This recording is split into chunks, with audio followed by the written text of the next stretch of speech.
Hello?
Vaheguru Ji Ka Khalsa, Vaheguru Ji Ki Fateh.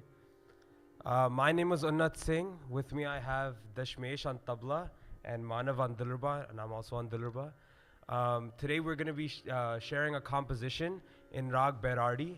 As you all know, there's 31 rags in Sri Guru Granth Sahib Ji. This is the 13th rag, Rag Bairadi.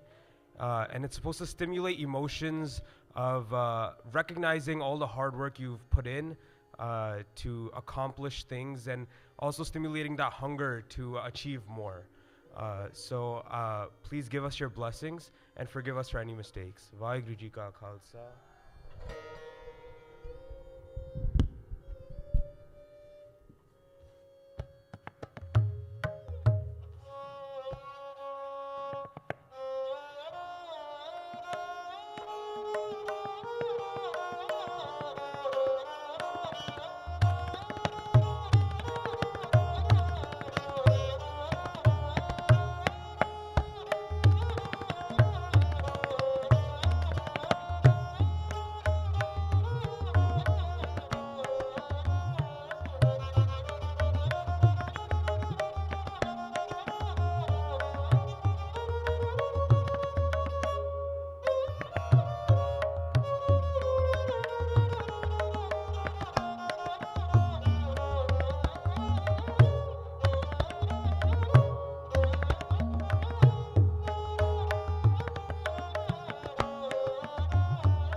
Waheguru Ji Ka Khalsa, Waheguru Ji Ki Fateh. Good evening, Jiayanu. Thank you everyone so much for joining us here live in New York City. For those of you with a Saturday Night Live reference. To those of you here in the audience and as well as the many watching online on YouTube. Thank you so much for joining us at our inaugural first ever Sikhs in Storytelling. And yeah, please. My name's Kavneet Singh. I'm the board chair of SALDEF, and it's really my great honor to have you all here today. This event was conceived with the idea of beginning to highlight the current talent that we have in our community of creativity, as well as to inspire. I think, and you'll see in a subsequent slide here, one of the things that we haven't done a great job of, I think, in the West is how are we telling our story? Who are we? What do we believe? What do we stand for? And what inspires us? What's our history? Whether it's from Punjab, whether it's from our gurus, whether it's from the countless story of Shahidi. What's the inspiration that we have that make us who we are? And so this is what Sikhs in Storytelling is going to attempt to do. So a little bit about SALDEF. Founded in 1996, SALDEF is the oldest Sikh American civil rights advocacy, and media organization in our country. So our work is centered around protecting the rights of Sikh Americans, around projecting a strong and accurate image of Sikhs, and also developing our youth through our Sikh Lead program. And this Sikhs in Storytelling, I think, is an evolution there, very much of how are we beginning to develop and channel talent. We don't take credit for any of the talent that you'll see here today, but our hope is to help amplify, to help lift, to help open doors for them to be even more amazing talent. One of the other pieces of work we do is research, both internal to the community and externally, of understanding what are the needs of the community, and then also what are the issues that we as a community face. So in 2015, with Stanford University and the Peace Innovation Lab, we did a landmark study called Turban Myths. And in that, some really interesting things that popped out is first, when shown the image of a Sikh man, less than 30% knew who that was. So if you think of that, 1 in 3 people can see the image of a Sikh with their dari, with their turban, with their dari and kesh, and understand who that is. Understand what that means, what those values stand for. And I think that's a very important thing. As many of us who either grew up with immigrant parents or ourselves immigrants, you'll know the story of seeing a Sardar in South Asia was, I know I could go there for safety, or seeing a Kaur is, I can go there for safety. Yet that hasn't translated to the West. Next. So how are we perceived? And interestingly here, over 20%, so 2 in 10, are afraid of some sort, have a negative reaction. I think the really interesting thing here is almost 60% have no reaction, which means that there's tons and tons of opportunity.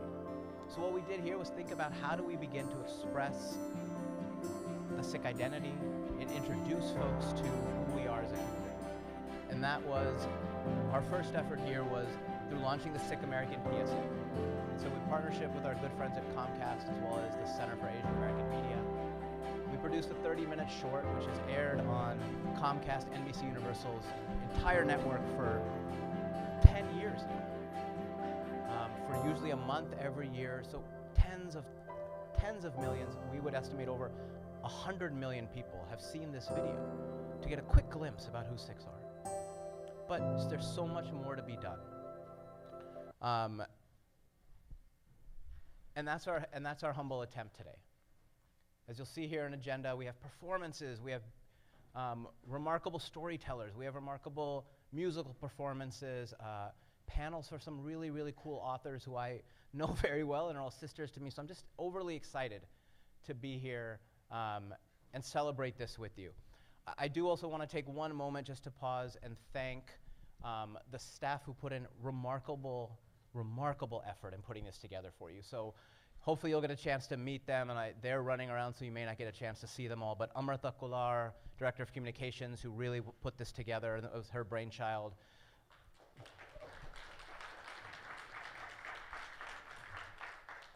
Deval Patel, who's running technology back there for us and engaged so much with the clients. Jaspreet Kaur, who's at the front, as always, managing ops for us. And then Puneet Kaur, who is right in the front, actually, so we can publicly all point at her, who's been instrumental in helping with being in New Jersey, New York locally. I also want to recognize a few of my fellow board members who are here. Jaspreet Kaur at the top, and Prabdeep Singh, who's local here in New Jersey, in New York, excuse me. So with that, my humble request for you all is, listen, be excited, appreciate the talent that we have in the community, and let's think about how do we move this talent and our Sangat and our community forward. So with that, it's my really great honor to introduce the first panel here, and with that, I'll introduce my sister from across the pond, who is now here in California, so we're local to each other, Anupreet Kaur Rensi, who will introduce this first panel, Storytelling for a New Era. Please put your hands together for Anupreet. Thank you so much, and welcome. My name is Anupreet. I'm your host for the first panel. I'd actually like to invite the panelists up. We have Nurdeep, Ravjot, Navadvait, and Vishwadeep.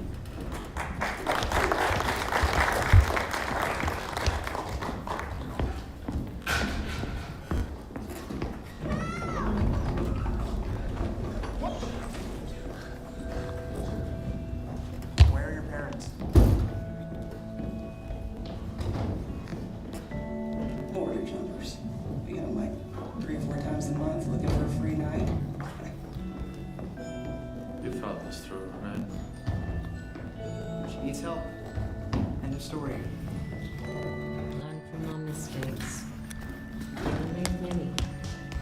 Cherish these moments. God is real and makes everything happen. Why does God let bad things happen? Maybe there isn't a reason. None of it is good or bad. It just is. They're gonna think that you kidnapped her. She doesn't have anyone else. Hey! You don't know what's out there. You don't see what I see. Stupid old man! Stay silent. Hey, everything's gonna be okay. What if they do? Get after him. Go, go, go. This whole world, whole universe is yours. He will give it to you.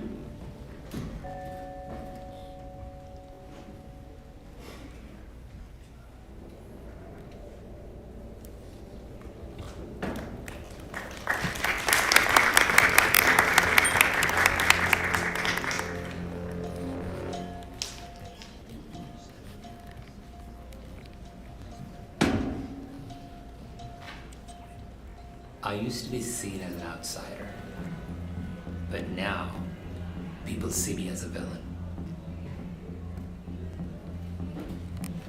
But I got a strange idea. If I'm going to stand out, I want people to see me as Sikh and an American.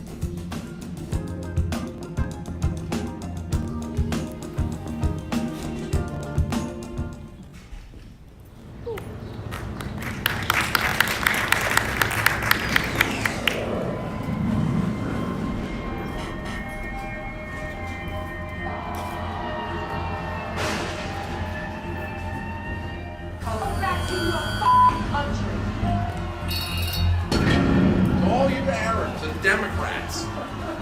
So go back where you came from. Since the September 11th attacks, Sikh organizations say its members have been victims of more than 700 bias-related assaults. Fuck you. Go back to Asia. Go back to Asia. Trump, God bless Trump, we're gonna nuke you guys. Fuck you. Fuck you. Fuck you. Donald J. Trump is calling for a total and complete shutdown of Muslims entering the United States. If you're not happy here, you can leave.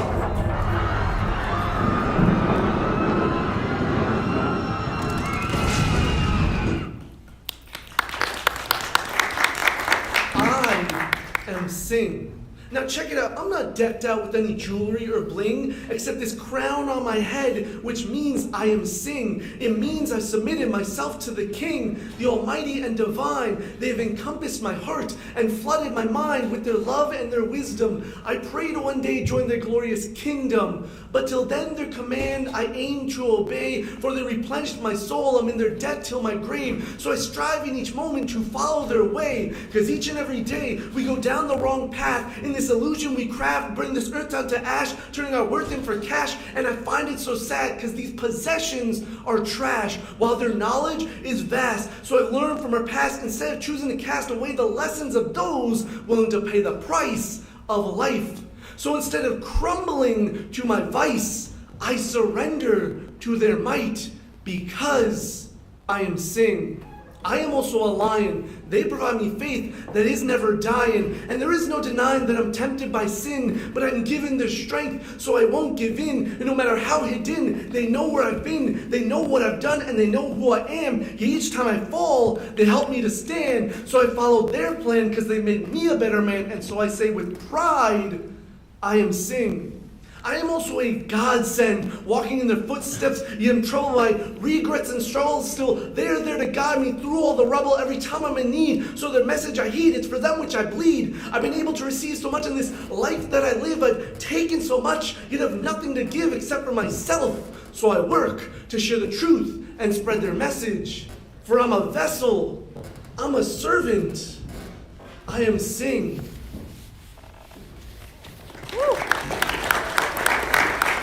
Now, please come on. I'm so sorry I didn't know that was going to play, but that was the best introduction for the four of our panelists, so please come and join me.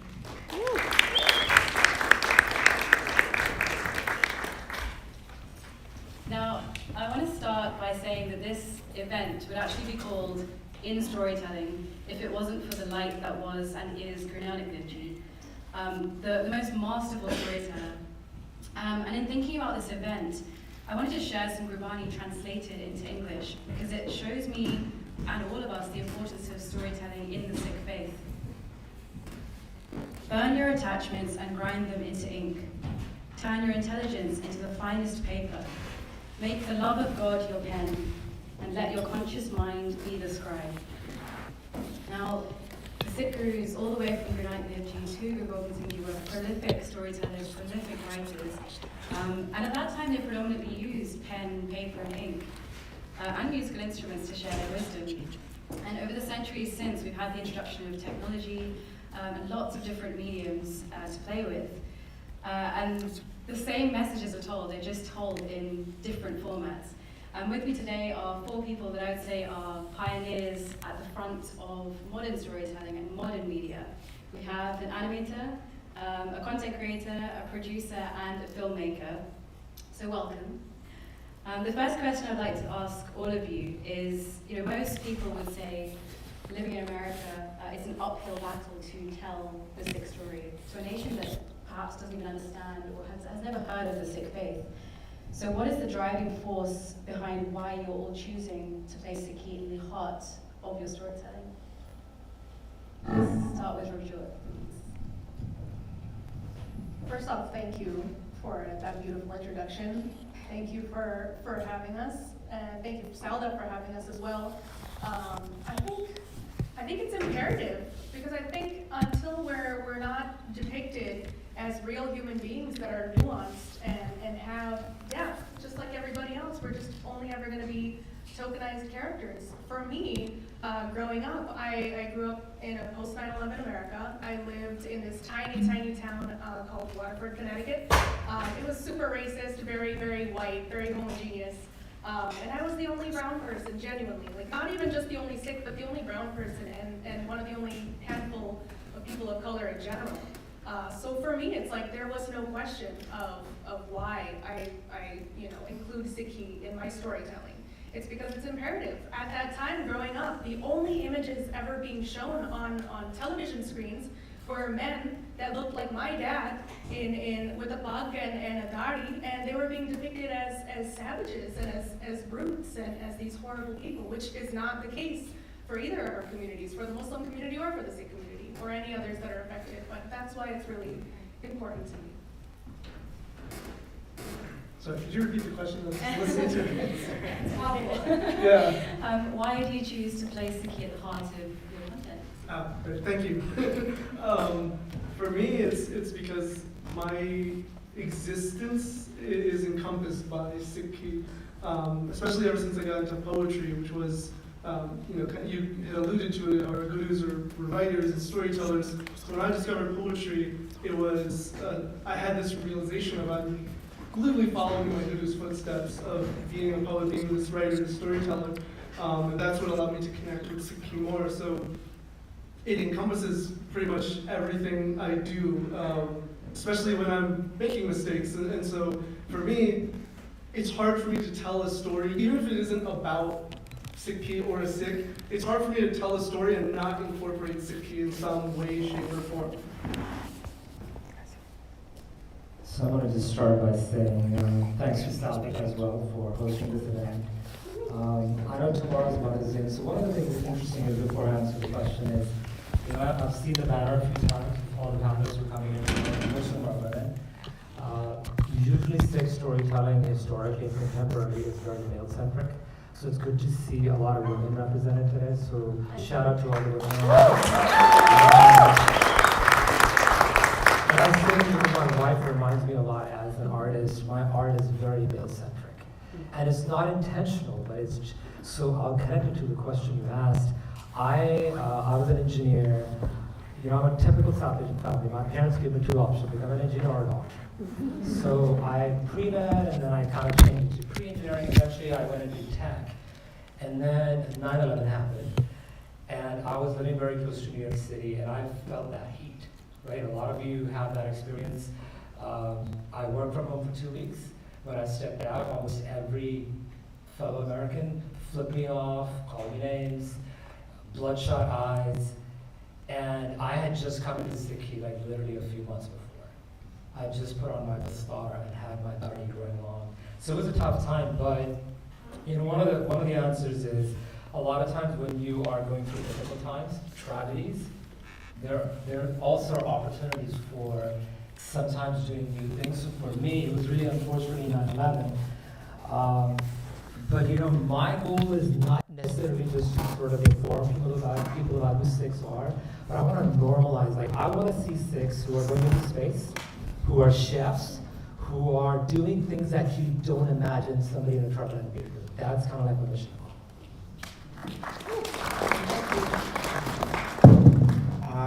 I think Sikhi is just inherent to who I am and the work, so it leads in naturally. It would feel weird if it wasn't a part of it. It would feel like I'd be fighting like my very being in the act of creation. But it's important to be able to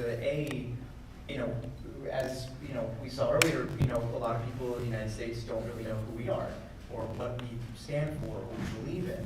And I think the beauty of investing these thoughts, philosophies, beliefs into our work, it allows people who don't know about us to empathize, to sympathize, and to realize that we're just like everyone else, right? We just practice differently. And I think the power of being able to include it in storytelling is that a person can get wrapped up in that and not even realize that there's a message that's being kind of thrown at them. So I think, we all know this, we grew up in a really beautiful faith. We grew up in something that's really genuinely generous. And I think there's a lot of gifts that can be given through that and through storytelling. So I think that's why it's built into the work. Thank you. Nurdeep, I'll stick with you. Your film, Land of Gold, it sits in its kind of own genre, I'd say, of authentic diasporic experiences. What elements do you consider to get it right for both the Eastern and Western audience? Right? When I was writing a script, I made a very conscious decision to not feel like I had to represent anyone specifically. I felt like I was representing my experience and my family's experience, people I could speak for directly. And I think by doing that, I wound up doing a good job with most folks in that sense. I also wasn't afraid about, as storytellers, I'm sure we can all agree with this, we tend to get trapped in this. There's kind of two different stereotypes of how we tend to be portrayed. It's either really bad or really, really good. And that buys into a lot of model minority and stereotyping type things. And I'm, Rob said it earlier, I'm really interested in nuanced portrayals of characters in general. And I want to see us as nuanced characters who are making mistakes, who are fallible, who are just trying to live their lives. I mean, everyone here, me included, do shitty things sometimes and do great things sometimes. And I really wanted to bring that kind of a character to the forefront of the film. So in terms of representation, I think that was sort of my guiding light. It was like, if this person feels real, and this family feels real, and the way the faith is explored in the film feels real and honest, that both Eastern and Westerners would be able to see themselves in it, even if it's not them exactly. So that's kind of how I approach that. Makes sense. And on that topic of authenticity, I'll come to you now. With Gurbani and a lot of Sikhi, you have to keep it authentic. You have to keep it in its 100% essence, not to lose the power, the meaning of it. So for social media, everyone here knows that we love our dopamine hits, we love scrolling. That's how the human brain works. How do you take something that is so powerful and should not be diluted and translate it to social media?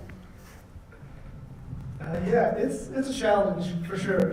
It's not easy, but I found the approach that works best for me is to really hone in on one subject, because you have 1, maybe 2 minutes max of people's attention, unless your production is amazing. So for these videos I'm doing in my home, right, like it's a matter of really just honing in, instead of like throwing all these different pieces of information, like just, oh, this is what I'm keeping right here, this is what the history is, like instead of doing all that in one video, I separate it, 1, because it's more content, but 2, then it's actually easier to explore the topic at hand, right? So I recently, I think a couple of weeks ago, did a video on Chandikala, and like, yeah, I could easily just give a quick like a quick 1 or 2 sentence thing about it, but instead I really talk about it through examples of my own life, or through examples I've witnessed of the community and of what the gurus say, and translation, they'll always be a little lost in translation, but in order to keep it as authentic as possible, I just hone in on like, what is the core of this concept that I'm exploring in whichever video it is. Hard work, I've tried. I'm still trying. And Rishwajit, I think I'd love to start off firstly with you to honor your story of moving from the US to Delhi, being a survivor, a witness of the 1984 Sikh genocide. It's really important to mention since it's 40 years this year, next month. Surviving that and then coming back to the US only to experience more xenophobia, racism, and so on. That's a lot. That's a heavy personal story. So what are some of the key themes and messages that you try to take from that personal experience and place into your storytelling? Yeah, I mean, human beings are very resilient. You hear stories of contemporary wars in Gaza or in Ukraine, and many others that have happened. Some are not in the news, but they're happening. Human beings can get hurt a lot, and then somehow they'll get up and they'll move forward. So I know 84 is very much part of my story, and my family came very close to that. We had a mob that came to our house in Delhi on the morning of November 1st, 1984. Of course, I've been through 9/11. I focus on, despite the fact of those 2 events happening, there were a lot of good human beings who've actually helped us along the way, strangers, people we knew, people who we knew well. For whatever reason, I focus more on those people and not on the bad folks. And I've come to also learn, we're all on a spectrum. Good people do horrible things all the time, as you mentioned. A lot of hate crimes against Sikhs are not done by genuinely 24/7 and racist people.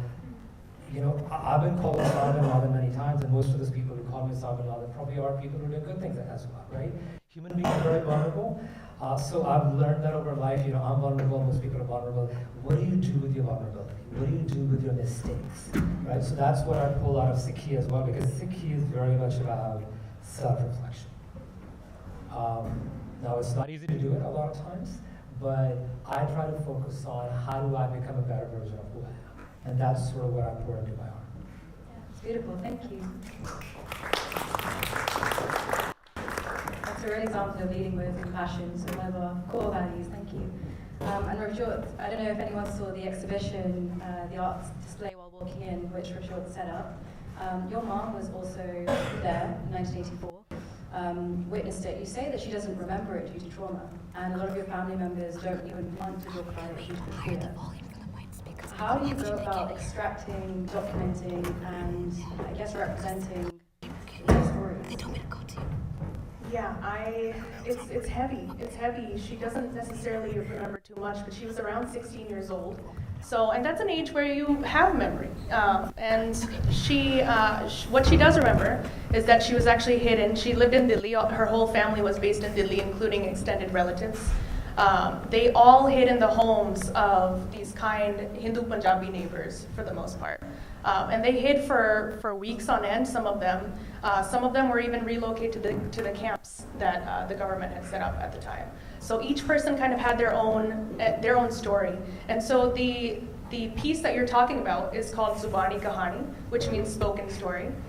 So I was thinking, I was like, how can you put this huge and very censored topic in a way that preserves its history, in a way that allows people to really learn without it being barred or censored or putting anybody at risk. So you bring up the fact that they're scared to speak about it. That's because it is a scary topic to speak about, even in contemporary times. Like there have been, a lot of attacks against Sikh activists. So I think a lot of people are so terrified, especially in my family, that they'll be perceived as a threat that they just choose to not even communicate what they went through. But this is history that we have to preserve. So when I thought about her story, the first thing that I did was, okay, she has a missing memory. That's kind of like a detective story. So for me as an artist, as a fine artist, the first thing that I went to was, let me put up her story as a detective board and really solve this puzzle of my mother's missing memory. And so I actually ended up interviewing a bunch of her extended family members and getting like little snippets from them. And they had a hard time speaking about it, but I'm a seasoned documentarian. I work with a lot of vulnerable populations, and there's a way to like, really, there's a way to like connect with people. There's a way to settle them down and get them to walk you through, difficult topics. So that's kind of how I put that together, and that's kind of the meaning of that piece, was like preserving your history. And given it is the 40-year anniversary, it's not a pretty anniversary, what can people here do to support the awareness around 40 years, having seen no justice, no truth really surface across the globe? What can we do? That's a heavy, suggestion. But I think everybody has to be comfortable speaking about it because, as we said, we are a targeted group at this time. The Indian government doesn't really take kindly to a lot of issues that they perpetuate on the minorities in India. So while keeping that care in mind, I think fine art is a really wonderful and liberated place where you can still talk freely and express yourselves freely. So if you can communicate the same messages that you would in otherwise maybe a textbook or a documentary, but through art, I think that's a really great place to start. I think uplifting each other's stories and maybe just asking your grandparents, or your mom and dad, or your aunts and uncles who went through it, like, what was it like? Like, that's a beautiful way to preserve that history and not let it go, just swept under the rug, I think. Thank you. Yes, of course. See, one of the things, we all do ardas, right? And in the ardas, in the third chapka, right, we say, right? So a lot of that we think about it is historical from the 1800s, right, or 1600s. 1984 is part of our present sort of modern day history, and I think when you do ardas, you can add 1984 in there, and I would really encourage everybody here. And I know, we have sort of this contemporary fear and who controls the narrative, the Indian government or we do, but at the very least in your homes, you don't have to do this in public. You can actually acknowledge that this happened. Because a lot of our families, we know somebody in our families who lived through it, and I think start with your families. Like acknowledge in June, on 31st of October and November. Let's start within our families, because I think if we're not going to sambal this, nobody else will. right? So you're not going to tell an American, don't remember 9/11, right? Well, why should we forget 1980? Thank you. Now, one thing I find really powerful in storytelling is when you can see yourself in another character. Nurdeep in his film Land of Gold plays a Sikh American, and he makes an unexpected friendship or bond with a young Mexican American. And through that relationship, you actually see that they're more alike than different. So, Nurdeep, how important is it for Sikh storytellers to draw those parallels between other communities? Yeah, I think, I mean, it kind of ties into your first question, like how do I see Sikhi in my work? For me, it's conversations between communities. I think that for me personally, I don't see our community getting to advance or profit from kind of siloing ourselves off. And our identity in the United States has very much been in relationship with other cultures. So like the first Sikh immigrants to the United States came as loggers and farmers to the West Coast in the late 1800s, early 1900s. And when they were oppressed, they wound up bonding with the Mexican communities and the Latino communities in California. And you can go around to Sikhs, you can go around to South Asians, and most people don't really know about that history, unfortunately. It's starting to come out. And particularly now when there is this siloing off politically with everything that's going on in the world, especially in our own country, that we forget that, hey, we're here together with other people. So I think with my work, I really wanted to be able to show and pay homage to the first time we were with other people here, surviving and thriving, and having that conversation. I think, again, I grew up in the white suburbs of Pennsylvania for the most part, but I'm also an immigrant for Europe. So my experience as a Sikh has been in relationship to other people, and mostly non-Sikhs as a result of where I've had to grow up. So I think having that conversation with other communities and that sharing of culture, that sharing of faith, that sharing of how do we live, how do we want to live, is kind of vital to us. Especially because, it's seva, it's service, it's, being able to provide food for someone or, protect them, give shelter. That's kind of what my film was really all about, was this man who's sort of neglected his faith and rejected it because of his family, realizing that all that stuff is still in him, and he decides to help this young woman in crisis. So yeah, I think that narratively speaking, I'm really interested in the conversation between us and other people and how we can kind of share our tenets without maybe having to share our tenets, if that makes sense. Yeah, right. Recognize the human race as one. Yeah, exactly. Yeah. If you haven't watched it, please go and watch the movie. It's incredible. Thank you. Shout out. And now you also work with other communities, so other faith educators. Have there been any lessons that you have taken away from them about how they are sharing faith in this new era of storytelling? Yeah, I mean, one thing that's really cool about talking about Sikhi is it invites people of other faiths. So I've been able to interact with people of many different faiths. And actually one time, it was like in 2020, 21, I built connections through my content, and we actually just did a Zoom where we all just discussed our faiths together. It was like, there was a Christian, a Jewish person, a Muslim, myself, and it was just like a fun, nice conversation. We all kind of just exchanged thoughts, and it happens naturally with my content too, where people of different backgrounds will say, oh, like this principle is similar to my faith's principle of whatever it may be. And so I think it's really allowed me to better understand just even how to talk about Sikhi and understanding, knowing that there's a lot more overlap or parallels than I even knew. Because I'm the same way that a lot of people are unaware of Sikhi, I'm unaware of other faiths. And so, I know of them more than maybe people know about Sikhi, but I don't know their deep teachings. So talking to these people and engaging with them and even making content in some cases where I collaborated with them has just allowed me to better understand that message of oneness. So yeah, that's been a really great the byproduct of doing this. And now I really want to touch on the reshaping word or theme of this panel. Vishwajit, you found a way to go against the grain and take heavy stories and make them, so we saw some of your work, we make them into cartoons, animation, which is typically more colorful, fun, easy to digest and entertaining. What made you want to do that? And is there something about animation that is entertainment the way forward in this new era?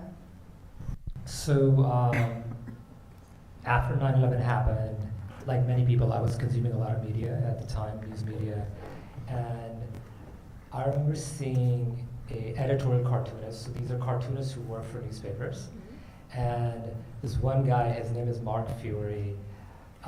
He's a Pulitzer Prize-winning cartoonist. He created a cartoon about 5-6 weeks after 9/11 in response to a lot of the hate crimes, and it was titled Find the Terrorist, and it was an animated cartoon, so he's a pioneer in the world of cartooning. He was one of the first cartoonists who was using animation, and you had to click on these fast-rotating images of men, white man, Hindu man, Hispanic, Sikh, white man, and it turns out, so you had an introduction to each one of them, and the terrorist happened to be Joey, the white man who had committed a hate crime against a fellow American, right? To me, it was a very profound sort of image because I, until then, had never seen Sikhs represented in a positive light or even capturing our predicament, like how we live. And he sketched the Sikh guy really well as well, so that helped. But the thing is, I knew he was probably not going to create another cartoon, and he did not, about Sikhs. So it took a few months. I had this idea, maybe I should teach myself how to do cartooning, which I did. So that's where internet comes in very handy. I taught myself how to do cartooning, formed a website called Sicktoons in late 2002. And I, engineer by day, cartoonist by night, I was creating cartoons inspired mostly by either news stories or my own experience, or fellow Sikhs' experience, right? So that's kind of what I've been doing. And then along that journey, I sketched a Captain America image in 2011, which took a life of its own. Somebody asked me to dress up as Captain America. I said no. It took them a year to convince me to do it. And then along that path, I met Sikh Lens Film Festival. Some of you might know, probably one of the very few film festivals, Sikh film festivals around the globe.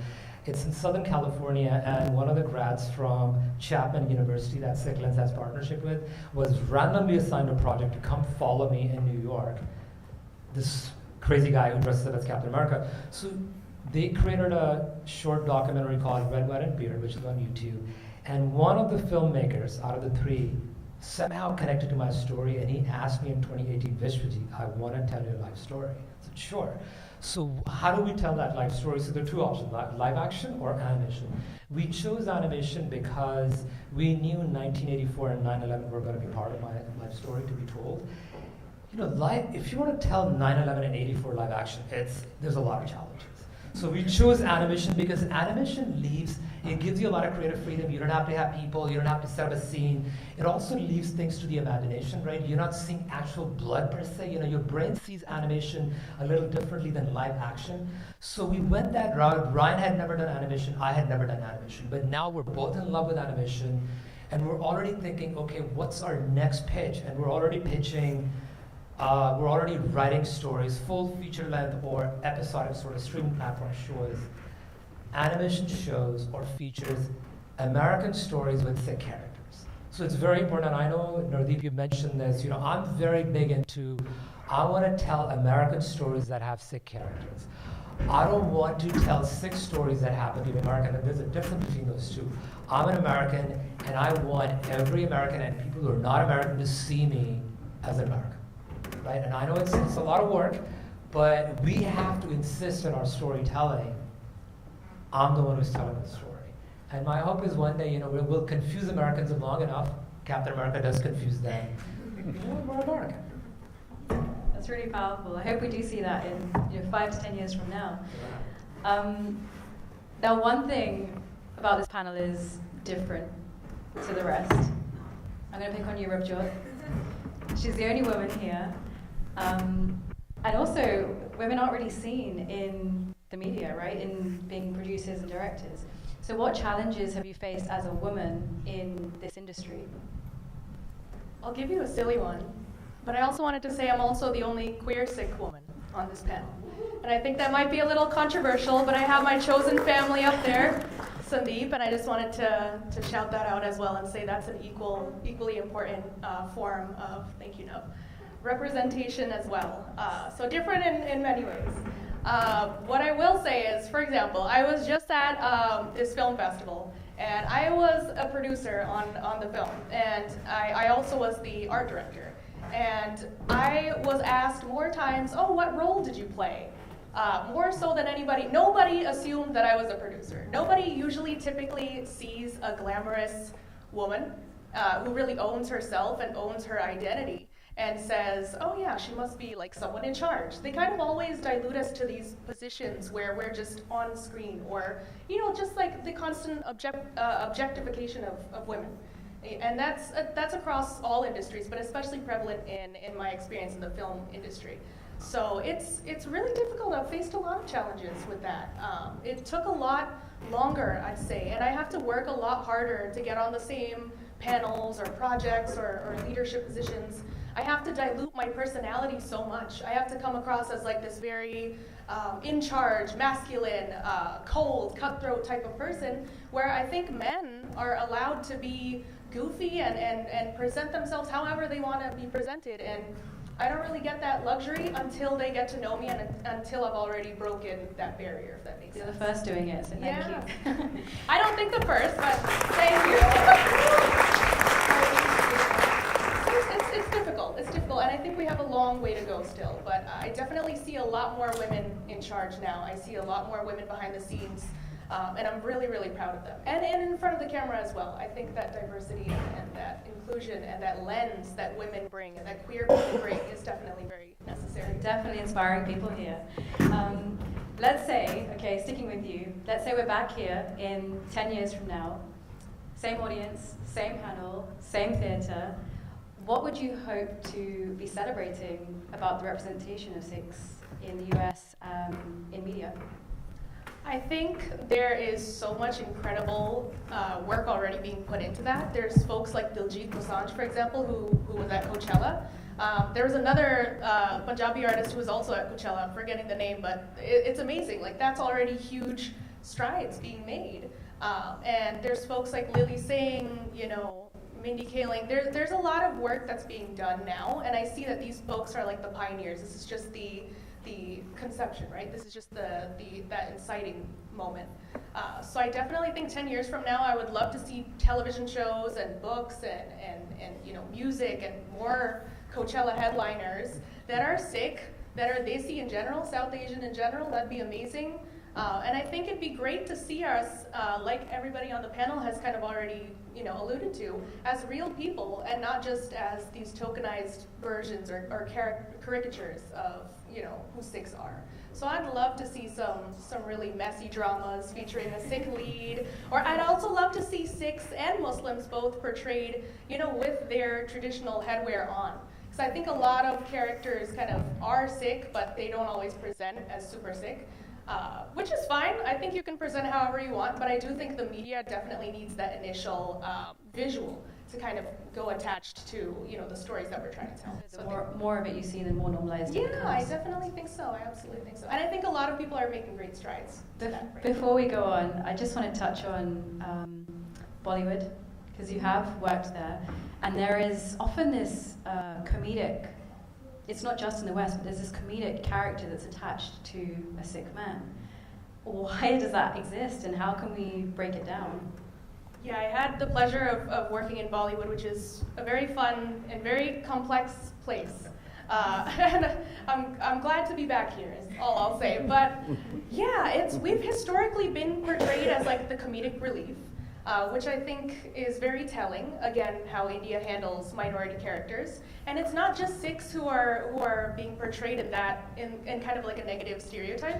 I do think Bollywood does that to Muslim people as well, like especially Pakistani people. I can't really remember too many Bollywood movies that I watched growing up where a Pakistani person wasn't portrayed as a terrorist. So it's like, it's almost parallel to like how Americans kind of, you know, create that stereotype for us here. So I kind of see that as a one-to-one. But yeah, there's a huge issue with that. I think it's because the writers' rooms have no Sikh people. I think it's because the writers' room barely have any Muslim people. I think it's because there's barely any Sikh directors. Like, can you name one in mainstream I'm Bollywood? looking at yeah, it. I can't really name one either. I really can't. So I think, and there is that distinction between like, Sikhs often in Bollywood are portrayed by Hindu Punjabis. And I think we could do a much better job at genuinely casting Sikh men or Sikh women or others as their actual role. And I think India's very many decades behind America and a lot of the West in the sense that we're actually trying a little bit now to cast in an accurate way, or at least the society is pushing towards that. India has not quite reached that yet. I think we need to host this panel in India as well. I think so, I do. Thank you. Now, can we go on to you? What are we going to be celebrating in 10 years about Sikh representation? Just to kind of piggyback off of Joe's point, for me, I just want Sikhs in like every genre imaginable. Like in the few pieces of media that we do have in the West, at least, it's always these like really emotional dramas, which are great. But we are more than just, like, it doesn't always have to be about our identity. I think Nadeep was touching on this before. It doesn't always have to be about being a Sikh. So I want like a Sikh lead in rom-coms, I want a Sikh lead in a thriller, a mystery, an action, Dave Patel just released Monkey Man. It's great. There's a South Asian action hero, but like, how is there not a Sikh action hero in the West? Like, it's a no-brainer. So it's things like that, and I'm striving to be a screenwriter, so that is something that I incorporate. And also, I really appreciate that you touched upon it, of like, Singhs, of Sardars, because like, sometimes, a lot of times there are Sikh characters, but the leads tend to not be Sardars. Like, everyone around them will be a Singh, will be a Sardar, and then the lead, for whatever reason... You can tell. Well, Based it on Daris. Yeah, exactly. And the lead will have their hair cut, and either they're wearing a fake, like costume, or their hair is cut. And there's nothing wrong with that, but I'm just saying we don't see any Singhs like Sardars in that way. And I think highlighting that would be huge for me as someone who... This is another thing, it's a small thing maybe for some people, but like, as someone who doesn't drink, doesn't smoke, doesn't do any of this, has my case, has the stuff, I never see myself to that degree, and that's something I plan to create, honestly, because I don't trust other people to do it.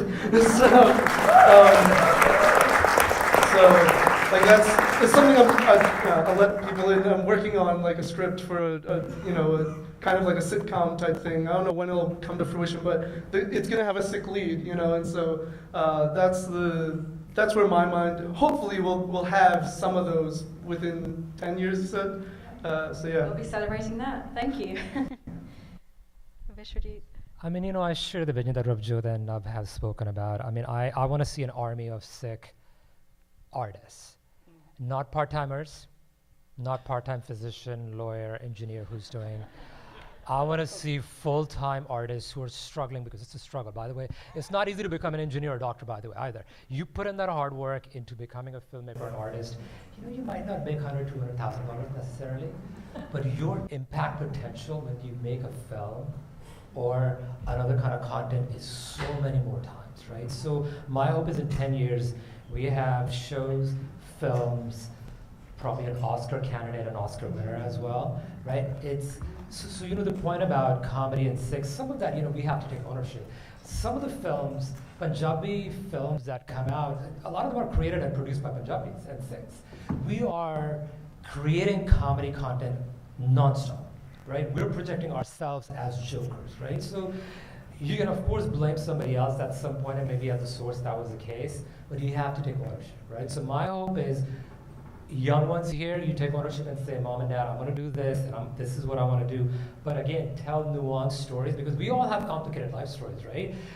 So that's what I want to see in 10 years. Winning shows, like people are going to be watching and talking about these shows with the stars, long hair, and really, I know, we talk a lot about turbulent beards, but really Sikh women who are going to be sort of taking a lead into telling a lot of women's stories as well.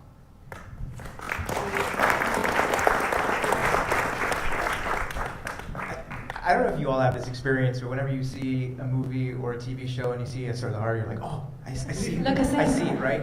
I want in 10 years to that not happen. That, right? You'll see like a World War I movie, and then there's like one mug in the corner, and you're like, oh, they got us, we were there, you know? Like, I want that to stop, where we get so excited for just like a crumb. You know, it just echoes everything we're saying, but I want us to be so prevalent that we don't even think about it anymore. I want, like, the next, you know, in 10 years, the Sikhs in Storytelling panel to be about something, not about us trying to get more representation. It's more about, like, arguing about how are we representing ourselves. And, like, that horror movie was weird, or, like, you know, I want us to be able to make bad stuff, because I feel like, you know you've made it when you can make mediocre stuff. And we don't always have to be making like the best thing on the planet, because that's the only way people will take us seriously. Whether that's in comedy or in drama or whatever that is. But I think a prevalence of representation to the point that we don't have to talk about we're not represented enough. That's like what I would love to see in the next 10 years. That's what you all have to look forward to. Nurdeep, I will ask you one question just to close this. Obviously, we all have ideas, or hope we do.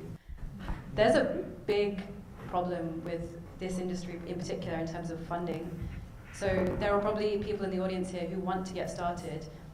What would you advise them if they want to go and pitch their idea? Man, I wish I had good advice here. You know, you were saying, like, don't be doctors or lawyers, go be creatives and everything. It's the understanding that being a storyteller in whatever format that is, it's tough, and that's okay. Part of being a storyteller is fighting through those challenges to be heard, because you feel like you've got something to say. And if you feel that way, you should definitely say it and figure out how to do it no matter what. Because honestly, this industry, and I've, you know, we've all experienced this in various forms, it's tough, and it wants to ignore you. So you just kind of have to put your stuff out there no matter what. Whether that's on YouTube or TikTok, or, you know, get it into film festivals, or win, you know, like the only reason I got Land of Gold made was because I won a massive diversity and initiative grant that allowed me to get the financing to make the film. But I had to win a diversity grant, right? I had to prove that the story was worth being told, and luckily people responded. But I think if you have something that you want to tell, if you have something that you want to say, don't wait for permission, because I think that is what we're all waiting for. You know, we're all waiting to be acknowledged and have that validation, but unfortunately, that's not going to happen until you make the thing. So if there's something inside you that you want to express, figure out the way to express it, find your community that can help you make it, and then go make it. And then figure out everything after that, because then maybe that's demoralizing, I don't know. But I think that's like the only answer I have, is you just gotta do it come hell or high water. And almost have like that confidence in that, not delusion, but like delusion that what you're saying is important enough to get heard and seen and all that. I don't know, I'm sure someone else can weigh in on this too. Would you like me to pitch in? I would like you to, yes. So, you know, when we made American Sick, we did 2 crowdfunding campaigns. There was 600 people around the globe who gave us almost $200,000, anywhere from $10 to $10,000. And it was very hard, man. I mean, I had to beg some people.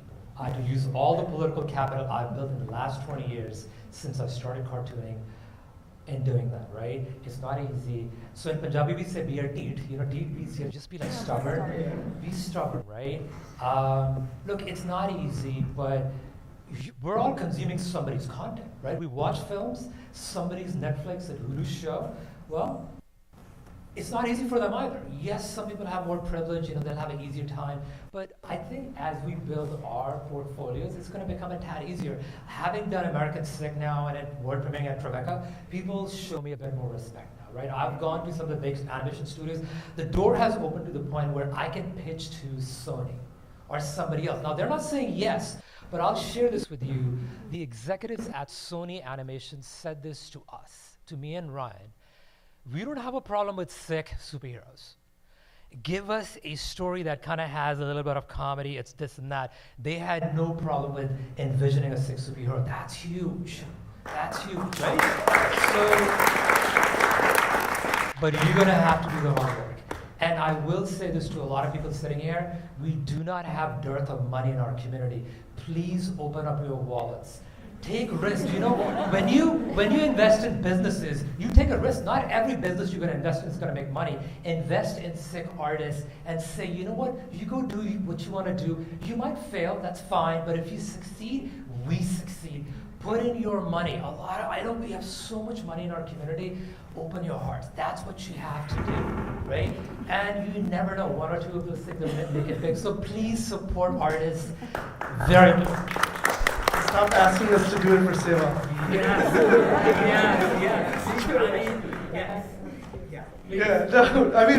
I mean, I've been writing and performing for 13 years now, and a lot of times when people invite me, specifically like the Sikh community invites me for performances, they're like, I'm like, okay, like, what's your budget? And they're like, oh, we were wondering if you could, like, do it because because we're Sikh. And I'm like, how am I gonna make a living if you're not helping me with that?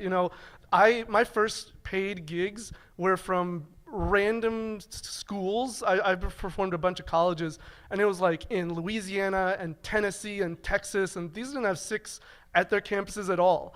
And so the fact that they invested in me, and sometimes my own community wouldn't, was a really complicated thing for me to digest and deal with. But to Vishwajit's point, I kept doing it, and now here we are. If I can add one thing to this. Yeah, the money thing's real. I've been making films for 20 years, and I can count on my hands the amount of Sikhs that have actually supported the work in the early stages where it's important, right? Like, we have films, we've had projects that are now, like, people know about them, we're here on this panel. Now it's easy to support us. But before that, that's when you really need the support and the help. So, like, if you know people or are people who can contribute to young artists who are starting out, that's when you gotta do it, because that shows that support, that says we want these stories told. Unfortunately, capitalism, money shows support, and that's a real thing. Let me just quickly, and I know we're running out of time. So I'm a public speaker. I get paid for doing public speaking, right? So who started inviting me? Schools, companies, all non-Sikh. I still do that.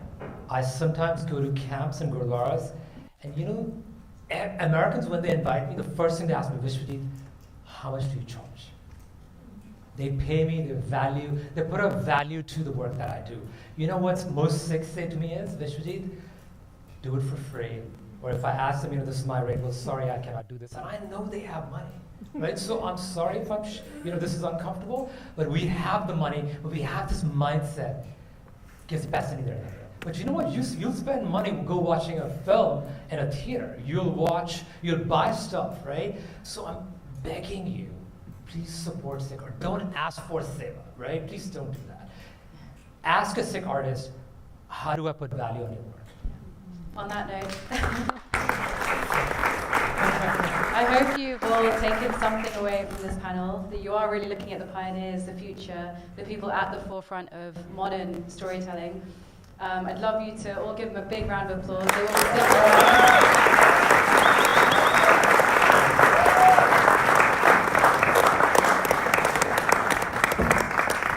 I think I'll hand back to the organizers.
Okay, we're just about to start off with our presentation. If everybody can please take your seats.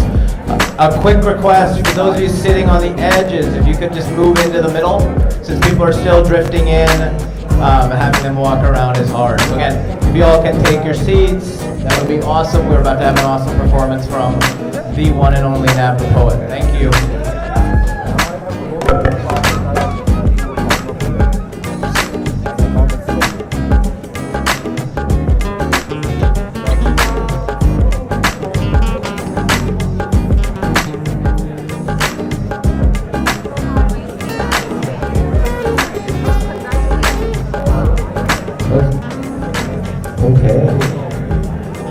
All right, if everybody can please take their seats. Now, one last request.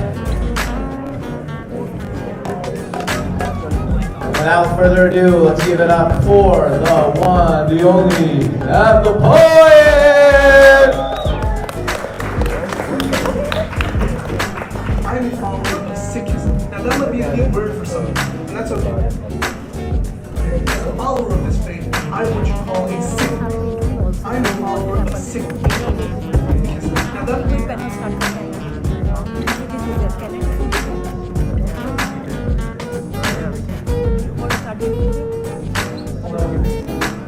might be a new word for some, and that's okay. As a follower of this faith, I'm what you call a Sikh. Some people pronounce it Sikh, but the actual pronunciation is Sikh. S-I-K-H. Sikh translates to student. I don't know what's good. I don't have to play the video, it's fine. This is like my first video when I started educating about Sikh. So I'm going to first share a quick piece with you. This is called... Thank you. Ooh, I love it. Okay, so this piece is called Defined. And I'm going to share it with you. They say that I'm a terrorist, yet they don't know what terror is. Place my face up on a wanted poster since I was a little kid, yet when I grab the mic, curl my fingers, make a fist. You should just sit back and listen to the words that I will spit. Use my wit plus all the gifts given to me by the king. Spread their message round the world, hoping peace is what I bring. Through words that terrorize, attacking straight at the foundations of the blatant ignorance confining minds of every nation.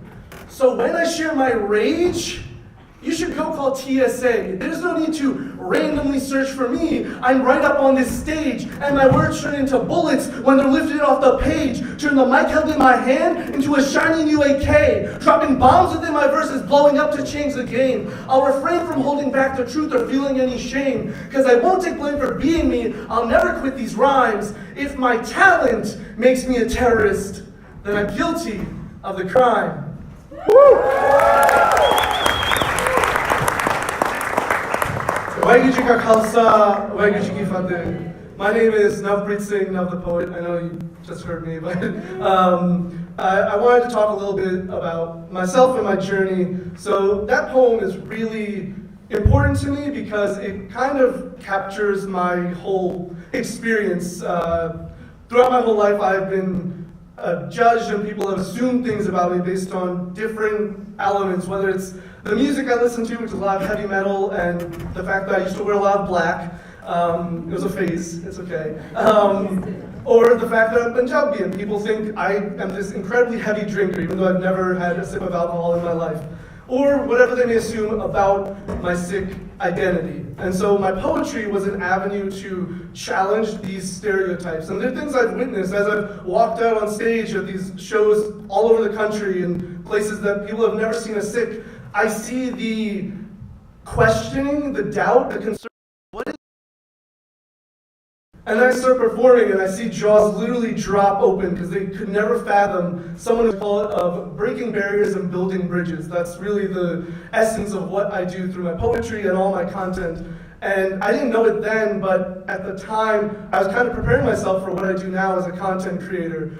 And it was really in 2019 when I first started posting on TikTok specifically where I got into educating about Sikhi, because I started to realize that people were seeing this face on their screens, probably have questions, but were too afraid to ask. So I opened up the conversation. I made my first video, which you sort of saw, and I just started explaining the basics it had a couple thousand views, not bad. And then my second video, I talked about why we keep case, why we wear the star. And within 2 or 3 days, I got 60,000 views and like hundreds of comments on this one video. And that's where I realized, oh, people want to learn. It was mostly positive. It was people saying, I never knew this. Thank you for educating me. Wow, that's so interesting. And so from there, I kind of just kept going. The more people asked questions, the deeper we got into Sikhi. So it went from talking about why we keep our hair to what does grief and suffering look like through a Sikh lens, through the Guru's teachings, which I love. I'm really into philosophy and all these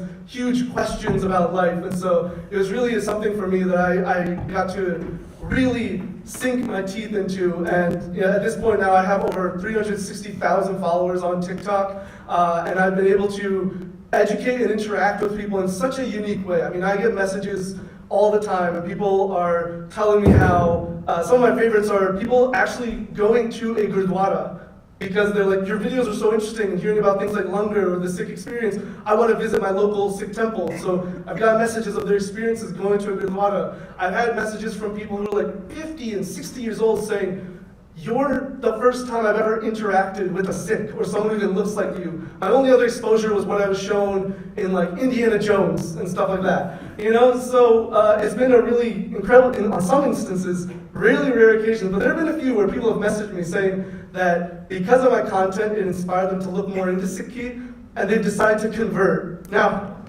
not my intention, but it's a great result. And it's really beautiful that people are able to find so much love and interest in Sikhi. You know, I have people who, one of my favorite stories actually that I want to share, this was in, I think, 2021. You know, the pandemic was still so huge, and basically this hospital had passed, you know, this person messaged me saying their hospital passed a policy of people need to shave, right, according to regulations, to wear the mask and everything. But they had a Sikh coworker, a Sikh colleague, and people were other coworkers were kind of talking behind the Sikh's back and being demeaning about the fact that he didn't want to shave. And this person who messaged me, because he learned about case and the significance of uncut hair for the Sikhs, advocated for his coworker and helped him get an exemption at his hospital. And I could never in my wildest dreams imagine I could have that level of impact that could actually serve people. Thank you. But I can, and it's hard for me to say because I don't like sounding like I'm bragging about myself. But you know, I'm trying to avoid homme, you know. But it's been a really awesome experience. Now that's not to say I don't get hate. I get a lot. I've been called terrorist more than 1 million times. I've been told to go back to my country. I've been told people have like literally. I remember this very vividly. I made a poem. I made a video of a poem. I'm sharing it, and the person leaves a comment. I watched the whole time, waiting for him to blow up. I was disappointed. That was the comment. And I had to applaud them on their originality because that's not one I've heard before. And also they watched the whole video, so that means they got all the engagement. That's all that matters. And this is kind of the way I handle it, with humor and also opportunities to educate. So a lot of times when people leave negative comments or respond negatively to me, I try to take what they've said and turn it into an opportunity to educate. Maybe not them, because some minds you can't change, but other people that may carry similar biases but may not be as hateful. So for instance, I talk a lot about Sikhi being all about equality, and some people will leave comments on my video saying, everyone's equal except for women, right? Like some gotcha. So I could get upset at that, but I just take it as an opportunity to explore all the ways the Sikh gurus have championed for gender equality and equality of all people, right? And what I love is that these things kind of challenge me to learn more, because I then want to be able to respond to them in a proper way. So I have to do my own research, and I'm not perfect, but the thing I want everybody to take home is that I have found my way to make an impact as a Sikh, and as it was being talked about before with Vishwajit, we all have our own way, and maybe you haven't found it yet, but once you find it, create that path. Even if there is one, you still have to create your own. So focus on what you can do, your skills, your talent. Mine is editing, performing, speaking, but everybody has their own, and we can all fit into different spaces to do that. So that's what I'd want everybody to take away from this. I really appreciate everybody being here, appreciate SALDEF for putting on this event. Waheguru Ji Ka Khalsa, Waheguru Ji Ki Fateh. Another round of applause for Nav the Poet. Let's go, baby. What's going on, everyone? My name is Gurpreet Singh. I have the honor to be your MC for the remainder of the event. Anyone that knows me knows I speak a lot, but I can't do spoken word. So I asked Nav beforehand if you can just like teach me like one sentence of how you speak like your spoken word. That would be awesome. So if you're open for it, we'd love for the audience to hear me. Teach me how to speak. I have teach you how to speak? Like spoken word. I speak a lot, but spoken word. Yeah, but you're a singer. You know, artistic flow. You got it. You got I vibes, don't. bro. I don't know. You know what I can do? You can sing, right? Yeah. I can give you a beat because I'm a beatboxer, and you can sing a little. All right, let's go. Okay. Ready?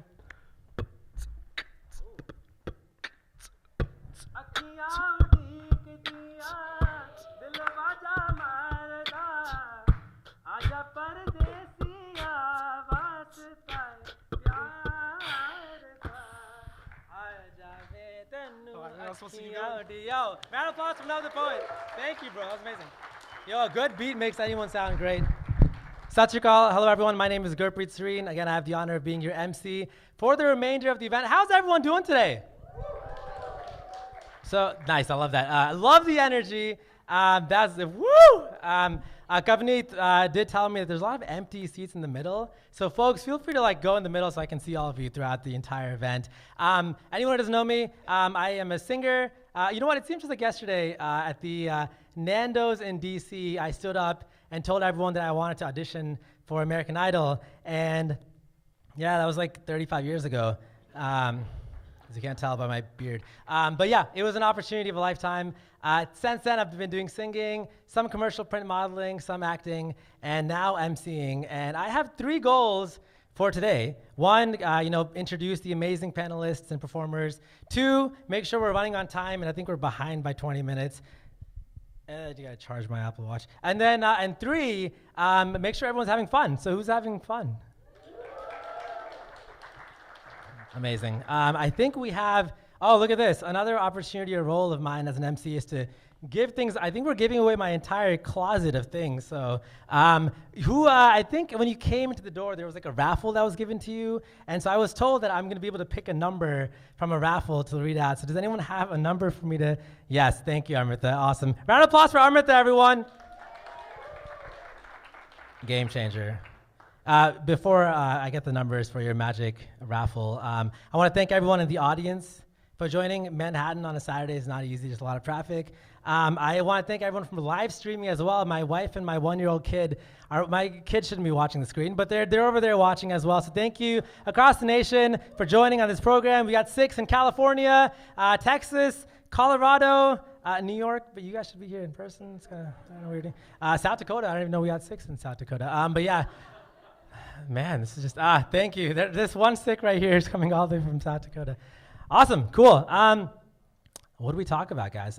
Who has any exciting plans for Mother's Day?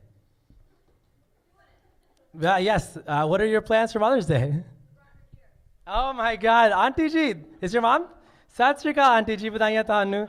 Round of applause for Auntie Ji. So you're celebrating Mother's Day by attending SALDEF's event, not Sikh Coalition's event. You're attending SALDEF. This is huge.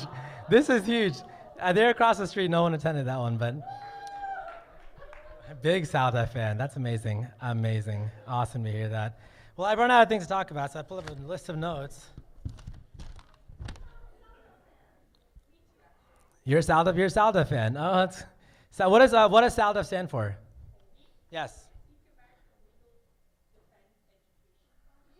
Wow.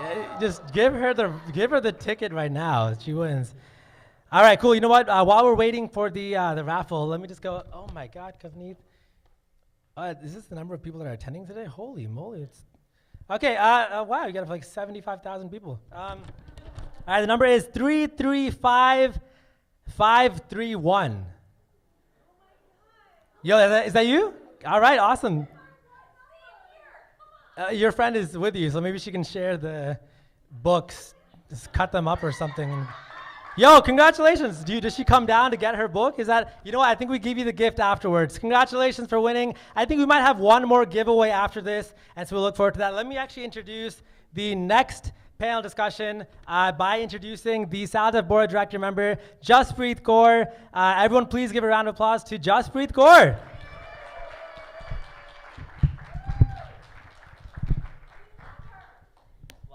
Thank you, Gurpreet. Let's give it up for Gurpreet. That was so awesome.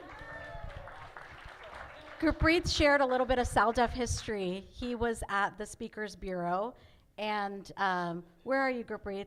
I got to make eye contact with you when I retell this story. When we were sitting at Nando's, and he said he wanted to go. He was sitting like that on a chair in Nando's. It was super awkward.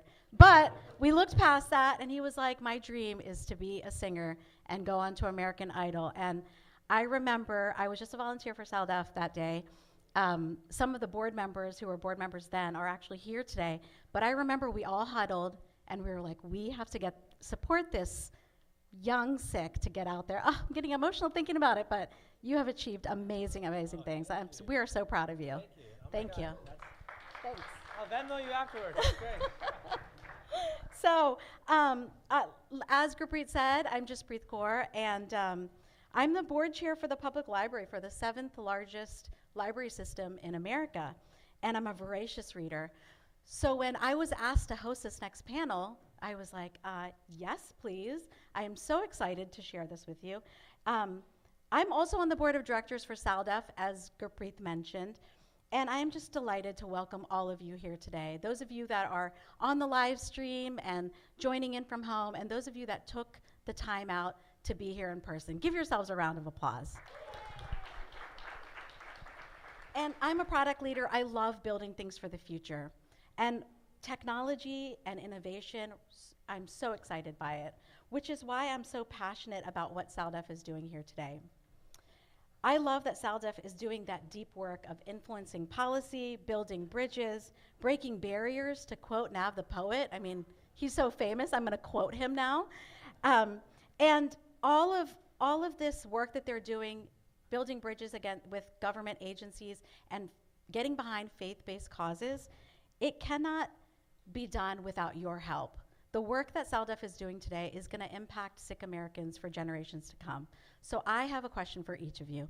Take out your mobile phone, go to your social media of choice. It can be Instagram, Facebook, X, Twitter, formerly known as X, and give SALDEF a follow so we can get the important work that we're working on right to you. The more you subscribe, the easier it is for us to amplify those messages. Thank you so much. And an exciting part of my day job is hosting an online community that has 4.5 million members. One of the amazing things about being exposed to so many people from around the world is listening to their unique stories. I love storytelling. I love to hear what makes a person unique, understanding their journey and understanding their unique experiences. Storytelling is a way for us to connect each other, uplift, and create hope. And we're gathered here today to be inspired and to celebrate each other's stories. So are you all ready for this panel? Okay, let me introduce our panelists. Our first panelist is a sarcastic Sikh mom of 3 who spreads the message of what real and imperfect motherhood looks like through humor. She works in digital marketing, and her passion in life is sharing, whether it is knowledge, experiences, or time. She's centered by Sikhi, and she is grateful to be able to do her part. I am so thankful for her efforts in creating awareness about the tremendous strength and love that comes with the title of being a Kaur, and how she is passing that strength to future generations of Sikhs. Please welcome Sonia Kaur to the stage. Our next guest is a passionate social justice activist and an alumni of the Obama for America organization. Throughout her journey of seva, she has been involved in numerous civic and community projects aimed at promoting and advancing the Sikh community. She makes her debut as an author as part of Kaur's Reimagine, and we'll hear more about her success at being a sovereign Sikh woman who was not afraid to use her voice and tell her story. She's originally from the Bay Area, but she now lives in the great state of Texas. Please welcome Sharanjit Banga. And our final panelist is a seasoned author, researcher, community educator, and public speaker. She's written for NPR, Hyphen Magazine, the San Jose Mercury, and Asian Week. Probably a lot more, but that's what I was able to gather. She has been awarded accolades from Hedgebrook and the Elizabeth George Foundation, and you may know her from her book, Her Name is Kaur, Sikh American Women Write About Love, Courage, and Faith, published in 2014 by She Writes Press. Please welcome Meeta Kaur to the stage.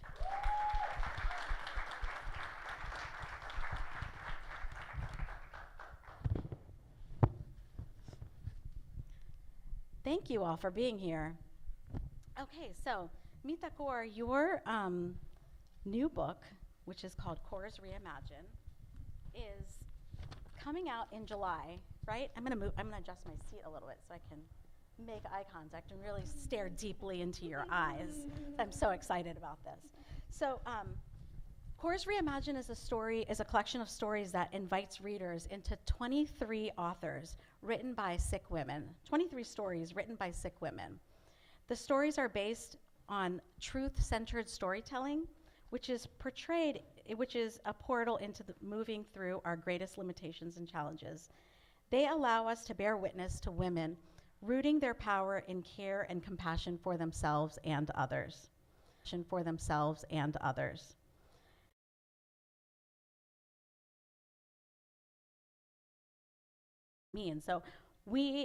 this power shift that you identify, it looks like something that we really need to pay attention to. Can you start by telling us a little bit about the genesis of this idea and what was your inspiration behind the project? Thank you. Okay, first, it's great to be here. I want to thank you, Just Breathe. We inundated you with so many emails. You took it like a champ, so thank you for facilitating for us. I'm thankful to my two writers, my two authors here, Sonia Kaur and Sharanjit Kaur, and SALDEF. Gosh, it's so nice to have a gathering about storytelling. I've been doing this for a long time now, almost 25 years, and this is outstanding. So I want to answer for I was raised,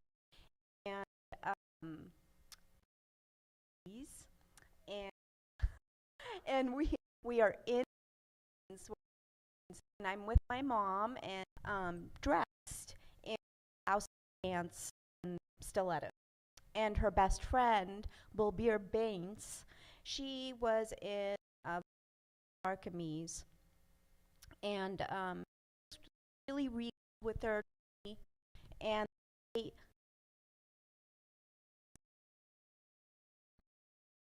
to do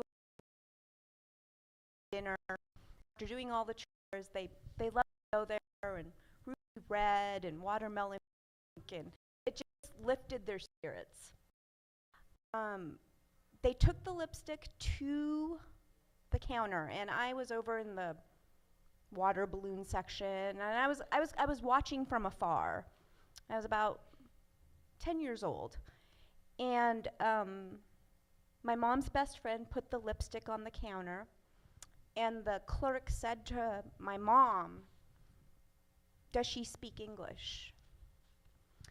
And I saw my mom's face turn very red because she loved her friend.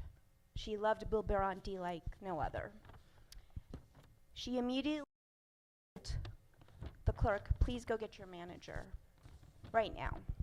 Now, you gotta keep in mind, in the 80s, women were not assertive, okay? Or the ones that were called very bad names.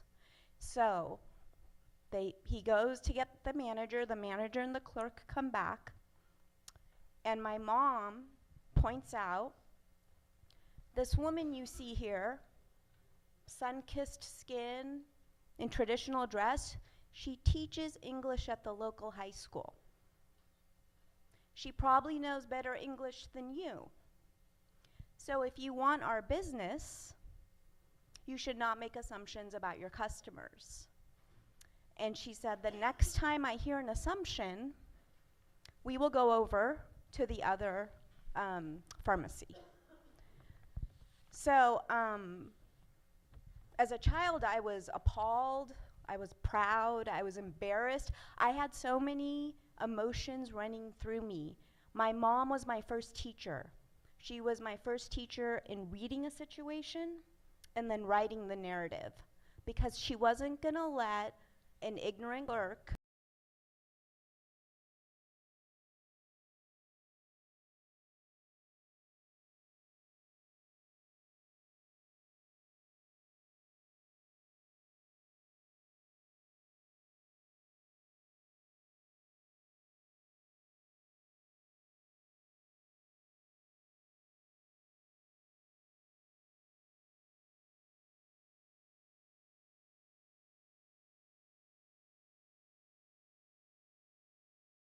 the metaphors about women, just mind-blowing. The reverence that was given to women, the respect, the honor. I mean, it's just, we couldn't get enough of it. And Dr. Singh cites the woman's body, very specifically, the mother's womb, as our first place of learning compassion. We're born with compassion, we come from compassion, we are compassion. It is where there's no higher,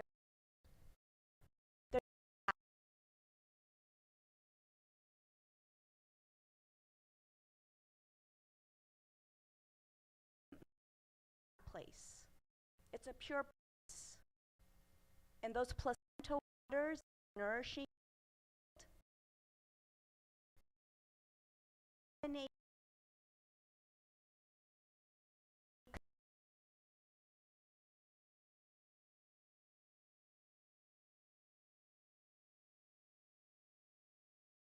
two inspirations for this book. Thank you, that's beautiful. From what you're saying, this makes me think like the message of the Sikh gurus is timeless, right? Whether it's the poetry and the love that Guru Nanak shares in, just in all of Gurbani, I was gonna say in Japji Sahib, but I won't even narrow it to a specific Bani. And it's beautiful because Guru Nanak's message can be true, and also Guru Tegh Bahadur's message can be true. And so your mom calling that clerk up, I was like, my heart started beating like, oh no, how's the story gonna end? But it's beautiful, she really stood up, and it's like both the love and the justice, which I just think is wonderful.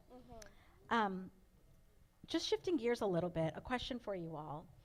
What themes did you intentionally explore in your short stories because you wanted to highlight them, and you wanted readers to reflect on them?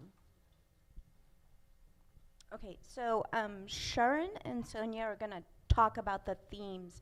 When we put the submission call out for this story collection, we did not know what we were gonna get back. So we focused on story structure. And so we sent out archetypes. And what I mean by archetypes are the roles that Sikh women play in our day-to-day lives. But we wanted to take the role of the mother, the role of the spiritual bride, the warrior, the explorer, based on the character Sundari, and the visionary. We wanted to take them out of cultural constructs and place them into an expansive place, which is a spiritual construct, and see how writers shift their narrative when they get into that spiritual place within themselves. So, I'll pass that on. Yeah, Sharon, you want to share? First and foremost, I want to say thank you all for coming today. For me, I would say the biggest theme for readers to reflect on for my story is that I had so many themes, actually. I had so many themes. It kind of looked like this forest behind us in the book. And when I first submitted my story to Meeta, it was a rough copy. She called me and she said, hey, with a lot of compassion, Sharon, this sounds like a research paper. Like, you need to be less factual and, really tie in your emotions and your feelings. And at that point for me, it was really about taking my lived experience and to be able to put it out on paper in a way for the readers to digest it. And one of the big things I was calling out in my story was around this idea of having a cultural and spiritual script. And so I bring that up a lot in my story around what does it mean to be a Punjabi woman, but what does it also mean to be a Sikh woman? And how do I show up as a core? How do I also pay homage to my heritage and where I come from? And so that's probably the biggest takeaway for me. And outside of that, what you all have heard is Cores Reimagined is really about truth-centered storytelling. And so with that, you have to bring up a lot of really deep, difficult things, themes. You really also have to have a lot of conversations with yourself on whether or not you're going to touch some taboo topics. And for me, I really wanted to bring out these conversations that are happening behind closed doors. These one-on-one conversations, they're not always happening on a stage with a bunch of people listening to you talk, or people on Livestream. And cultural conditioning was one of the big things that I talked about, systemic issues within the Punjabi Sikh community, and how do we bring that conversation from behind the closed doors to the main stage. And that's the name of our session today, is from margins to main stage.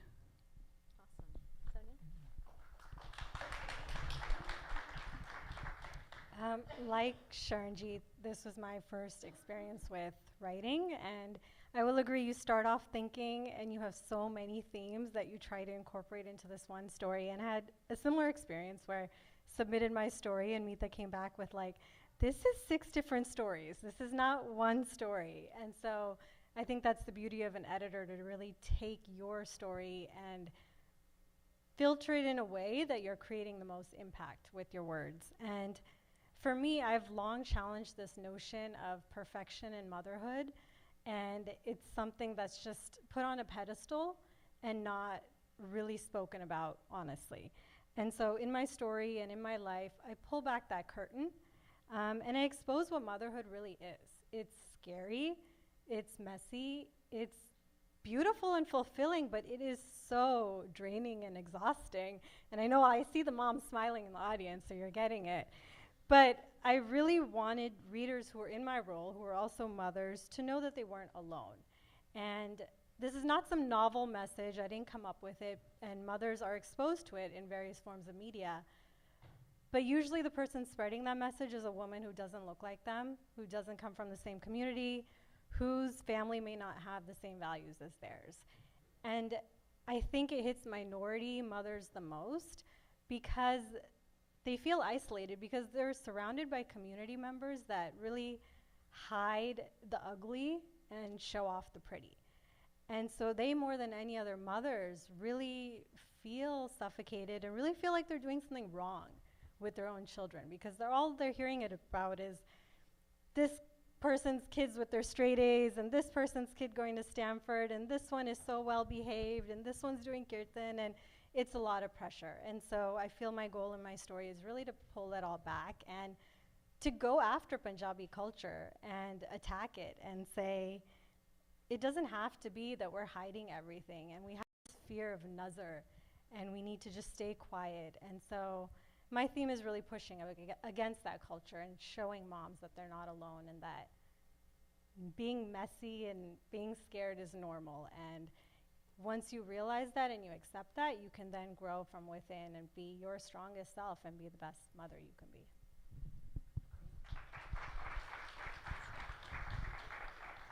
Did you have another answer, or the next question? Can I go to the next question? Okay. So thank you so much. I love that, and I think it's wonderful, as you all mentioned as well, like SALDEF, this Sikhs in Storytelling event. The last panel, there was one female, and there was a female moderator as well. and someone made a comment that, you know, like, oh, there's only one female panelist. So I'm like, look at this awesome panel that's all women, and we're amplifying these female voices, which I think is just so beautiful and so very much needed. I think this is the time, so it's like the perfect time. And when I think about like owning my own story and understanding my identity from the perspective of, you know, you hear a lot about diversity and inclusion, and we say like it's good and we want to do it, but like, what does it really mean? Something that I have spent a lot of time, and this is also since COVID, Sonia, you mentioned being super honest with the world, like in your social media. I've been trying to be really honest with myself. Like, what does it mean to understand and accept diverse thoughts? What does it mean to be inclusive? And how can I, as a Sikh, Punjabi, brown, dastard-wearing female who's a mom and a sister, how can I be authentic? And understanding my own experiences and my own identity, it has really helped me understand my journey and do it from a place of kindness. And it's given me a lot of confidence in how I move through the world as well.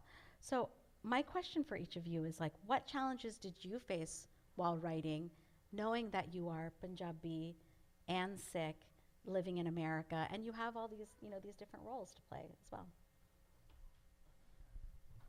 Okay, so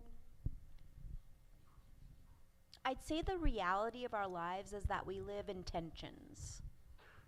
Tensions are there. They don't have to necessarily be framed as something negative or something that we can't overcome, but tension between Punjabi culture and Sikhi is real. The tension with our ideals from the gurus and how we're actually living our lives, and the systems that train us on how we treat women, and the true value of who women are, there's a tension there. So what I observed when we started receiving all these stories was unanimously these authors, they relied on Sikhi as a strength. And it's a very private conversation. It's a very intimate and private conversation that takes place. And what's beautiful is these authors are willing to share those conversations and these stories. And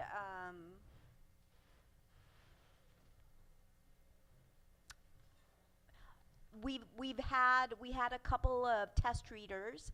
2 were Singhs, and we were really happy that they took the time.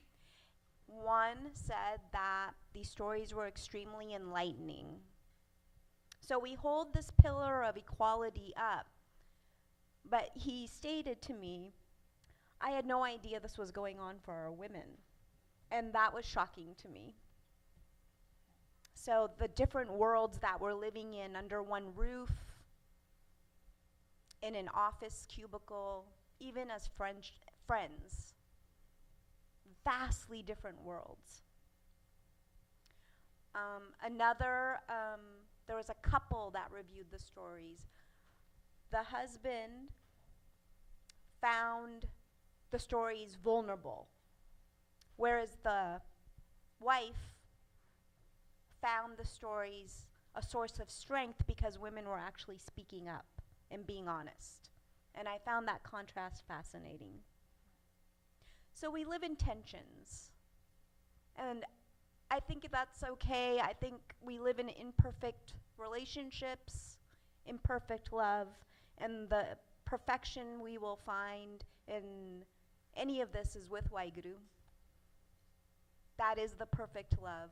And I think it helps us accept imperfect conditions. So I'll pass that on. Thank you. Great answer.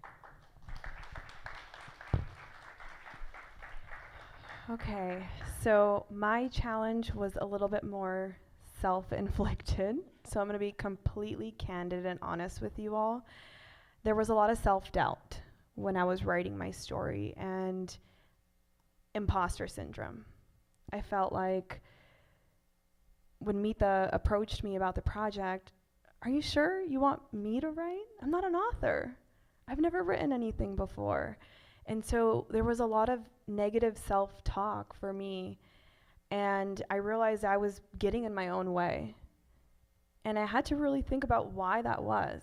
Why did I not think I was worthy of telling a story? Or why did I keep telling myself I'm not a writer and I'm not an author?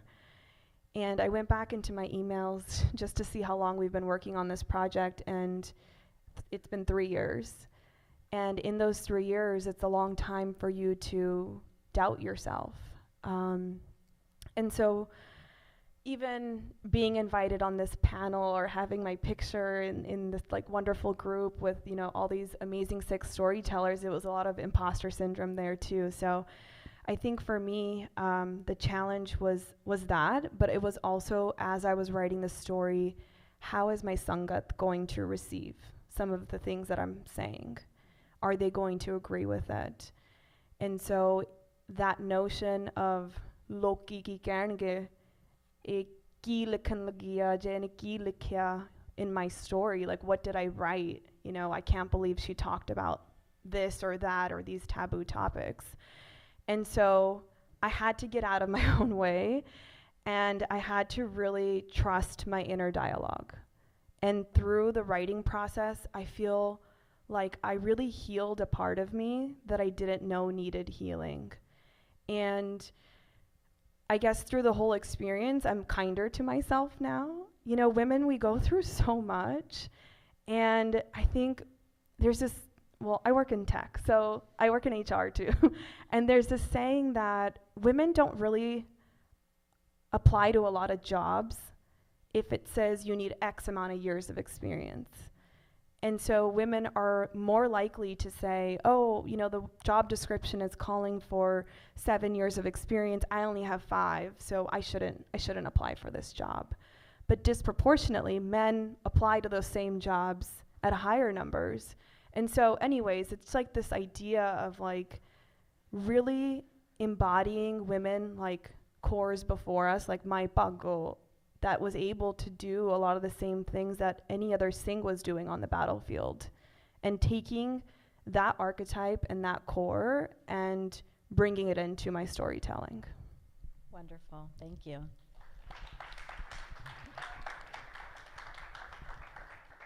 I'd have to say for my story, I don't think I found Sikhi, being a Sikh American, as much of a challenge as I found it a blessing. I think it's a really important place to come from, that I was able to write as a woman born and raised in mainstream American culture, but also straddling being raised in Sikhi. And considering Sikhi is my backbone, is my strength, and drawing from that. And I think we toss it around, but there's such an immense power in the name of Gaur that's given to us by Guru Gobind Singh Ji, and it's just not something you can take lightly. And all of the authors in this collection, I mean, I don't know how Meeta found all these women, but they are so diverse. There's such a huge range of ages. You have women in their 20s, you have women in their 60s. There's a massive range, even socioeconomic backgrounds. There's a mix of stories that come from having these different perspectives. But at the end of the day, what ties them all together is all of these women really drew strength from the name Gaur. They faced some of these situations, there's divorce, infertility, there's heavy topics, there's abuse, but they were all, at the end of the day, able to dig deep inside and really take that name Gaur and take their Sikhi and draw strength from it. And it allowed them to really present the most fearless versions of themselves to the world, ultimately. And I just wanted to touch on, Sharanjit talked about imposter syndrome, and it hits me all the time as well. But what I tell myself is that even if one person is impacted by something you said or something you shared openly, it's worth it, right? Yeah. Great advice. Okay, so I'm going to ask Sharanjit to actually share an excerpt from her story. And while she's getting ready for that, everyone who's standing in the doorway, come on in, grab a seat. We want to see you guys come inside here so that you don't have to stand over there. And also, the audience, you are going to have a chance to ask the authors some questions. So be thinking about your questions. And I'll pass it over to you, Shannon. Okay, so I'm going to set the scene for you all. So I'm going to take you back to a time and place when I was in my early 20s. And this is about over a decade ago. And I was really trying to figure out how I wanted to show up in the world, what type of woman I wanted to be. And the name of my story is called The Soul Walk to Sovereignty. And so it was really important for me to be able to find myself through my story. And in the story, I've parsed out the story in such a way where there's different sections, and the idea is hopefully each section builds on each other. And the first section is called The Cultural versus the Spiritual Script, and the second one is Trapped in the Patriarchy. So they're bits and pieces from each section, and maybe some of it won't all make sense, but really wanted to highlight important pieces of each of those two. So I'll go ahead and read it for you all. This is really daunting because nobody has ever heard my story before, with the exception, of course, Mita and the other editors, and Jaspreet as well. So this is interesting that I'm sharing it. I got a sneak peek to the story, and I'm so excited for you all. Let's give her a round of applause. We are all here with you, Sharanjit. Okay. The cultural versus the spiritual script. From the folklore love stories of Heer Ranja to the beautiful ballads sung by Surinder Kaur, I've always been inspired by the creative expression and stories of our heritage. I can envision my ancestors tending to their once lush khates of kanak and ganne. As the morning fog covered the land, dewdrops painting the plant life as though they were covered in diamonds. The crisp air wasn't polluted by smog, but instead fresh and reviving for the crops. And the smell of burnt wood indicated that a meal awaited the family after a long day of hard work. The stories and imagery of Punjab make me so proud to be a part of a magnificent melting pot of people, creative expression, and love. Over time, as much as I grew to love my identity and my roots, I also began to question it. Why did Bibi tell my mom to keep quiet and not express herself? Why was she told to follow the status quo and do as he says?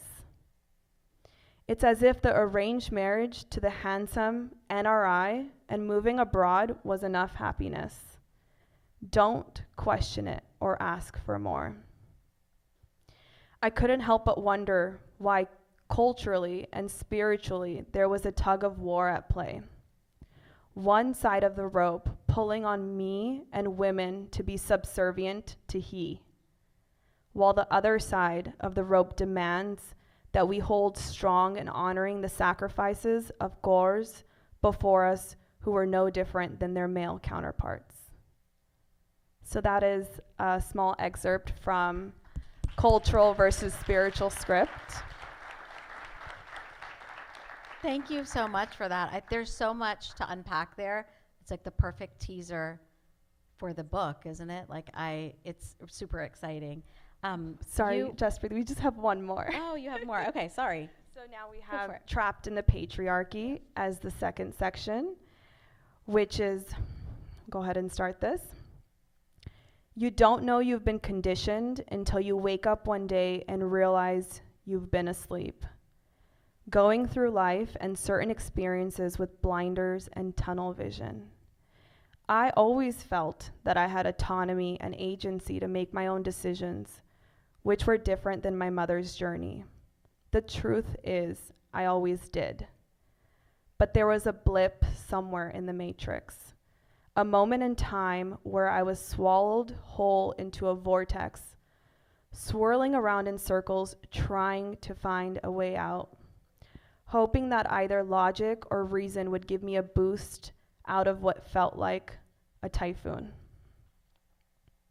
This moment in time started with a he. I was drawn to him like a moth to a flame.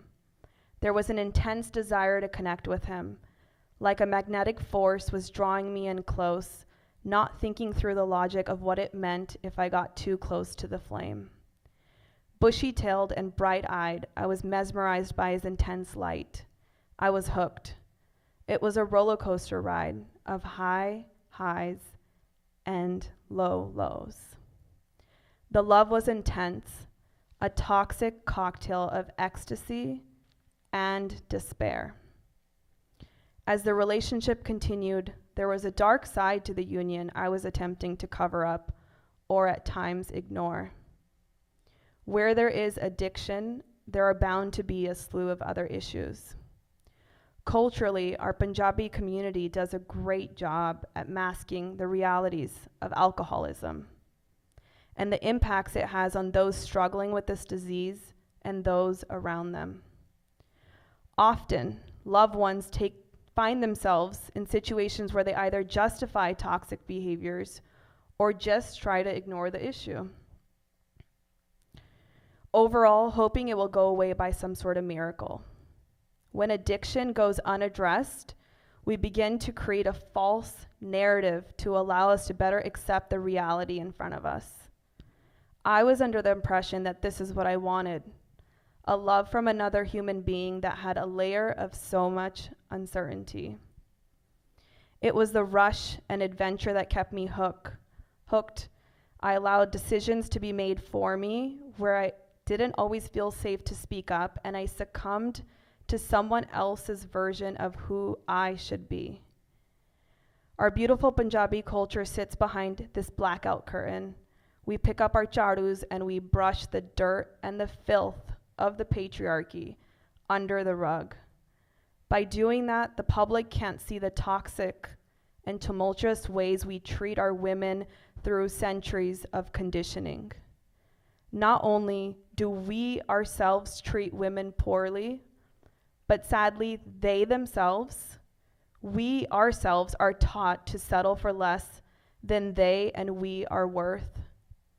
Men who are told to behave and act a certain way also carry with themselves a heaviness, a need to hold the toxic power in most situations driven by their home, their egos.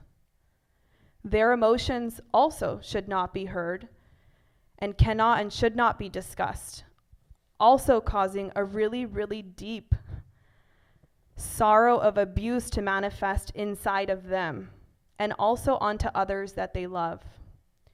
This is the grim realization that he was suffering from the patriarchy and learned toxic masculinity as much as I was. Thank you. Thank you. Thanks for the time warning. So I'm going to ask Sonia to share your excerpt next.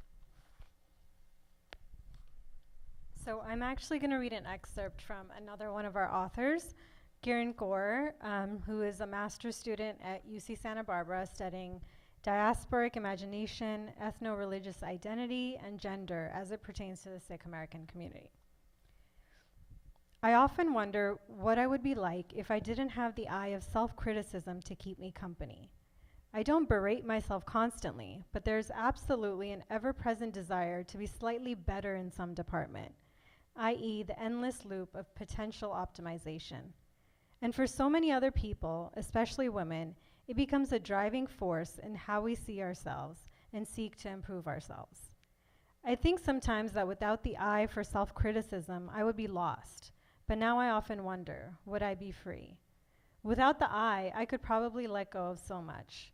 I could let go of the idea that gaining weight equals falling towards undesirability. I could let go of the idea that what girls are supposed to wear does not equal what I, as this girl, should wear. I could let go of the idea of what girl clothes are altogether. I could probably stop picking at my skin or preeminently worrying myself with the idea of aging skin and an aging body. I read a quote by Susan Sontag that has been ringing around in my head since the beginning of the pandemic. She wrote, "The great advantage men have is that our culture allows two standards of male beauty, the boy and the man. The beauty of a boy resembles the beauty of a girl. In both sexes, it is a fragile kind of beauty and flourishes naturally only in the early part of the life cycle.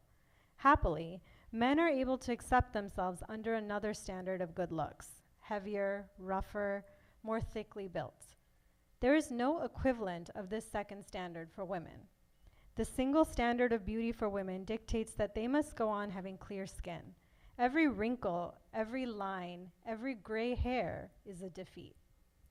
The aim of this socialization, then, is to have women who are continually dissatisfied with themselves. This is historical and it is inextricably tied to colonialism and capitalism. The never-ending treadmill of self-improvement creates a massive market that claims to sell us that which we need to love ourselves. For non-white women, add the additional objectification, fetishization, and commodification to this impossible standard to looking like a perfect young girl forever. What if I was just a little more something? Fill in the blank. Thinner, fitter, lighter, taller, shorter, fairer skinned, longer haired, hairless? The list is never ending. It is normal for me as an adult woman to not have a body that resembles the one I had when I was a 17-year-old.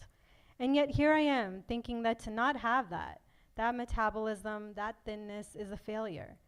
I have watched myself and I've watched my sister, my cousins, my mom, my aunts, and my friends be subjected to this ever since I can remember. The world is always telling them to be a little more something, and then they will one day be worthy. That despite who we are, we may one day be worthy. Thank you. Okay, let's take some questions from the audience. Does anybody have a question that they want to share? Yes. Yes, please.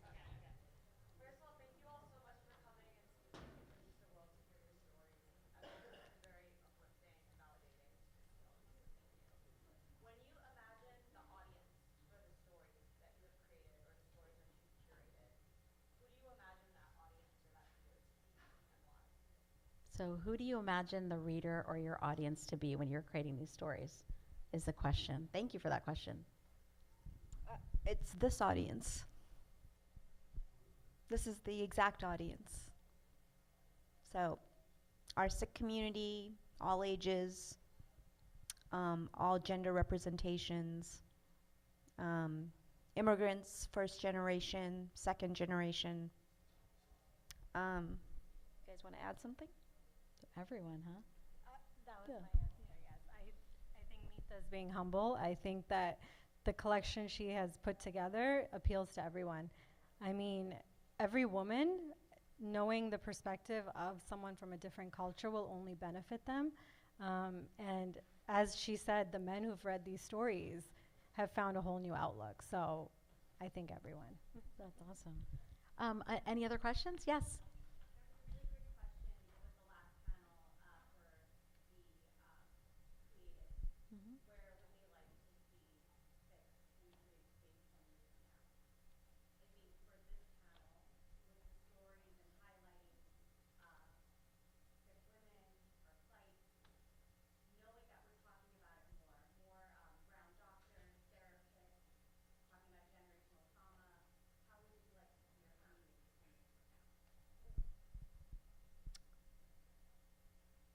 Who wants to answer that one first? Yeah? Okay. I'd love to see our defense secretary as a Sikh woman. I'd love to see a governor as a Sikh woman. Our Surgeon General. Just as our men are very important. I know we've been emphasizing corps, Singhs and corps. I want to see them in every leadership position possible. We are born for leadership. And I hope we can come together and lift each other up so we're not falling short of that leadership. I'd love to see 10,000 books created by Sikhs. I'm old-fashioned. I like to read. I love the films. I love the videos, but there's just something about reading. So, and I'd love to see the global outlook. So just how we flourish as a global community. So. Do you want to answer? I mean, I was just going to say more literature, right? What you mentioned, more books. Does something like this exist? You know, Mita wrote her first book, Her Name is Core, and that was the first time actually I had seen anything like this come together. A number of women just telling their real, raw stories. And I'm so glad that there's a second collection now and the second story. So just Sikhs in storytelling in any capacity, right? Just through documentaries, through literature, film, any capacity, just to be able to see it grow leaps and bounds from where it is right now. On a personal level, in 10 years, I would love that my 9-year-old daughter is a 19-year-old who has never once struggled with the struggle between Punjabi culture and Sikhi, because she has no idea that exists. My boys, who are 15 and 12, don't know it exists. So my hope is that as they become teenagers and adults, like, they don't even know that concept. That's beautiful. Thank you. Thank you for that question. That was awesome. And I think my personal takeaway, spending time with the three of you, getting to know you, hearing about your unique stories, is that the ability to affect change is right there inside that book. So I'm really excited for you all to share that. We have a link that you can take a look at. We'll get that slide up. I wanted to end on a note that you actually hit me, though, with the very first question, which focused on healing. And I studied some anthropology when I was in grad school. And Margaret Mead was once asked, when did civilization begin?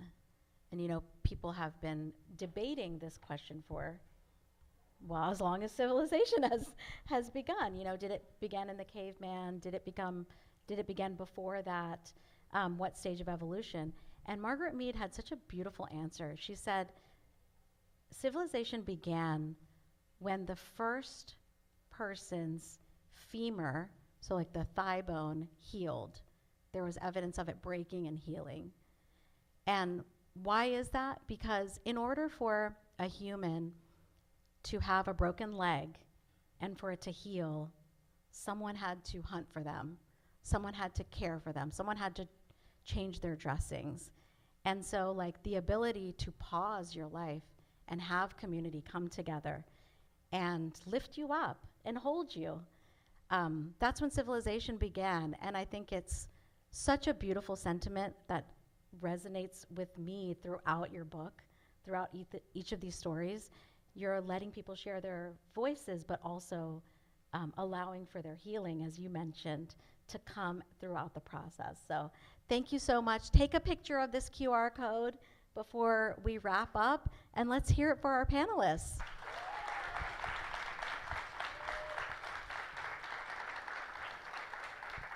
And before I hand this back to Gurpreet to take us into the next section, I do want to mention that, Mita, you said the book's going to be out this summer, so it's not too far away.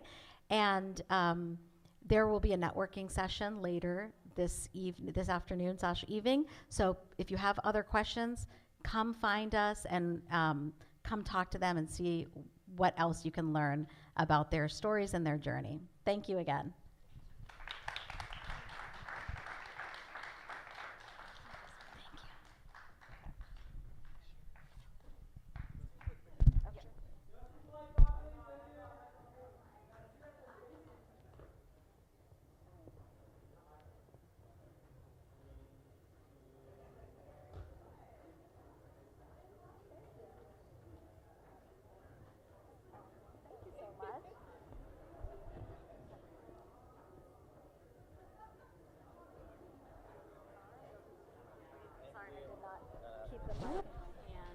Another round of applause, everyone, for Jaspreet Kaur and the Kaur's Reimagined authors. Yes. Awesome. Hello, everyone. Let's do a vibe check. I learned that vibe was a word that people use. Vibe check. How's everyone doing so far? This guy is looking at me. I see you, bro. You're like, what does vibe even mean? There's another word that people use when they're like under 20. Type beat. Is that a word? Type beat? Yo, yes. What does type beat mean? Yeah, Auntie, you can't hear you. What does it mean? It's a feeling that you can't explain. Type beat. Thank you, Manveer. I got nothing there. Cool. We're back here. Let's get the energy. You know what? Everyone stand up and let's do some jumping jacks. You paid at least $20 for this. You got to do it. Jumping jacks. Turn on your Fitbits. Jumping jacks. People are yawning. People are not interested. They're not doing it. Jumping jacks. We got 7 people on that side. These kids are already doing it. This is some jumping jacks. Get the vibe up. Yo, come on, type beat, guys. You got to type beat this. Let's go. Chair. Okay. I can't tell you how to do your form of exercise. Just whatever you're feeling. People are not, I'm going to call you, people are not interested. People are leaving. They're asking for refunds. This is crazy. All right, I'm going to do this to one of my favorite songs by that my kid listens to. The wheels on the bus go round and round. How do you even jumping? That's not it, bro. Everyone please sit down. That was a joke. Thank you, though, for listening. That was great. All right, cool. I have the honor of introducing someone very cool. He's an Emmy Award-winning filmmaker. Everyone, please give a round of applause for Harbalabdeep Singh of Nishkam TV. I had them doing like jumping jacks and singing Wheels on the Bus for you, Virji. I was so nervous out there. I think they were telling me, Uncle, can you do burpees? Can you do burpees? No. I ain't gonna put you on the spot. All right, over to you. Round of applause, everyone. Guys, can you? I need the stand. No, I'm not kidding, guys. I'm nervous. Can you guys come? And we need a microphone stand.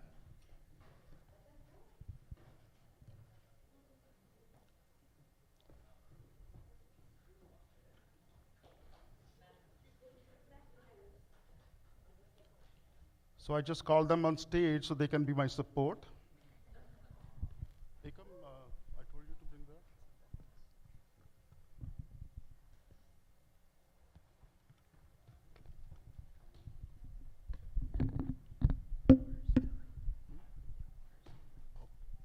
Why don't you put Just put it down with the other ball. too high? It's too short. Oh, no. So this is what happens when you rehearse with a podium and you don't get a podium in the end. All right. Now there's an old African proverb which says, until the lion learns how to write, every story will glorify the hunter. And as Sikhs in America, I think we have found ourselves as those lions in this story, with our narratives framed by somebody else. And sometimes our narrative not shown at all in the media.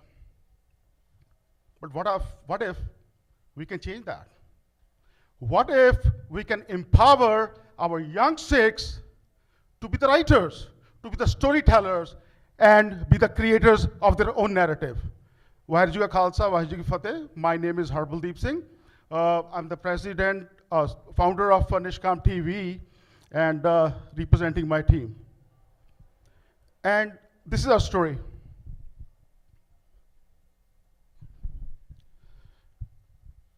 Now, growing up as a Sikh in India, I often felt invisible.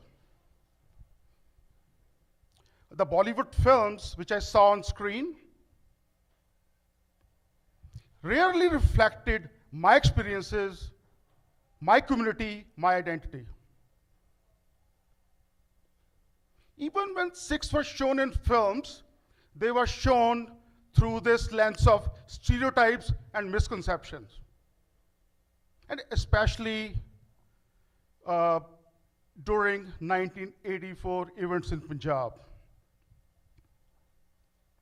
The lack of true, authentic Sikh identification, and then on the top of that, labeled as terrorists following Operation Blue Star and 1984 anti-Sikh program in Delhi left me feeling disconnect and profoundly misunderstood. But the real challenge came when I moved to the US. I need some water.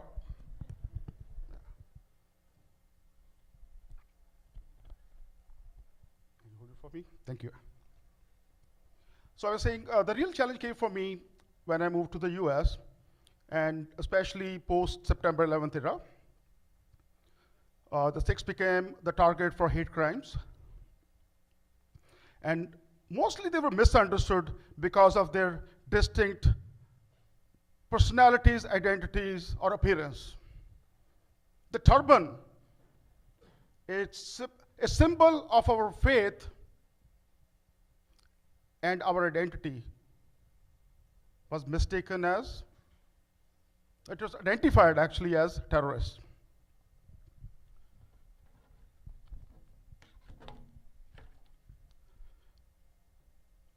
The SALDEF's 2000 report called Urban Myths, which VG talked before, highlighted widespread ignorance and bias against the Sikh community. Now, which became a trigger for me to act. It is then I realized if we can use the power of visual storytelling, we can make behavioral change. Because that report talks about, yes, advocacy is important, but you need to bring that behavioral change.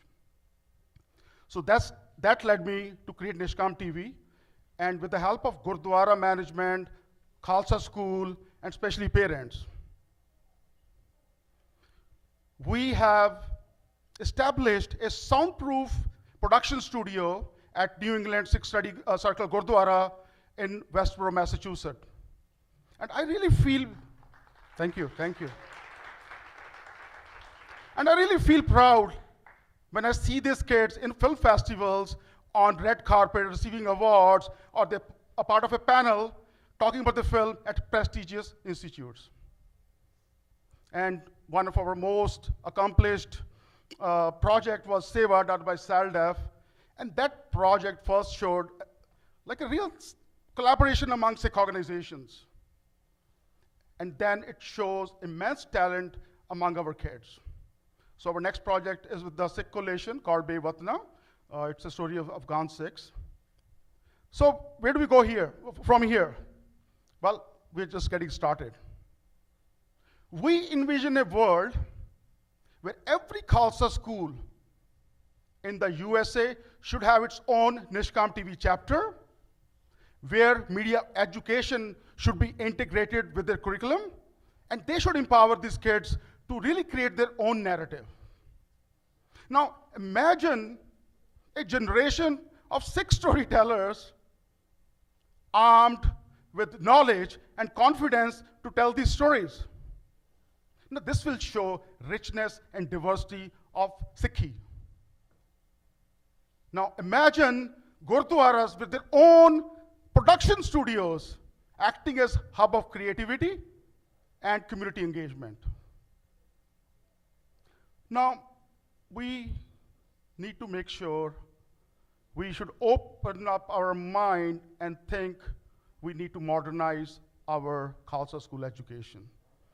And to all the Sikh storytellers here, very inspirational. We want you to tell more stories, and even to these kids and kids in the audience, join our journey. Together, we can ensure that the lion story is not told just by the hunter. It should be told by the lion and lioness, which are our Singhs and Kaurs. Jada samana lenda hoya. I think this is a modern age Khalsa Fauj. Thank you very much.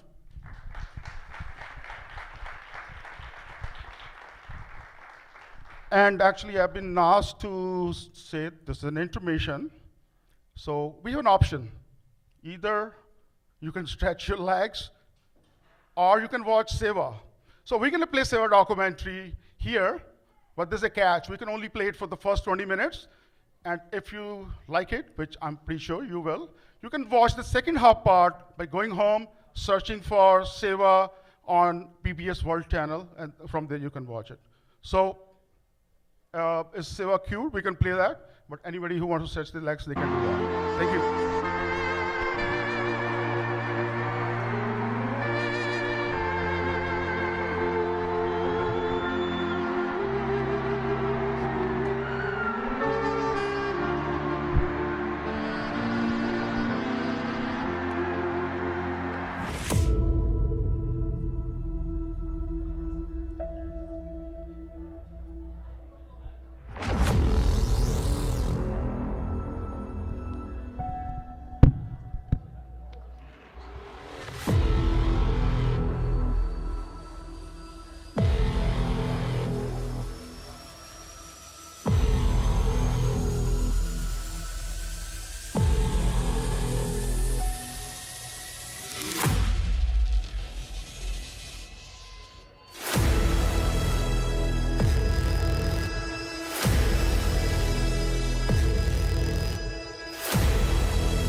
I was one of the people who was caught off guard. I had first heard about COVID when I was on the West Coast in February of 2020, ironically visiting Silicon Valley on a trip of mayors to a public health laboratory. And we were specifically given the advice during that tour of this public health startup that there's a public health crisis in the Wuhan province of China, but their projections is that it's going to be problematic in the Wuhan province. But if you're anywhere else in China, you're safe. And certainly in the rest of the world, this virus is not going to be spreading beyond China and largely within that one province.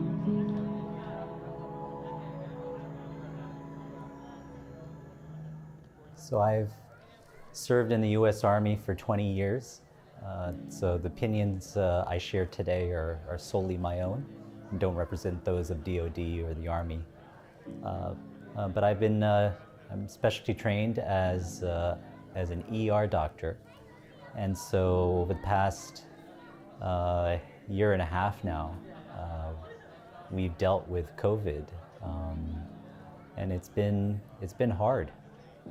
It's actually been, in many ways, much more difficult than my time overseas in Afghanistan. At least in Afghanistan, we had resources, and here, especially in the early days of COVID, we didn't have resources. We didn't have even PPE, adequate PPE to deal with what was going on. The pandemic was really hard. I think I went through medical school, residency, fellowship, junior attending level, or first years of work are just as hard as any training time. But this was the hardest last year and a half of my life in terms of just work. It was so hard trying to sort through all this, trying to make sense of all the information, all the science, and then physically the labor. History told a different story, and we began hearing that story not from the Far East, but we actually began hearing it from our Italian American residents here in Hoboken. I started getting calls and emails from some of our residents in Hoboken who were of Italian descent and who were in Italy at the time, literally telling me with fear and panic in these communications that, Mayor, this is something to be taken seriously. One of the hardest parts of the pandemic has been, I think, the beginning when it started. It was so hard. It was so hard to think what's going to happen with the patients that we take care of at the bedside. Are we bringing this virus home? How are we going to be protected? How are we going to deal with the personal protective equipment or PPE? Is it going to be safe for a Sardar to wear this stuff and bring it home? Hoboken was the first city in the country under my leadership to shut down the bars and restaurants because of the growing spread of the disease. And at that time, we only had one positive case of COVID. When we made that decision, that ultimately was followed on a national level by mayors and governors across the country. Many of us started making our wills, started thinking about what we're gonna do if we get sick. Are we gonna have to not only manage, who's gonna manage our kids, who's gonna manage our communities? And it was very, very frightening. And then even more frightening was we were in the know, but many people that we know did not know. And in the Sikh community, so many people are dependent on the physician and community leadership, the public health leadership. They're dependent on so many different aspects of information. I remember in the early days of COVID, when we talked about PPE, there was a question of, well, how are you going to form a seal with adequate seal with a 3-ply surgical mask or even with an N95 mask? And whatever type of seal that you make, would it be adequate? And I think that question went through a lot of our minds, a lot of Sikhs and Jewish doctors and healthcare workers, a lot of Muslim healthcare workers also, I think that have to maintain their beards, also had sort of the same question: is my PPE adequate to deal with this very deadly pandemic? I think all of us can remember the issue when some of these some of the Sikhs who decided to shave their beard and shave their hair so they could be protected better, they felt, with their personal protective equipment to serve. And that act became seen as an act of heroism. That one really hurt. It stung a little bit because we really felt that, some of us really felt that our gurus would really want us to do our best to not lose our identity in the face of calamity.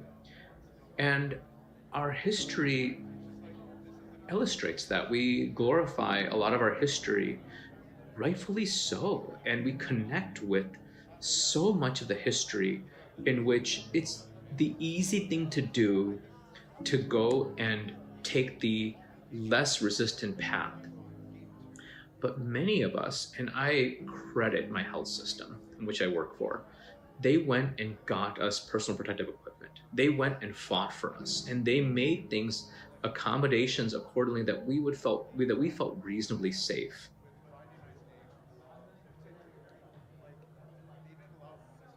Sikhi has really informed many aspects of my public life. I really stay true to the altruism that Guru Gobind Singh Ji said, which is really to recognize all of the human race as one. And that's a time-honored tradition in Sikhism that began with Guru Nanak, who really saw no stranger, saw no difference between a Sikh or a Muslim or a Hindu. And that is also very critical to the foundational documents that we have in the United States, in the U.S. Constitution and Bill of Rights, to recognize everybody as equal, to try to reach that more perfect union, and to make sure government pushes us towards achieving those ideals as a nation and as a Sikh mayor through my faith to be added strength towards those ideals. Sikhi is a way of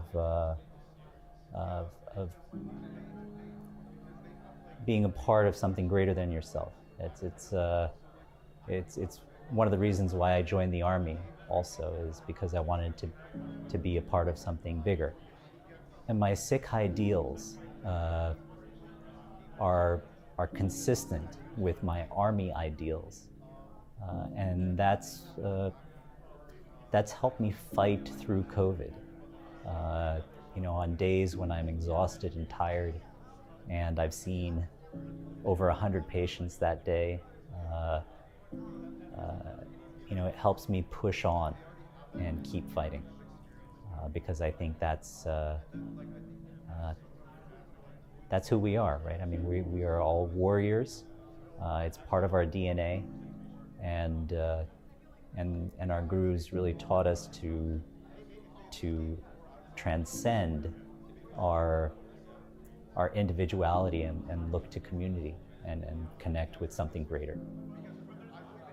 I can't tell you how much I derived inspiration from our Sikh history, our Gurbani teachings, so much of what we learn about. I mean, all the Sikh teachings of the idea of Sangat. Our Sangat was amazing. Not just at the locals level, the national level. I could call up my friends, my colleagues, they would call me up, and we would all have deep dialogue and constant communication and support each other. Then you also had the idea of ego and home, that you had to really subjugate your ego and really battle against it to really recognize that, what am I here to do? What is my purpose? My purpose is to serve. And so our gurus teach us about battling the ego, putting it down, and really finding your true inner self.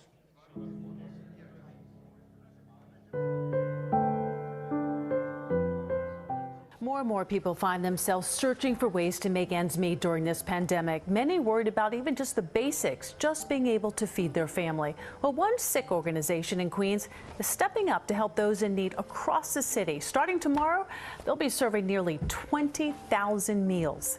Here's Eyewitness News reporter Naveen Dhaliwal. Food being made at the Sikh Center Temple in Queens Village is a common sight, as free meals are always served. But as the COVID-19 pandemic grows, these volunteers, gloved and masked up, to prepare meals for tens of thousands in the city as they deal with quarantine. If we go to any Gurdwara throughout the world, we have been offering free meals, Guru Nanak's Langar, from past 550 years.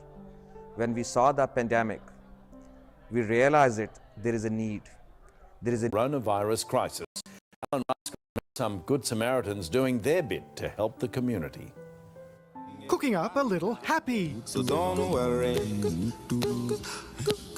be happy. Melbourne's Sikh community rallying to prepare meals for delivery to anyone most in need, especially the elderly and the isolated. They want to deliver the food for tonight. The volunteers not only delivering meals, but also groceries. They also collect all the items needed to provide the free service. We in Melbourne living as a big family, so we are helping our fellow members at this stage.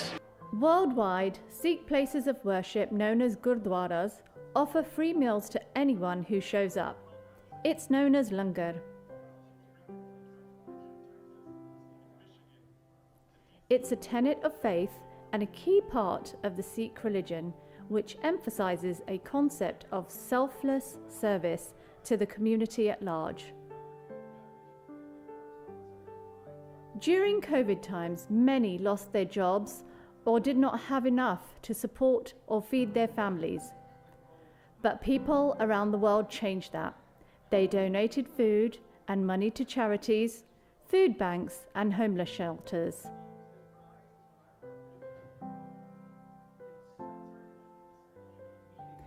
During the COVID pandemic, in particular the lockdown within New York City, there was a very strong sense of fear and worry amongst the community, in particular with our community that is immunocompromised or they were elderly and not able to go outside.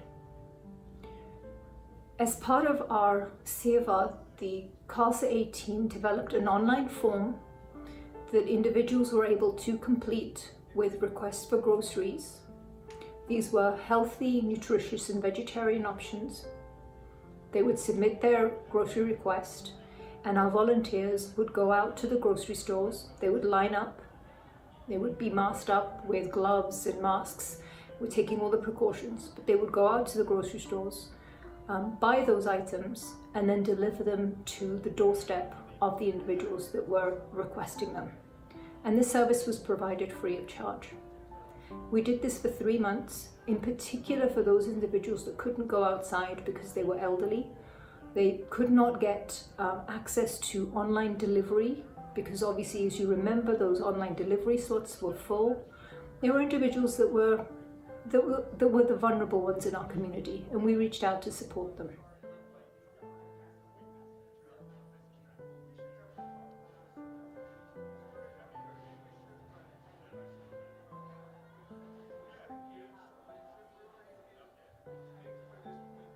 Every Sunday during the pandemic, the Sikh Society of Central Florida cooked meals and packed them into boxes. They then distributed the boxes to their local community and anyone else who was in need. I'm out of work right now. I work in a restaurant and no work. This is so awesome that you guys are providing free meals for families on Sundays.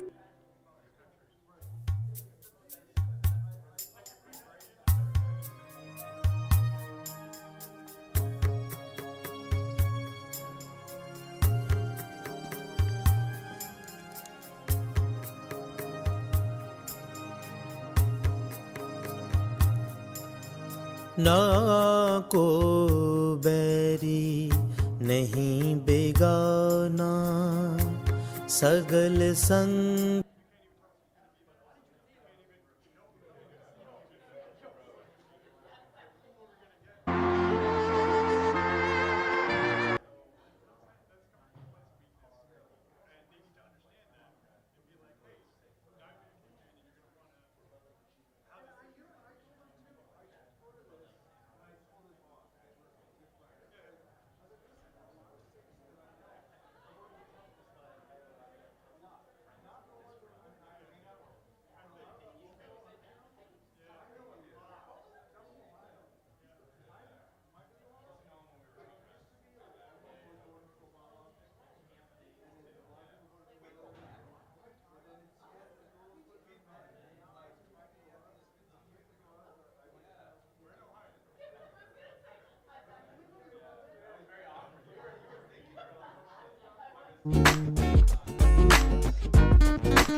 Testing, testing.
Yo, what's up, y'all? If you're enjoying the food, that's awesome. I made it yesterday. Everyone, please start making your way into the hall. We have an amazing panel discussion up next, Sikhs in Storytelling. That's the name of the theme. Everyone, if you can hear my voice, Gurpreet Serene inviting everyone to come back inside so we can begin the next panel discussion. Yeah, she told me to tell him from here. No? Can I take the mic all the way out? Probably not. No, wouldn't make a difference. If you're happy and you know it. This is the only songs I sing, Ganesha. The wheels on the bus go round and round. One little blue fish swimming in the water. Huh? Oh, yeah. No, yeah, I got Miss Rachel. Gotta love. We need a Punjabi Miss Rachel. How can we get that happening? Think about it. Think about it. Sat Sri Akal saareyaan nu, mera na haiga. It could be a vibe. I'll be back. Ruin my vocal cord. Huh? Yeah, how many? 2, 3. Oh, do you have one? 2. I have 3 people. You are a different high class. Thank you, everyone.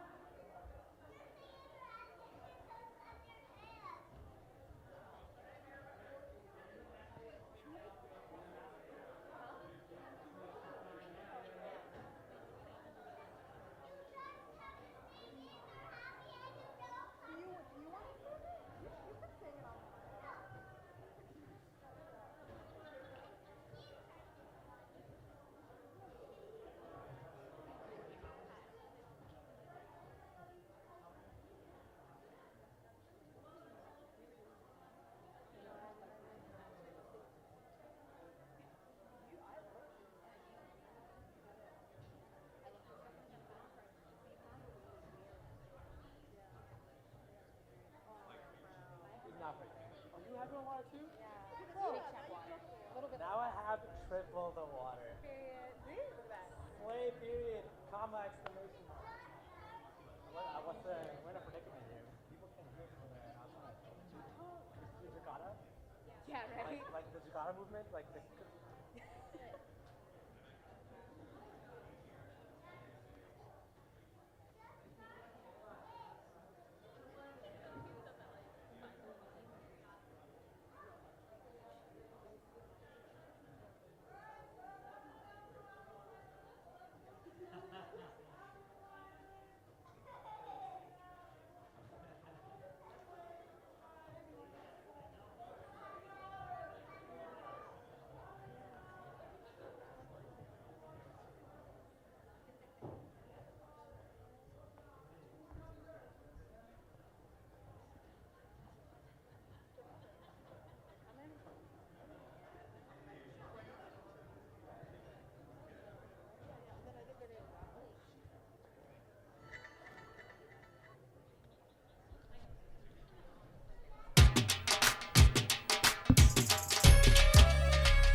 Hello, everyone. Yo, you gotta adapt with the times. This is what storytelling. I'm wired by. Get it? Why? No. Okay. Anyway, tough crowd. How was the food? How was the jalebiyan? There were no jalebiyan. Vishwajit Virji. He likes the sweet stuff. Nice, amazing. I'm back. As you guys are so excited, I can't wait. Cool. So we're running really, really late on time, but this is a very, very special and exciting panel discussion. I'm going to have Sona introduce the panelists. So everyone, round of applause for Sona. Yeah, woo! That was gold. Vaheguru Ji Ka Khalsa, Vaheguru Ji Ki Fateh. So first off, I just want to thank Amrita Kular. She spent so much time with us panelists, bringing us all together. And I'm really excited for this conversation. I'm being joined with a group of Sikh women who are journalists and communications professionals. I'm Sona Simran Kaur. Just in terms of my background, I've been in the communications field for 18 years. Lately, I've really been focused on being the leader of communications teams for nonprofits, media, local government. And right now, I work at Data Society, so we're basically in the tech governance space, which is a new space. And your panelists are Brahmjot Kaur, Associate Writer and Editor at E! Harmeet Kaur, Culture Writer for CNN. She covers race, identity, and social justice matters in her reporting. And Assis Kaur Singh, who is a communication strategist at Realtor.com. So I wanted to just start at, I think, a place that sometimes we like to avoid. And that's, how do you start to embark on these careers, especially since they're in fields that, you know, sometimes takes networking, connections. People may even think nepotism, and a lot of times in our community, we don't have those family connections. We don't even have the family endorsement or explicit support to start these types of careers.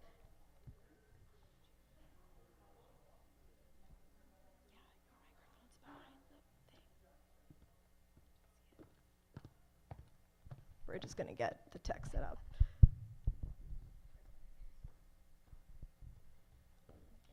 So Harmeet, I'll start with you. You know, why did you want to be a reporter, and why were you excited to start a career in journalism, and why did you believe in it? Yeah, so, you know, as a kid, I always really loved writing, and so it just, you know, the idea of being a journalist sounded cool. I would watch the TV news, and, you know, it just seemed like these people got to travel the world and tell stories. But once I actually got some experience, you know, when I was in high school and college, working internships, as I, you know, was in newsroom meetings, hearing journalists sort of talk through story ideas, or whether it was like pitching stories of my own, I just really fell in love with it. I, you know, realized that like this was a job where I would get to learn new things every day. I would get to meet new people. I could ask them any questions that I wanted under the guise of being a reporter, and they would talk to me, which was super fun. And yeah, so even just the process of like writing a story and crafting a story, it was just really satisfying and rewarding. So there just wasn't anything else that I could imagine myself doing. Yeah, your response reminds me of the adage that journalism is the first draft of history. Yeah. So you're literally like writing the historical record in live time. It's pretty No cool. pressure. So Brahmjot, can you share your story with us? You know, how did you decide to enter journalism, and why did you think it was important to pursue this career? So I think in my family, when you are a very passionate and opinionated person, there's sort of this expectation that you'll probably end up in law school. And so I really started college with this expectation. I decided to go into political science, and I think that I would say like my second year, I just realized that this wasn't what I wanted to do. I knew I was a good writer, I knew I was really passionate, but I couldn't figure out like where that should go. And so on a whim, I joined my school magazine, and I swear everything just sort of clicked. And it was a really exciting experience, so I decided to take some journalism classes, and I did continue majoring in political science because City College does not have a major for journalism, but I think it does now. But also I'm very happy to have done that because it really has made me a more well-rounded person. But from then on, I really just realized that this is what I wanted to do and this is what I wanted to pursue. So I took internships, and then when I got out of college, there was a program through NBC called NBCU Academy Embed Program that embeds you into the digital newsroom. And so that's really where all this started. Someone took a chance on me, and I was able to prove that this is what I wanted to do and where I wanted to be. And yeah, that's sort of how I ended up here. I love the applause. I also think maybe this panel could be called People Who Decided Not to Pursue Law School, and why. Assis, you know, how did you start in communications, and why do you think it matters, and why does having a skill set in communications matters as a Sikh in our community? Yeah, so I went to college. I thought I was going to do psychology, and then by my senior year, I had ventured over into the business admin program.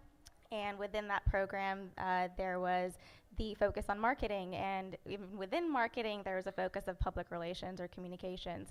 And as I decided to pursue that avenue, I also consequently decided to pursue internships in that avenue and found myself interning at entertainment houses like New Line Cinema, and eventually went over to what was one of the most prominent entertainment PR agencies. Back then it was called PMK HBH. I just really enjoyed the exposure to what communications was, which is the dissemination of information. It's the idea of figuring out the best way to create a message, thinking about the key takeaways, thinking about what is the message you want to get across, and figuring out the best way and the distinct way to do that. And I just really enjoyed it. And I think for those reasons, developing that skill set, even within Sikhi, as a Sikh person, having that skill set is important in how you pursue your own life or your professional career. So I'm hearing a lot of themes about the importance of being engaged in college, like going for that program, even though you might not get accepted, just going for it. And also the importance of internships and going for the big internships at like the big brands and like having big dreams. But I also wanted to talk about barriers to starting. So Brahmjot, I'm curious, was your family supportive of your start in journalism? Did you need to persuade them? And what do you remember from those conversations? Yeah, I think that the best word to use is hesitant. So I think that, and I'm sure some people in this audience can also understand, our parents come here with the expectation of providing their children with, a better life. And what they really my parents wanted for me and my brothers was financial stability and just like happiness. And in their mind, that really comes from, I know we've talked about it, I'm sure on other panels, but like the big three, right? When you think of like law school or medicine or engineering, like, you're gonna be good, that you'll have a good income. And so when I wanted to do this, I think there was a level of concern, just because now I'm in an alternative path that they didn't really expect for me. And so it was really just having to explain that to them. And I just knew that there was nothing else that I wanted to do. And so even though they wanted me to be realistic, I just was like, I can't do that. So I was able to, try these things out. Luckily, they were very supportive of me afterwards. I've always said that I'll be able to land on my feet no matter what. But I think I've really had a chance to prove this to them. And I just don't think that there would have been anything else I wanted to do. And I think it was very helpful. So my oldest brother, Manveer, he decided to go into public policy. And even though my parents were very politically active, they didn't see that as a real viable career option.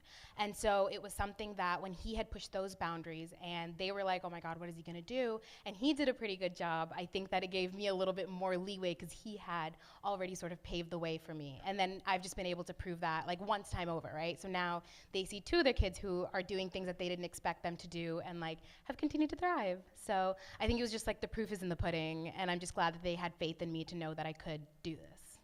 Yeah, but I wouldn't say that they were like super excited right away. I also love the fact that like you had a supportive relationship with your sibling, and that's really cool. Assis, did you encounter skepticism from your family or your networks? I'm sure they were like, New Line what?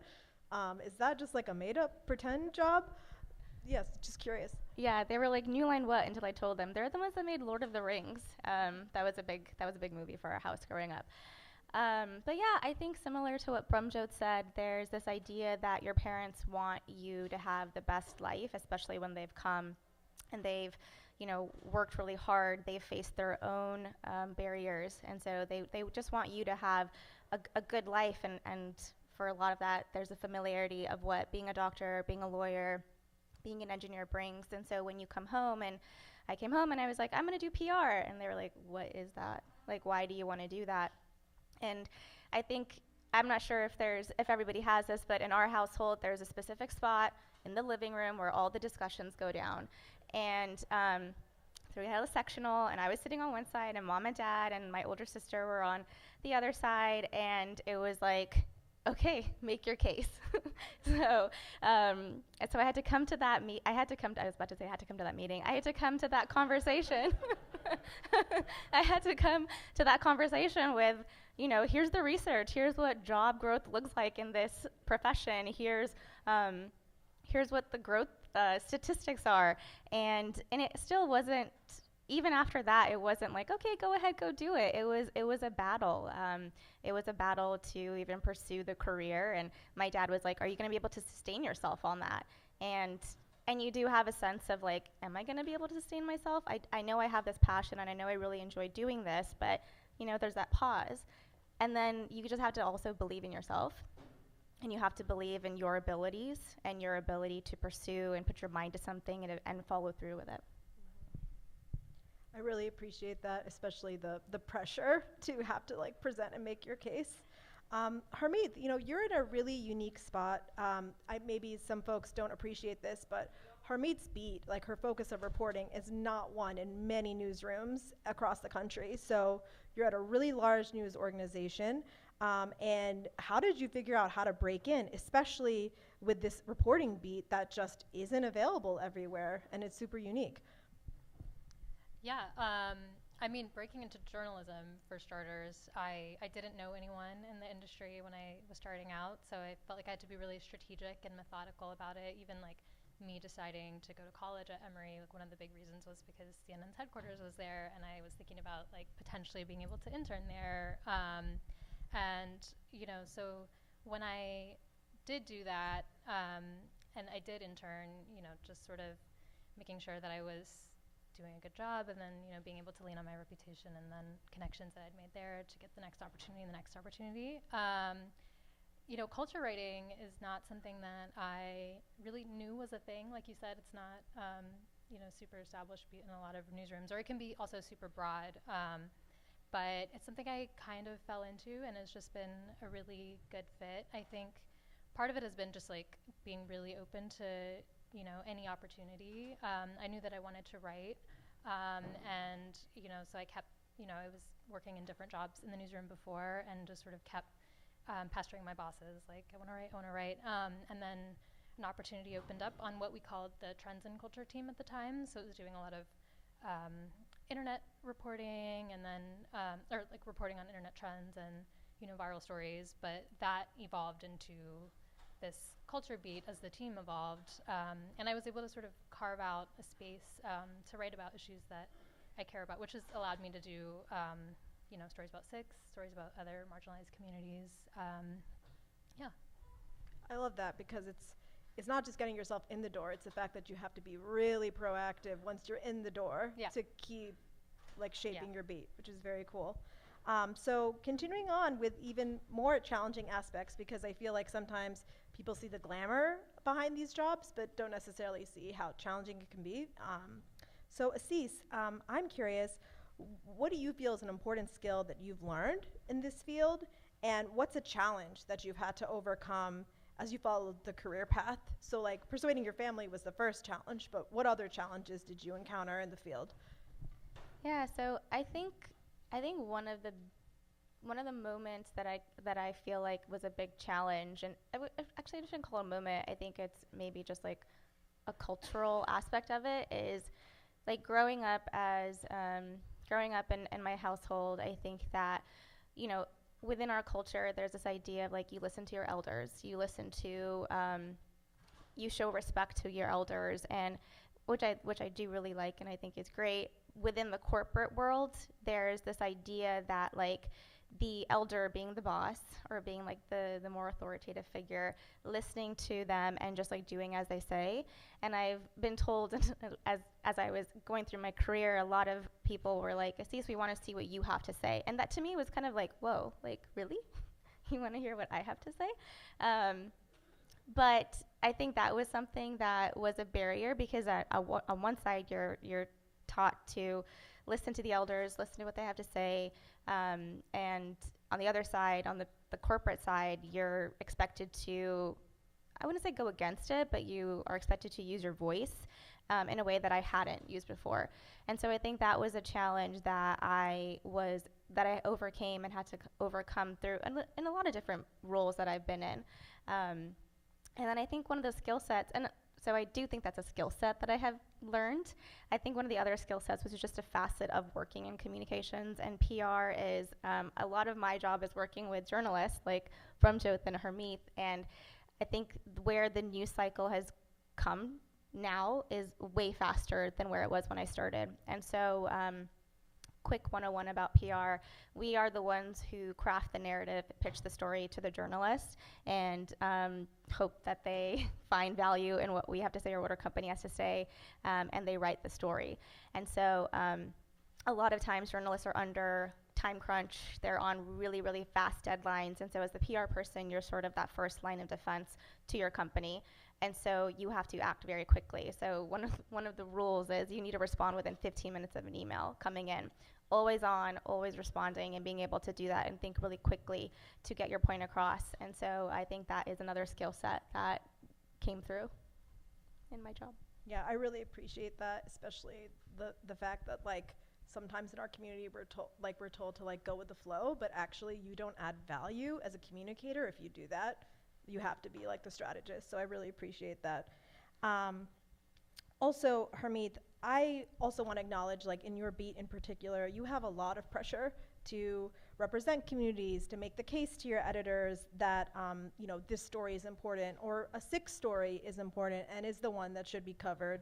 You know, what's your perspective on navigating that type of pressure? And I know you can't do it all, so how do you walk that balance?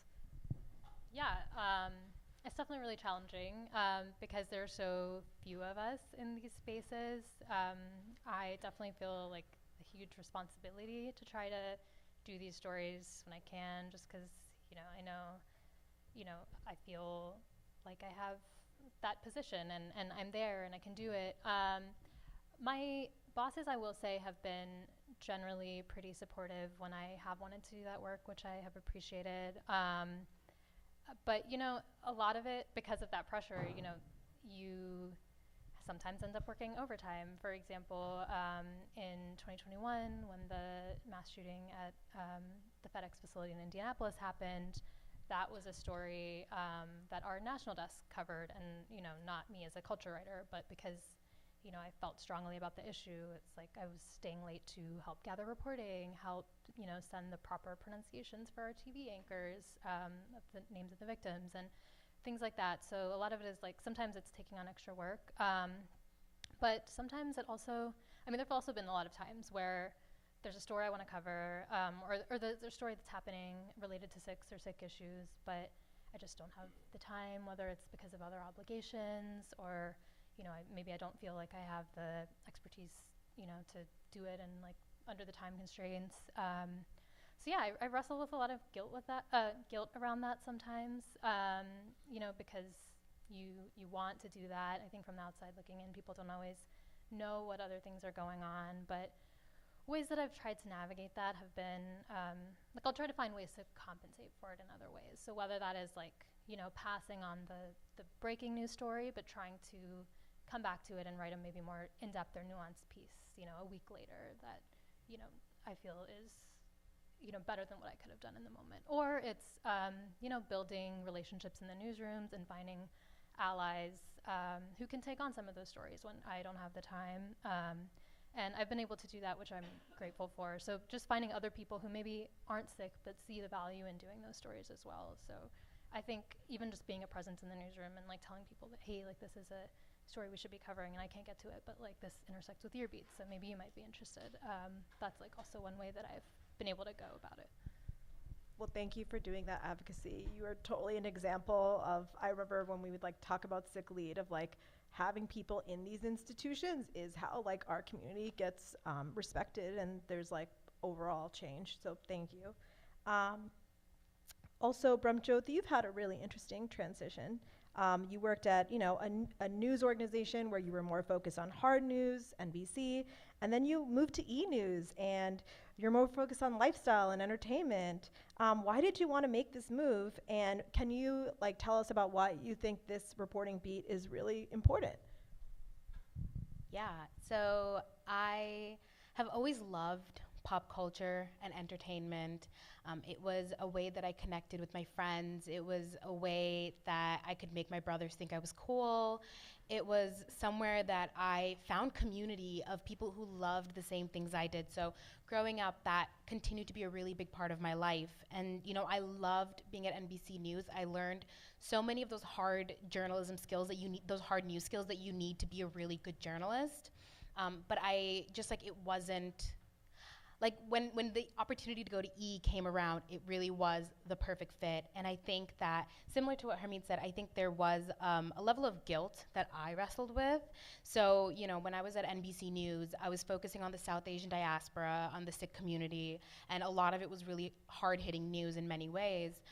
And so I loved doing that. But at the same time, it didn't feel like it was my place. I just felt like I had this calling towards, you know, entertainment. And so, you know, I went from actively reporting on our community to no longer doing that. And there's a level of guilt because, you know, again, as Harmeet said, like I think I was the only one in our newsroom. So there were a lot of stories that I had to push forward. There were a lot of stories that I fought for. And I'm very grateful that my fellow reporters are very aware of these things, and they've been doing the amazing work after I left. But it was definitely a feeling like, okay, I'm no longer doing that. And I had to reframe my mindset in many ways because I'm so happy with the work that I do. I get to cover things that I love, and sort of remembering that now I get to, in some way, be a level of representation. And like being in news, like we can be in all facets of it, right? Like there is this sort of thing that I don't have to, I mean, maybe I'm just trying to make myself feel better, but we don't have to cover our, you know, community all the time, and we can still be a force for good in where we are. And I mean, even the little things for me, when you go onto our website, like you will see my byline there, you'll see Kaur. You know, when I talk to celebrities now, I make them pronounce my name properly, and they ask me what it means, and I'm able to actually tell them, you know, what it means, and it's like a new sort of like world for some of these people. So yeah, I think and I'm so much happier, but there is this like sort of change that comes with that, both mentally and, I mean, work-wise, I just now get to do really fun stories, which is awesome. I really love the impact that you're having, even just like one-on-one with like really influential people. So kudos. Before we open it up to audience questions, wildcards, think about what you want to ask. I did want to ask everyone if you had a story, though I feel like you've already shared some, that about like where your work did allow you to express your Sikh identity, or how it intersected with your Sikh identity, or just your personal journey in Sikhi. Or is there any like accomplishment that you're really, really proud of? Let's just go down the line. So Brahmjot, we'll start with you. Okay, so I know that I just sat here and talked about how much I loved entertainment news, and I do. I want to say that right. But when I look at some of my stories, and one that I will always sort of be really, really happy that I did was basically during the police search for Amritpal Singh, there was a lot of coverage in the diaspora about protesters, and a lot of the language that was used around it was vandalism, you know, breaking things, just like sort of the conversation that we see, almost like villainizing these people that are protesting. And I remember when I saw that, I went to my editor, and the first thing I asked was, what do I need to be able to make sure that the story gets through? And so we made sure that I had, because you know, it's also really hard to, in these spaces, like a lot of people don't understand the nuances of the Indian government and sort of like the rise of Hindu nationalism in India. And so at that time, I sort of had to really push this forward. And so I feel like it was a coverage where I was able to talk to the protesters and really give them a voice, because there's a reason why people sit outside. There's a reason why they're outside of the embassy and they're yelling these things. And so much of it was giving a voice where they know they don't have a voice, where the internet was shut down. And so that was one of those things that there were a lot of hurdles to jump through, having to educate the people around me who are willing to be educated, but you know, just having to like take on that responsibility. And I look back at that story, and I'm like so grateful that I put in the work, even though it was so stressful to do on the short time crunch that I had.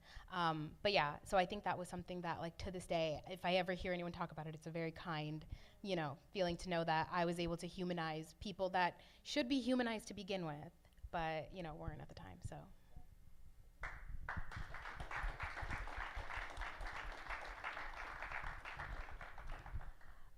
Yeah, actually, I feel like the most meaningful story of my career has been one where I was able to lean on my Sikh identity and Sikh background. It was in 2021 on the 20th anniversary of 9/11. So, you know, our newsroom, like, you know, most newsrooms was, you know, doing a lot of stories on the legacy of 9/11 and, of course, you know, the horror of the attacks and the people who lost families and things. But I kept seeing, you know, it's a story that there was a story that I felt like wasn't being told as much, one that we all know around, you know, 9/11 and how it affected our communities. So I had the privilege of being able to spend time with Balbir Singh Sodhi's family. He was the first Sikh person who was killed in a hate crime after 9/11. And I was able to do a piece that reflected on the ways that 9/11 you know, affected our communities and how people in the U.S. Turned on Sikhs and our Muslim brothers and sisters, and you know, sort of explore the impact that still has on his family today and how they've, you know, managed to process their grief. And it was really rewarding. It was a really challenging story because it's so heavy and so sad, and to like make his family, you know, sort of relive that tragedy was hard, but I think the story that came out of it, I was really, really proud of. We were able to really just unpack who he was as a person, share details of his life that people, you know, might not have known, and you know, I was able to use my Punjabi language skills to interview some of his family members, which also I think really helped strengthen the story. So I think when I've been able to go on the ground like that, being able to like lean on my background, being able to, you know, lean on some of these, like being able to lean on the language skills and all of that has really just made for like better work.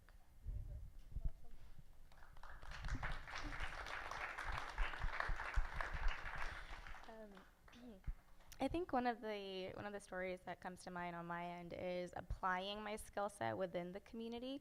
So I volunteered in a PR capacity with the Sikh Film Festival, which is in Southern California, where I'm from, and in that capacity was able to pitch and share our stories and share the Sikh community with the Los Angeles Times.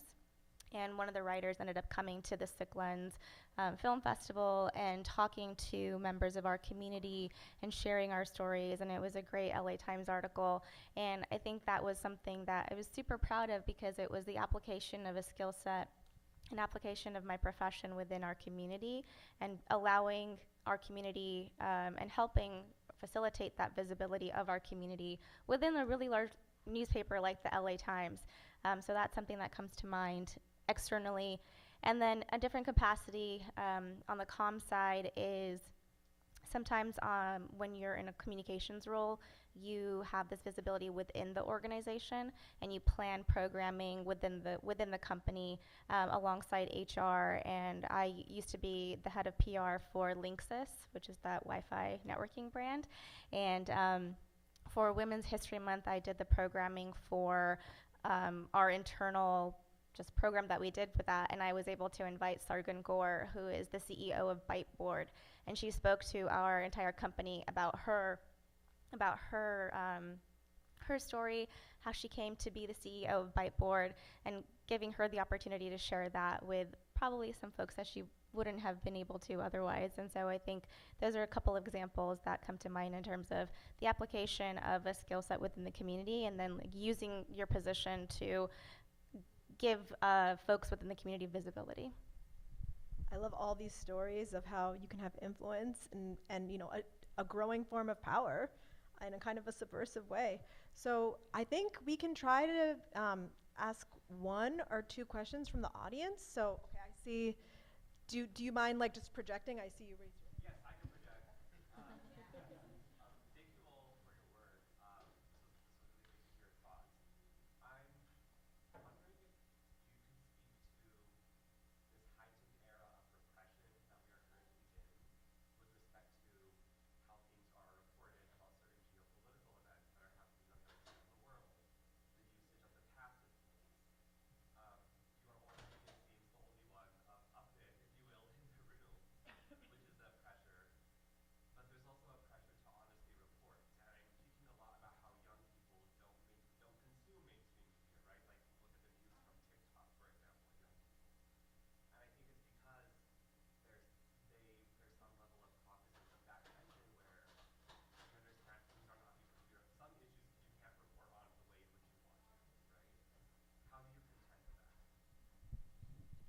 So that was a really excellent question. I think like maybe we should start with in terms of newsrooms, editorial style, objectivity in journalism. Sometimes there's stories that just go untold because they're objective. Like if we were to look at American history, Jim Crow laws were accepted by the press, right? Some of the most oppressive things are often endorsed by newsrooms, and that's why newsrooms have had a huge reckoning that's continuing to go on. So maybe let's start there. So Brahmjot, Harmeet, like, is there any like stories you have to share? I also think we should definitely talk about like groups like Aja and you know, places where like journalists of color really organize and network and also support each other too. Yeah, so now I guess it's not as much of a conversation to be had. But when I was at NBC News, I was very, very, very grateful to have an editor who was someone willing to learn, willing to listen, and so that I think was really helpful when I sort of brought my pitch forward. We maybe had a back and forth about how we can do that and how we can talk about it. So for me, like at the time when I would be talking about, we did a story about actually the rise of Hindu nationalism, and so me and one of my fellow reporters, we sort of sat down with our editor, and she was cool with it, but then we had to sort of like bring that up the ladder, and there have been things that we've had to push for when we talk about casteism and the language that's used in the newsroom. It is derogatory to this day, and it's something that we've had to push and make sure that they understand that you cannot be calling Dalit people certain words, and that, you know, there's a language around this now, and they're like, well, it's not in the AP style, and it's like, okay, well, of course it's not in the AP style when, you know, you haven't had to have that conversation yet. So just like for me, it was having allies in the room and really like pushing that forward. I didn't do it all the time, and when I would let those battles go unfought, I really regretted it, and I wish that I had just like pushed forward, because I always say the truth is the truth, and you can't stand behind. You can't really change that. So I'll let you move forward. Yeah, thanks so much for your question. It's a really great one. I'm glad you asked it. You know, I think this is something that newsrooms also are wrestling with internally. I think a lot of times when people talk about journalism and media, they sort of talk about it like it's this one blob, like the media.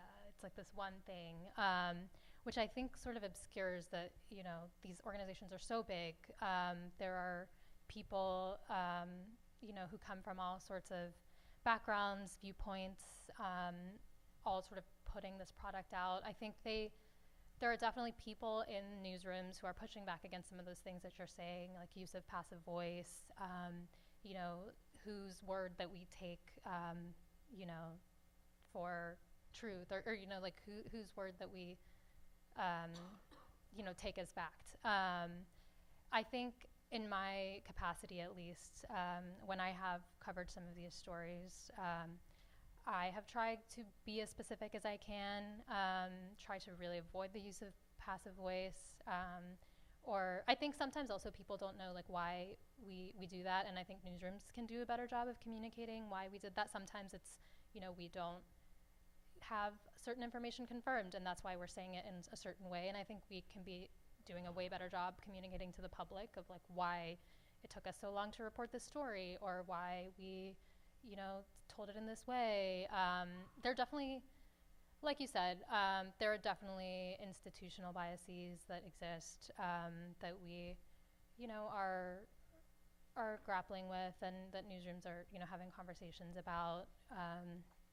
But yeah, I think at least from my perspective, it just sort of starts by, you know, using your voice where you can, using your own byline to do stories that you're passionate about, pushing against some of those conventions of, yeah, using passive voice or taking certain authorities at their word, and really just sort of like pushing to, yeah, be more specific, include appropriate context,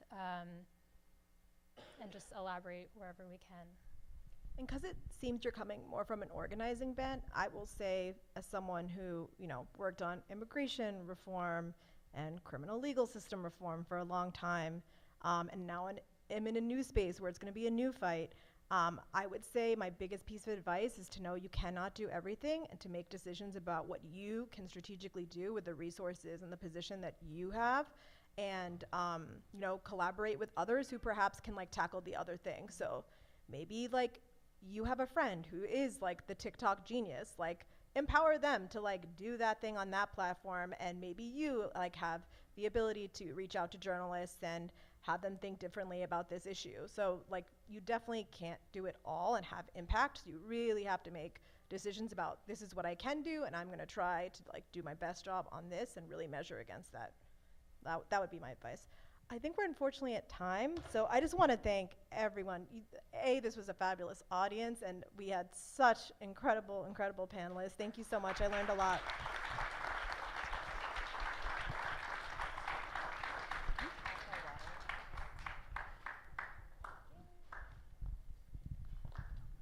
Round of applause one more time for the panelists. Glass ceiling has been shattered. Love that. Yo, your favorite and only MC, Gurpreet Singh, I'm back. We have one final panel discussion for y'all. Stories are powerful tools. They can educate, they can inspire, and they can enact change. But how can we use storytelling to enact real change? How can we use storytelling to enact equitable and real change in this world? Well, glad you asked. Our final panel discussion, Storytelling for Change, is beginning now. Allow me to introduce Dean Joy Convery, who will be introducing all the panelists. Thank you so much. Round of applause. Thank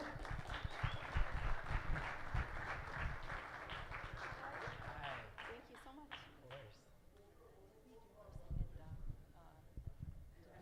Oh yeah, do we have time? Yeah? Amazing. Wow, this is Dean Joy Cover, Brooklyn Law School, everyone. I memorized that. Round of applause. She's actually just reminded me that we got one more raffle giveaway, so I can give away the rest of the buggerties in my closet. All right, look at your raffles and your tickets, and I'm going to figure out how to open this box.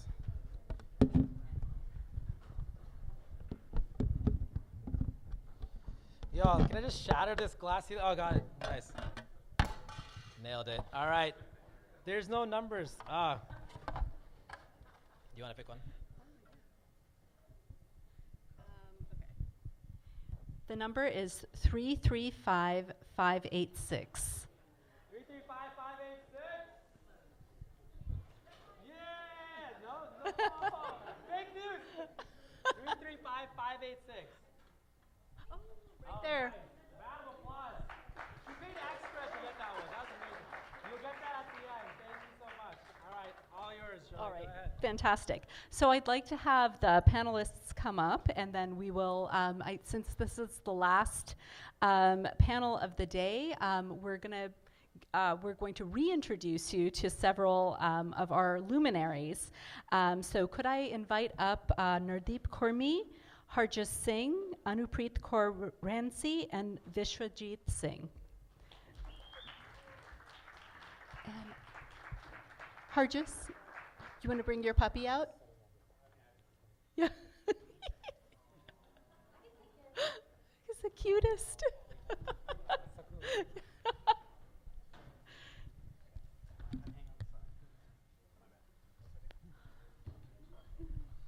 And what's your puppy's name? Jalem. Okay, and Jalem. Okay, so as we've seen today, much of storytelling is actually taking back narratives so that others aren't telling the stories that should be told by the community. This final panel features panelists who are storytellers for change. Many of you have met throughout the day, actually, but I'd like to introduce you again to actor, writer, and director Nardeep Kurmi, filmmaker Harjas Singh, who's here for the first time, I think, on this panel, creative director and viral storyteller Anupreet Kaur Ransi, and then last but certainly not least, cartoonist and artist Vishwajit Singh. So a few words on, yes, big round of applause. Just a couple of words on how I link into this conversation. So I am a Dean of Diversity at Brooklyn Law School. I'm also a professor. Yay, Brooklyn Law School? Yeah, yes. And just a little side note, if anybody does want to go to law school, it is a very good thing to do. Come talk to me afterwards. But it's also good to do many, many other things. And I do hope that the community has folks in every kind of field, but I can try to sell you on law school. So I'm also a professor of writing, and how I kind of link into this conversation is that some of my recent scholarship has to do with a case that's 100 years old, United States versus Bhagat Singh Thind. Is anyone familiar with that case in the audience? Okay, fantastic, fantastic, fantastic. My kids also. Basically, the case is fairly unknown in the legal community, but in our Desi community, it is one of the most famous cases, and a case that certainly everybody should know about. In 1923, the case of Dr. Thind was that he brought his case to naturalize in the United States, and he was on the basis that he should be able to be defined as white. And this is an interesting argument. That it's one that actually some of us on the panel have come to from different angles. But the only option to naturalize was to be white in this country or to be of African ancestry. And so he brought forth his argument to the Supreme Court, saying that based on the definitions that they themselves had used in a case 3 months before that, he should qualify. And he lost the case. And his story we should tell, and I come to this actually later than many of our panelists who have done some work on this story. But in terms of my own work, I brought a stack of my law review articles for those of you who are thinking about law school or are generally interested. I know we're going to have a mixer afterwards, so if anyone is interested, please grab this. Otherwise, it's only my mom who has ever read this article. And I think Amrita, which is how I was invited to the panel. So, okay, so presaging some questions I'm going to ask Anupreet and Vishwajit. I wrote the piece inspired by an ancient form of literature, Indian literature, which is called the Panchatantra. So the story is written in 5 different intersecting stories, nesting into one another, in which a minor character from the last story becomes the narrator for the next story. So that's the style in which I wrote this story about Dr. Thind. And both Anupreet and Vishwajit also have intersections with writing or creating works, perhaps towards children, perhaps to a larger audience, but I'd like to ask them about that when we get to that. And then Bhagatji's story, of course, happens to feature in powerful works created by Nurdeep and Herjus, among their other incredible works. So perhaps we can tease out some of those stories. So we have a little less than half an hour. I know we're running behind time, so we'll try to make it up now. But let's start talking to these luminaries. Okay, so a question for all the panelists. So we'll go down one by one, and then I'm going to have a couple of specific questions for each of you, and then we're going to end with one more and hopefully a couple of audience questions. So a question for everybody. Every hero and anti-hero story begins with an origin story. So how did you become a storyteller, and what does storytelling for change, the theme of this panel, mean to you? We'll start with Vishwajit. So I mentioned this in the first panel. You know, I became a storyteller before I knew what a storyteller is. And I know it sounds a little weird. We all know what stories are. So 9/11 happens. I see this cartoon with a Sikh character that inspires me to become a cartoonist myself. My cartoons are full of turban and beards. And about 10 years into that journey, I got an email from a school teacher saying, hey, you know, I love your website, love your work. We would like you to come to our school and talk about why you do what you do. So I went there, and then somehow it just started happening more and more and more. And my audience was mostly elementary, middle, and high schools, and they still are. I do a lot of work in schools. And so I asked myself, like, what am I going to tell these kids? And so, of course, I knew, okay, I'm going to use my cartoons, so that's a good prop. And I basically started telling my story. You know, I was born in the US. I spent most of my childhood in India. I did not talk about 1984 in schools because, especially they just don't have the context. So I made that decision myself. I will not talk about 1984, at least to this audience. But I talk about how I got bullied a lot as a kid, and then I come to the US and I took off my turban and beard because I wanted to fit in. I did not want to stand out. And so, you know, I go through my story and I realized this started connecting to parts of my story where I was vulnerable and I was honest. And so, you know, that's kind of what, you know, now I say I'm a storyteller, but what I love working with kids because they're very honest and very transparent. So I start by asking them the question, where do you think I'm from and what words come to mind? And almost all kids say, you know, when I say what words come to mind, you're skinny, cool beard, this thing on your head. But when I ask them where you're from, almost every kid will say Africa, Saudi Arabia, Pakistan. Very few will say I'm from here. But at the end of the story, once I share my story, I'll ask them what words come to mind now. And they will say cool, creative, courageous, one of us, American. That's the power of storytelling. But what I say, you know, to parents and young ones here, like when you go back into your schools and workplaces, just tell your story. Don't worry about the Sikh part. That'll come out on its own. I think sometimes we focus too much on, I'm a Sikh, my tradition started 500 years ago. We have to that, right? So just tell your to that, right?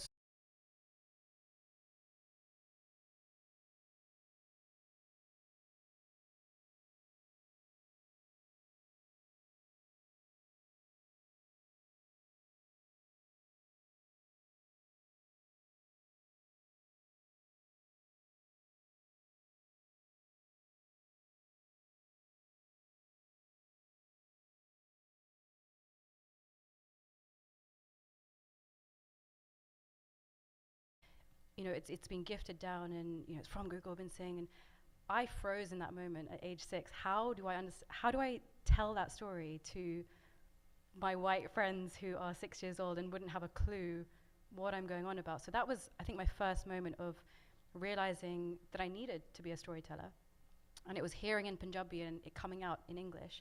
So I realized the responsibility I had. And then the larger picture is, how did I even end up in England, growing up there? How did I end up as the only brown kid in school? So I followed my family history from pre-partition India, which is now Pakistan, through Africa, and then England, and now I'm here. And it was this quest to really understand who I was. So asking parents, asking grandparents, and realizing that these stories shouldn't end with me. So yes, I'm capturing them and I'm understanding them, but there was so much bravery in them and so many like universal lessons that could be passed on to any community. So it was understanding that I could then translate that to help people, give them hope, guide them, perhaps, you know, help them navigate through life. And as for your second bit, storytelling for change, I think, you know, change for me comes through two things. One is a perspective shift that has to happen. And then the second part is an action taken off of that perspective shift. And I think my duty as a storyteller, in whatever language it is, it's to introduce new perspectives.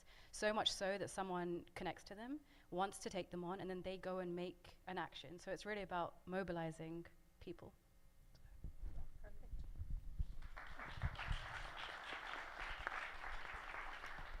I feel like my origin story is a little combination of both of yours.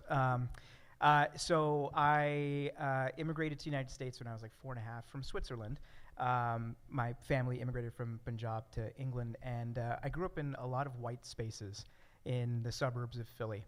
So I got beat up a lot. But there was this one day, again, like 6 years old, whatever, 7 years old, I realized that if I could make them laugh, they wouldn't want to beat me up. So I just started being a clown to survive. And I realized, I can make friends, I can perform.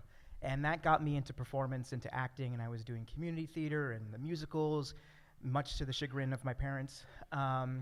And I was doing Oklahoma, if any of you know that musical.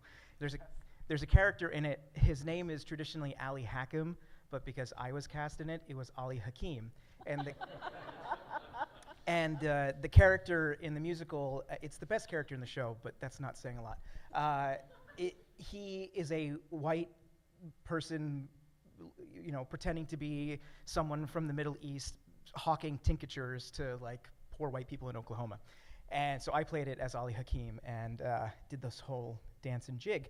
And it like hit me where I was like, shit, if I want to pursue like anything, camera, it married my love of photography and storytelling, and started making really dumb shorts with my friends, which then transitioned into the next part of your question, which was, what am I doing with this? I have the privilege to be able to do this. I have access and I have these skills. I better be putting them to use in some way that's a little bit more substantial than, making little, dumb shorts, which are great, but I felt like I had to do something a little bit more with that. So I think that's kind of how I brought in my faith was, I can be of service doing this. I can shed light on different communities. I can, talk about the things that interest me with the work. And that's kind of what transitioned me into like this next part of my career.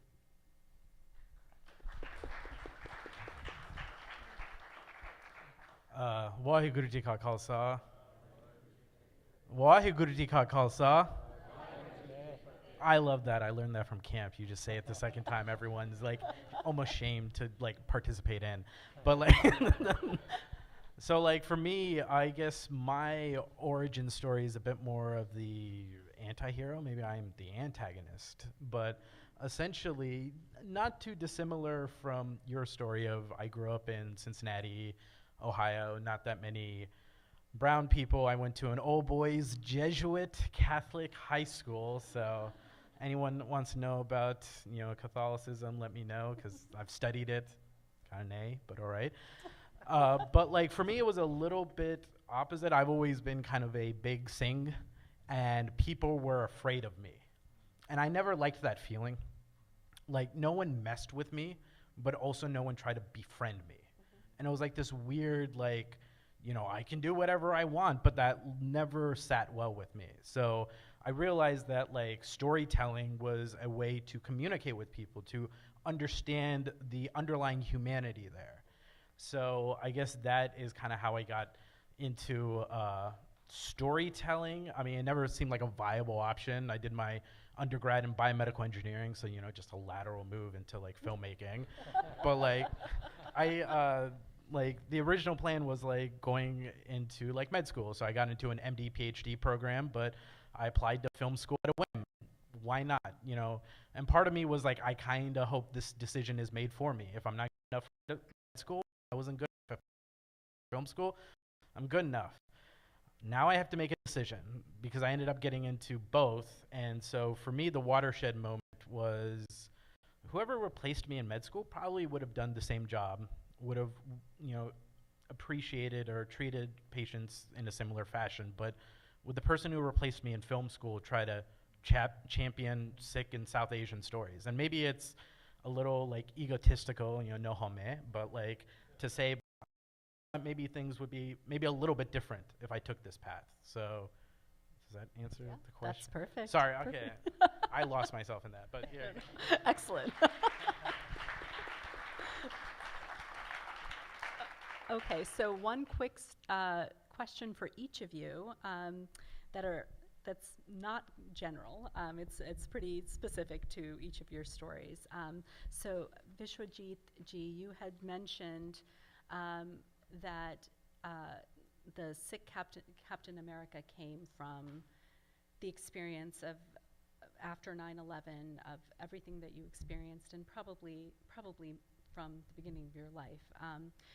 But I want to go back to the story from 1984. You've testified in Washington, D.C. about your experiences, and thank you for doing that. And I'm wondering now, at 40 years in, whether you think there is a way to tell that story. You mentioned that you hadn't been mentioning it when you'd been, in different classrooms. Is there a way to tell that story that you think can come from you? It's everyone's responsibility, but something personal to you. The short answer is yes. I've done it through my cartoons. I've written articles about surviving that genocidal massacre. I would one day like to write perhaps a book that's just not my experience. I've met a lot of people in my travels, by the way, and there's some sitting in this audience whose parents or who themselves have survived this massacre, and for a variety of very complicated reasons. We don't talk much about it, but I really believe if you don't tell these stories, if you don't write these stories, and I really literally mean writing them, we're going to lose them, right? So we don't write a lot in our community, and that's a very big pet peeve, and I'm not going to go too much into it. But we need to write, and so to the Sikhs in this audience, where do we get our wisdom and our knowledge from? Guru Granth Sahib, right? It's a holy book. It's a 1,400-page book, right? But we consider it as a living guide here. We don't write a lot. How many Sikh authors do you know, right? So to answer the question, yes, I would like to write maybe an illustrated book, but I would maybe even encourage somebody sitting in this audience, you've had these experiences. It's going to be a painful experience. You probably will not get an American publisher to do this, but you know what? You can do an independent publishing. And hopefully somebody from our community can support by giving money and saying, you know what, let's publish 100,000 copies and put it out. But yeah, I would like to do it, but I don't think it's going to happen in the very near future. But it's 40 years, and I think, yeah, the least we can do is commemorate the 40th anniversary in our Gurdwara spaces. Yeah, thank you.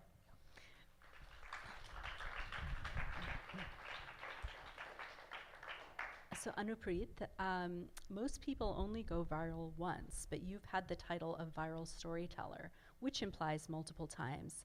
Can you tell us some of the elements you think about in creating viral stories? Yeah, most people think that going viral is the TikTok dance or a makeup routine or something to bake. But I think for me, when I think about virality, it's just about creating deep resonance. Can you say something that someone is thinking or is, in their heart for them?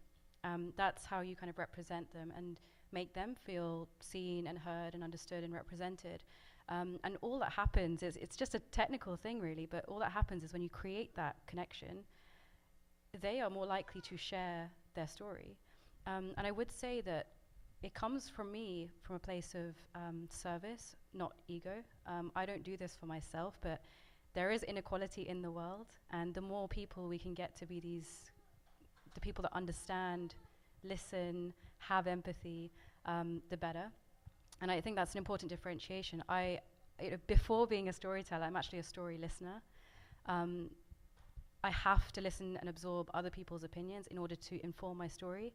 It's just like the doctor analogy. Like if you give a treatment plan without the proper diagnosis, that's malpractice.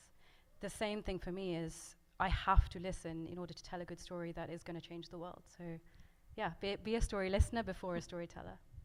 Perfect. So the last question is actually, or the last of the individual questions is actually to both of you, Nurdeep and Harjas.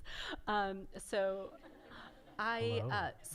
in telling stories, a lot of the stories, we've been talking a lot about the youth in this audience, and I know we're also being streamed, but if you could see what I can see, it's all generations here, but a lot of young people, which is really, really encouraging. So the storytellers of the future. My question to you is actually about the past, because in both of your works that you have created, I see a lot of resonance with the history of the Sikh community. So in Land of Gold, for example, you bring together the community with the Mexican community, which is a long-standing relationship, especially in California, and very beautiful stories coming out of that. And I'm not sure if that's what inspired it, but certainly that was what I picked up immediately. But you yourself have created a Hamilton-style rap battle that was shown in various schools in California. I think you performed it as Bhagat Singh Thind and versus Justice Sutherland, of course. it was a rap battle, and Harjus, you created a student film about the Thind case as well, and actually about his life. That was starring Waris Alwalia. I don't know how you got Waris, but that's super impressive. And it's a story in itself, I'm sure. And what I wanted to tell you both is that you inspired my work to write about this case. And so you don't think the law is very exciting, but what you could do is be asked to write a Supreme Court opinion as if you were living in the time, which is what I was asked to do. And so I went back and acted as if I was on the Supreme Court in 1923, and of course I wrote a dissenting opinion. And then from there, I wrote this piece, but it was all because you had done the work you had done already. So thank you for using your voices, even in your student voices, and you never know what the knockoff effects are. So I wanted to know from both of you, what did you know of these historical cases or these communities, and how did you get inspired to do that work? And would you like to do a little bit of the rap battle? Yeah. Oh, man, I did that rap battle like 10 years ago. I don't remember it, but that was fun. The kids were amused.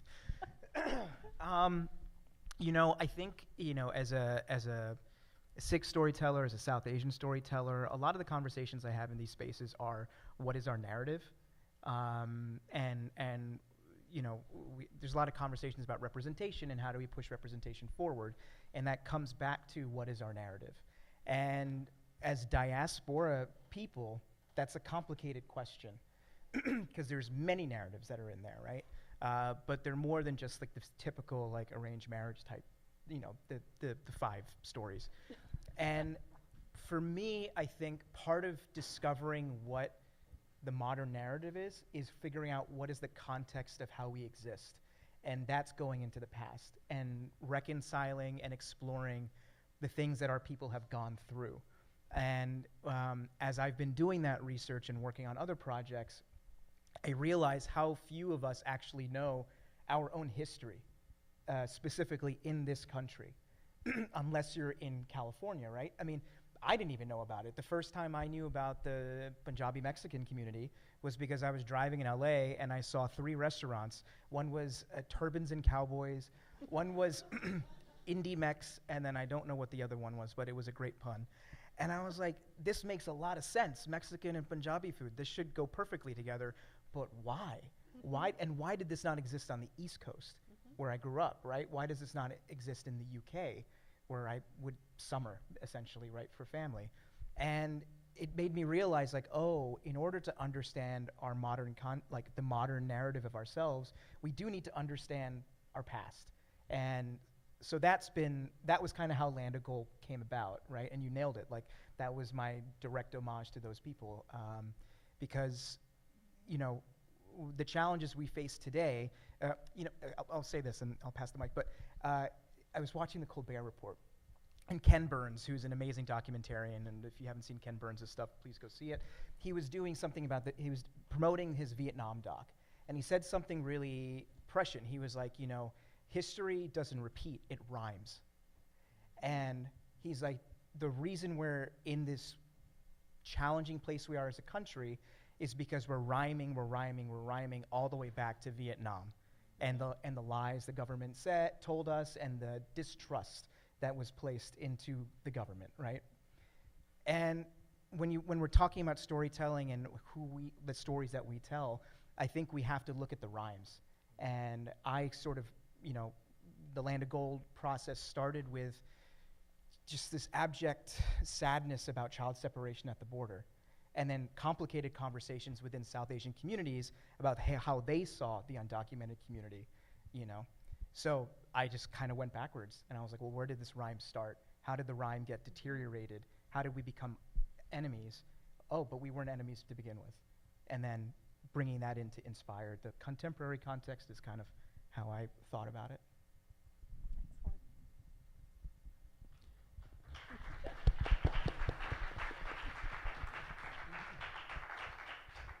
What was the frame for the question again? I was just enthralled. how did you learn about our history?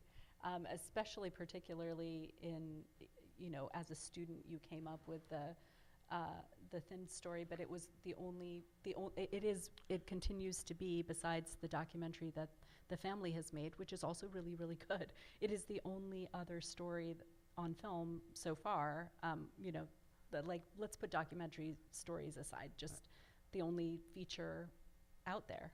And you did that as a student. How did you find the story, and how did you make this happen? Sorry. That's it? I guess finding the story, I read a lot.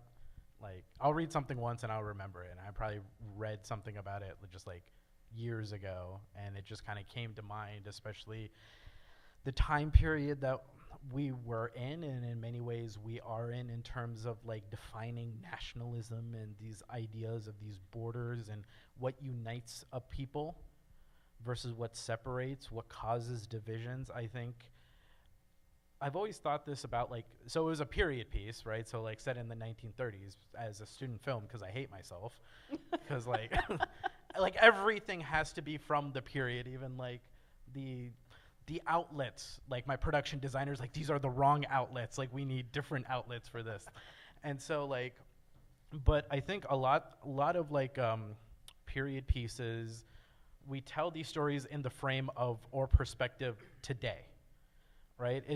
I think a lot of these films, at least my film, says more about the time it was made than the actual time it's depicting, right? And I definitely put my own kind of lens on it. There's the basis of, you have this guy, he's trying to gain citizenship after being a soldier in World War I. He was living in Berkeley, kicking it around with the Guthers. Yeah, I'm being very superficial right now, but like, and so like he comes to a point where like he no longer has citizenship and he's fighting for citizenship, and I don't know if he necessarily made the best argument, right? Like what I really liked about it is a complicated person who may not have made the right decision that I can say right now. I don't know how to judge that moment, but that was something that I wanted to depict, a flawed Sikh, right? Like I think a lot of times we have a hard time, portraying ourselves as flawed human beings, but it's the flaws that actually people latch themselves onto.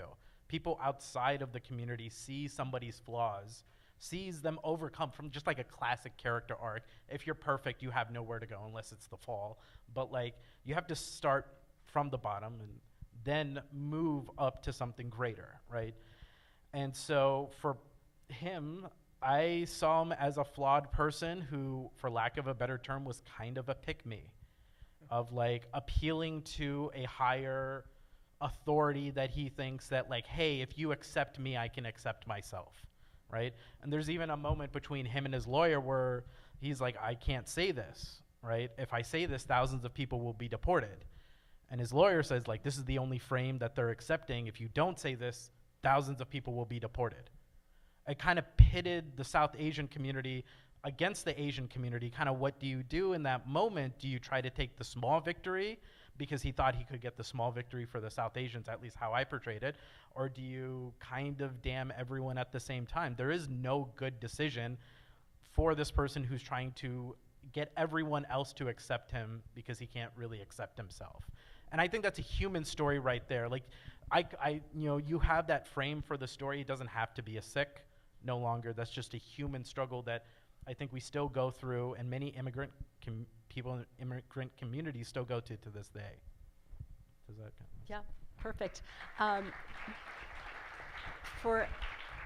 For another panel, another time, I would love to get into it in terms of his legal arguments. Oh, you should do like a lawyer, like how many inaccuracies that I have. No, it's no, like no lawyer would say this. This No, is inaccurate. It's not even inaccurate, but I think he understood that the frame offered to him from the case 3 months before was the only limited argument that could have worked. And so he, I think, wisely took the only possible argument, and it should have worked out in his favor, and it didn't. And that is, I think, the story. Yeah, the whole like layman's understanding of white, how Right. it changed. So I guess I should have sent you the link, but like there's a moment where like they're arguing with the judge And the judge is like, okay, you're making a good argument for citizenship, but are you white? Like, that's all we're asking. We're not asking anything else. You're making a good argument, but are you of Caucasian descent? That's all this thing is asking about. Yeah, another panel, another year. But I wanted to do a speed round and just starting this way, coming this way, dream project. Like you've been given all the money in the world, you have a dream project, go. Starting with Harjus.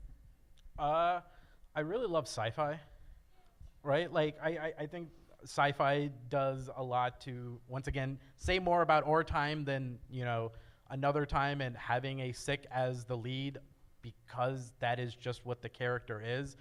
Like, having a big budget film that is well done, of course, but a character who just happens to be a Sikh. And you don't necessarily need to whitewash the character either, but for me, the classic, like, proper character is you have a character where their want is culturally entrenched, but their need is universal. So having a Sikh character where their want is culturally entrenched, but the need is universal in a sci-fi kind of world. Excellent. Okay.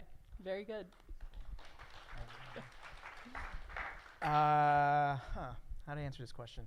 Well, one of my dream projects is actually kind of happening right now, and I can't really talk about it, but another thing. That's so stay abreast of the news in the next couple months, and there might be an announcement. But actually, I mean, it's kind of what we talked about here. A dream project of mine would be to do like a sweeping, style romance set in the 1900s between a Punjabi and a migrant. And I just want to not make it about, like, obviously they'd be struggling, but it's really just about this love story between two people who don't speak the same language. And it's their broken English that is what they speak in, but they speak with their bodies, So that would be a dream project to do, and like shoot it in Central California as well, like where it all took place. Yeah, excellent. I've never been asked this question, but it was really easy for me to come up with an answer, and it would be Disney. I want to make a film where there's a Disney princess who is Sikh. That'd be nice. And it honors the truth of the meaning of what it is to be a Sikh girl. So let's do it.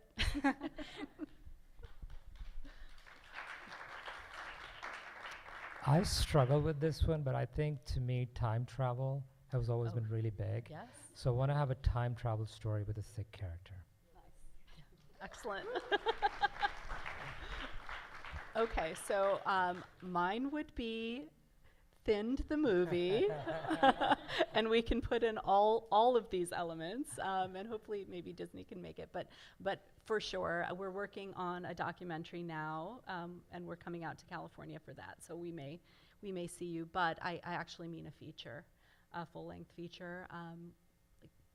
Maybe Netflix, maybe 5 episodes. I've already written them, but basically it's too rich of a story and too complex of a story to not tell in a longer way. So thank you for starting it. Okay, so any questions from the audience? I think we have maybe 5 minutes left. Yes, all the way in the back.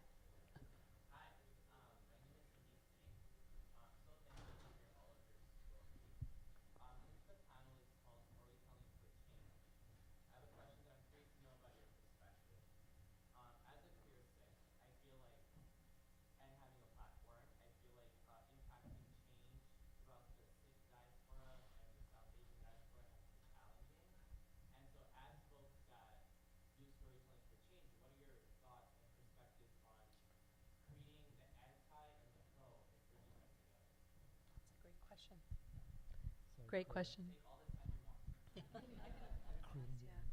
I think, thanks for the question.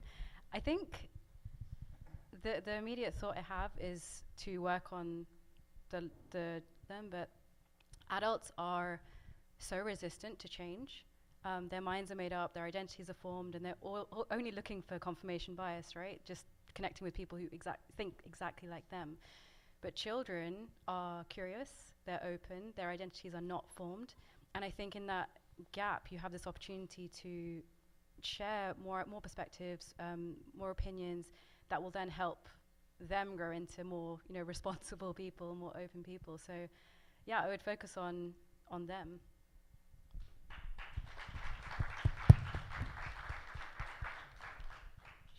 I know there's a lot of different communities, a lot of different backgrounds, and they all have their own unique challenges and vulnerabilities.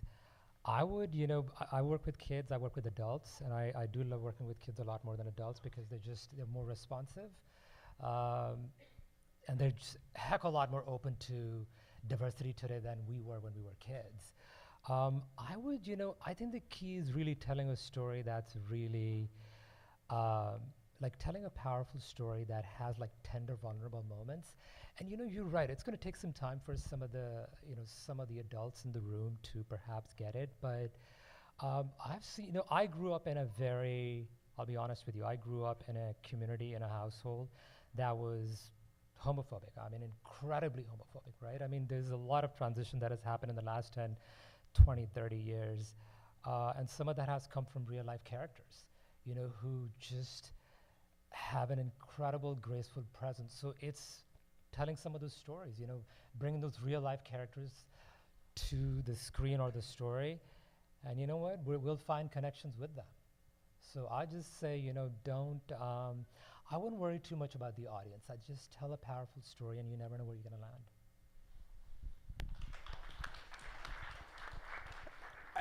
To echo that, I definitely agree. Don't worry about the audience because, if you're telling something that's compelling to you with honesty and vulnerability, and you put it out there, it will find its audience, and it might be unexpected. And that change, here's the unfortunate thing. Maybe this is my pessimism coming out. We're not going to change older folks who are set in their ways, right? What you're trying to make is a better future for younger folks. And I think just by putting the work out there in the most honest way you can, it'll reach those kids, and then they will be the change, right? It just may not. It's the unfortunate thing of change. It doesn't necessarily happen with your contemporaries. It happens with the next generation. And I think these panels are actually evidence of that, right? The few of us that get to be up here, hopefully, there was a question on a previous panel of 10 years from now, right? There's going to be a whole ton of people that'll be here that are doing so much cooler stuff than all of us are doing.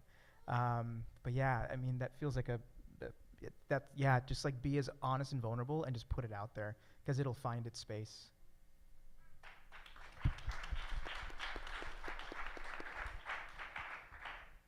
To a certain extent, take what I say with a grain of salt, but for me, a lot of my stories, end up falling into one of three categories: how the world is, how the world should be, and how the world could be, right? And should and could may seem similar, but there is almost a morality difference between them, right? So you can always make the story of how the world currently is and what is the struggle, right? And you can always make, a story of how the world could be. What if what would a healthy relationship look like? It's interesting how we relate to these things, not even necessarily in how they are now, but some people will look at it as oh, it doesn't have to be this way. I don't have to look at people in a certain fashion, right? And the thing is, if you make a story and it's done well, you'll be surprised how many people it reaches, not only within the community, but outside the community, right? So one of the films that I did with Sundance Labs was a road trip comedy of 5 Sikhs going from LA to Yuba City, Nagarkirtan. That's it. All it is, it's a road trip comedy. But all the people at Sundance, they're pretty white, and they have no idea necessarily about what is Yuba City, Nagarkirtan, right? But we do things for a specific reason, right? And it is a logic behind it. Other people can look at it that same way, just in the same way I'll watch a movie with a white guy as the lead. If it's good, it's good. Why can't the opposite be that way, right? And I think that can also be within our community. Don't get me wrong, there is struggles because in that script, one of the Sikhs is a queer Singh, one of the Singhs that wear barna, we don't really like touch up, like you see what a healthy relationship looks like with the peers, but you know, there was a lot of uncles who were like looking for funding or looking to fund it, and it's just like, beta, like, or people are not like this. If you change this, I'll give you the money. And maybe this was the wrong decision, but I said no. Like, it is what it is. This is based upon the people that I know, my friend. These are the people within our community, whether you accept it or not. And I think after time, when people start seeing these things, they get emotionally attached and they see people for who they are. So for me, it's not even necessarily about the kids, auntie, uncle, whatever. If you make something, if it's good, people will emotionally attach. And like, that will be the change. Like, you can be that change, we can be that change, and support one another for it.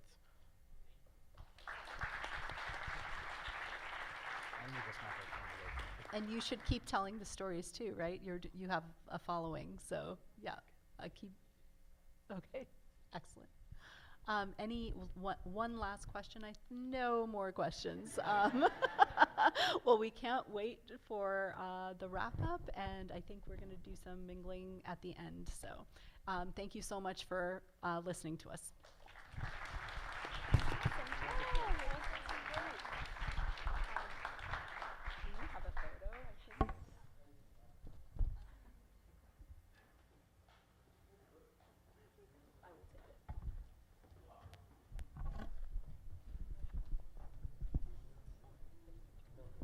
Let's give it up one more time for this awesome panel.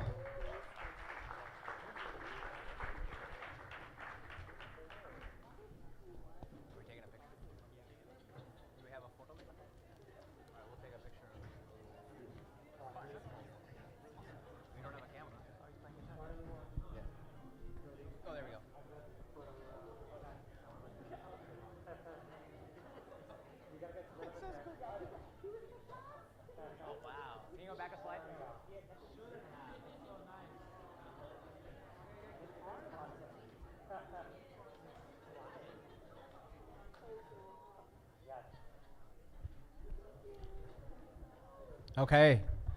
Thank you again to the 5 of you. Let's put our hands together one more time. So 2 more spots left. We're going to hear from Gurpreet, from his other talent, his true passion performance. And then Amrita, who I talked about earlier, is going to bring us home.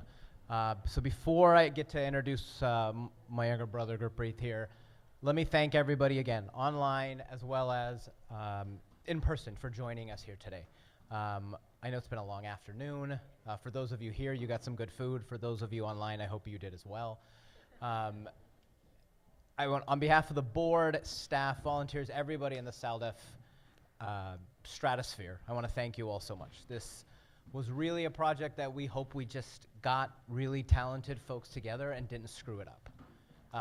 And I think, from what you've seen here today, that hopefully we didn't do too bad of a job with that. So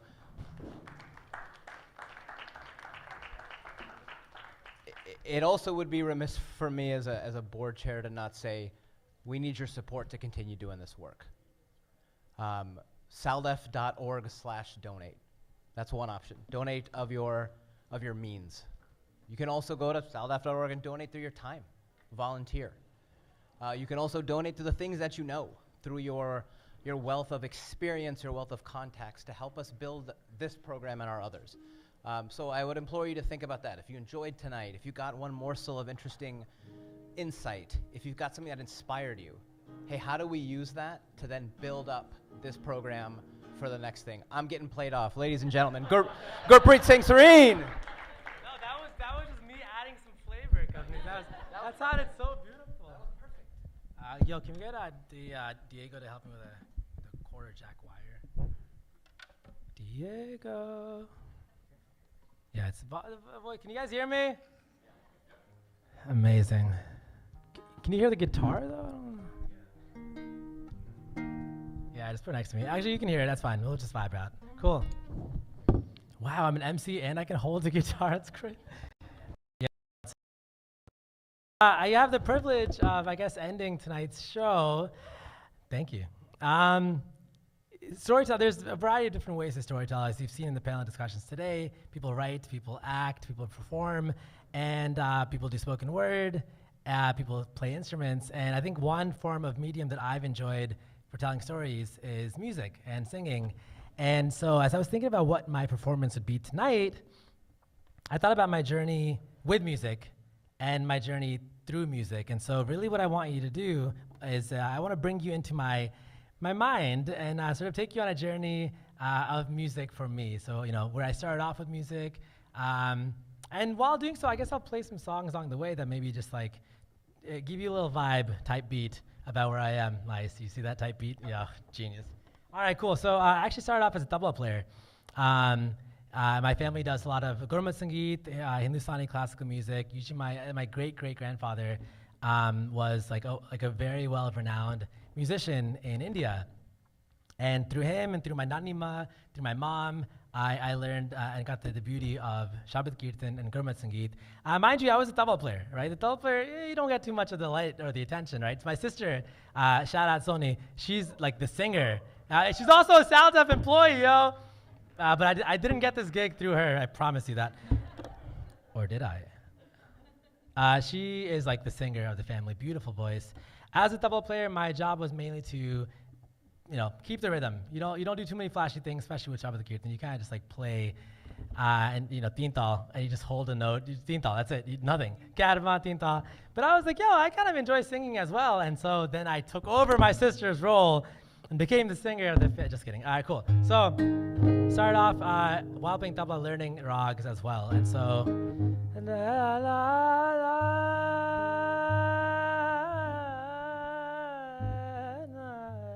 sweet. So Yaman Kalyan, one of my favorite rags. Started off learning how to sing Hindustani classical music, a lot of Shabad Kirtan as well.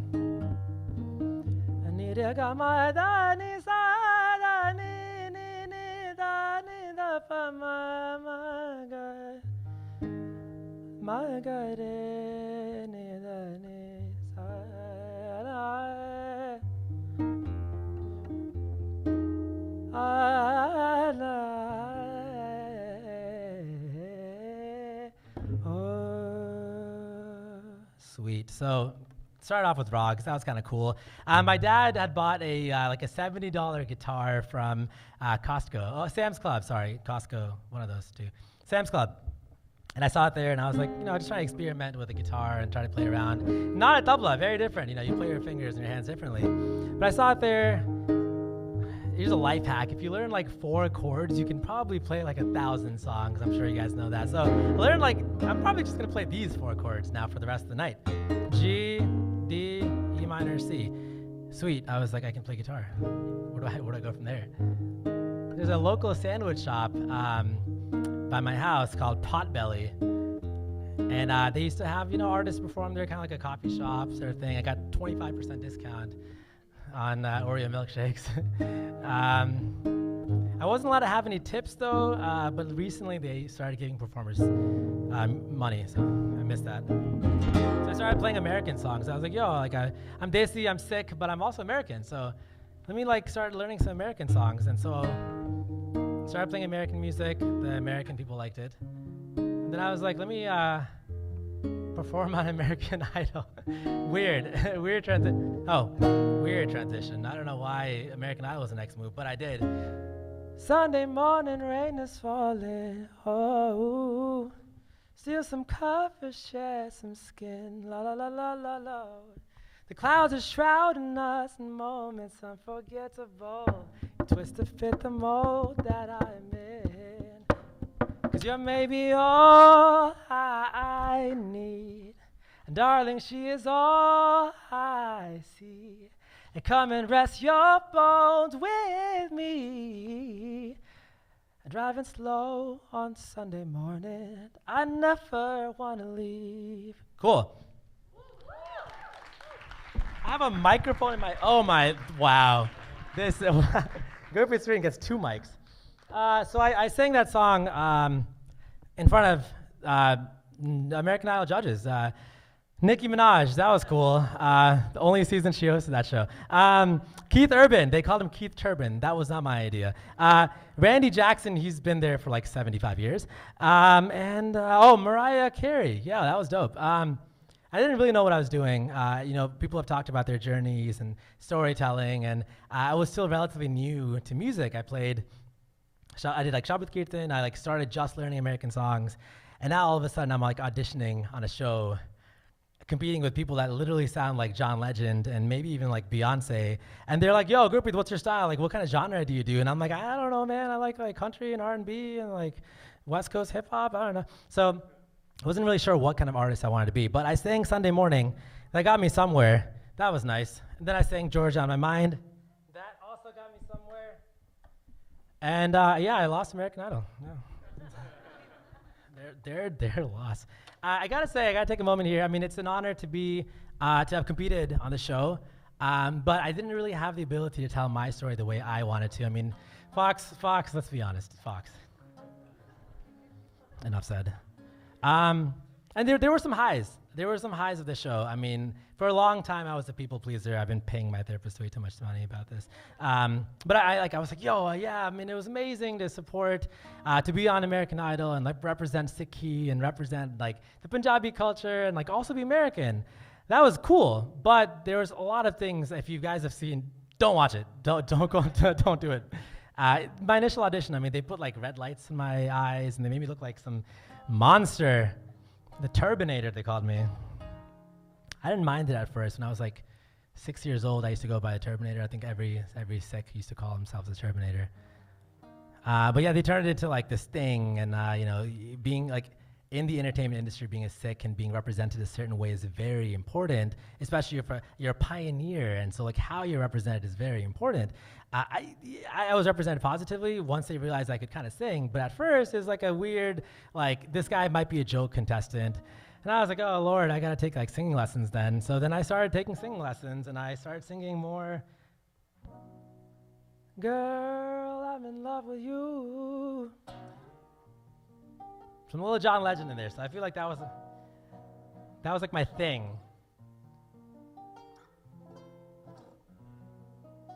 Girl, I'm in love with you.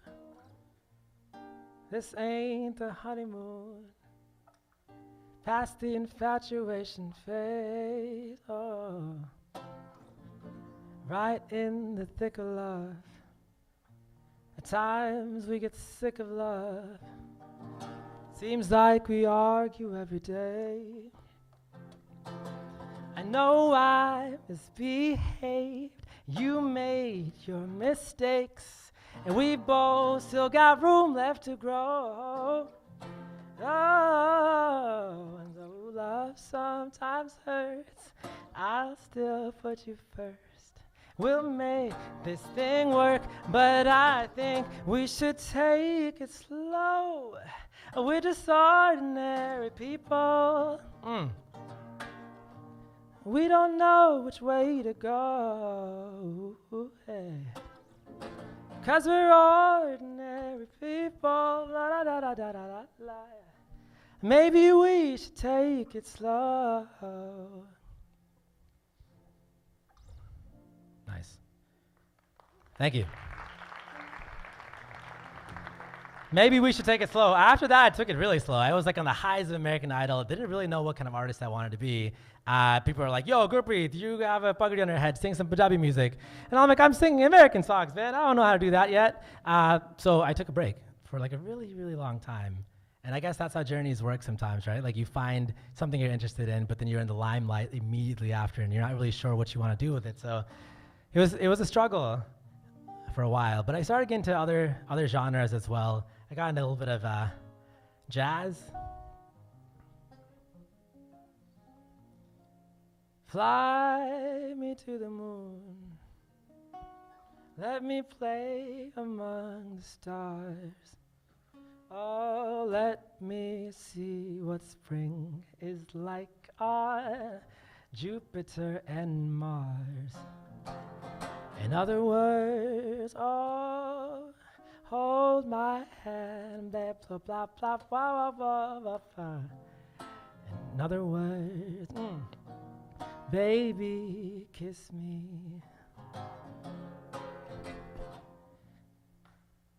Sweet. Got into jazz. That was a big, thank you. Yeah, I got into some like cool jazz artists, Ella Fitzgerald, Billie Holiday, Frank Sinatra. I used to love jazz and Indian classical music are similar in the sense that there's a lot of improv, right? So you go la la. You can also go wah wah wah wah wah wah wah wah wah wah wah wah. So you just kind of like improv and just hang out. And so I really enjoyed that for a while now. Jazz wasn't too familiar for a lot of people. They don't really listen to jazz. You got Michael Bublé, he's cool. But a lot of people didn't really understand that, so I kind of started going back into my roots and singing some like Punjabi and Hindi songs fusion with American music, and that's kind of where I am today. So I'm just gonna sing a couple small things in like 20 seconds just to show you what I'm into nowadays. Sweet, cool.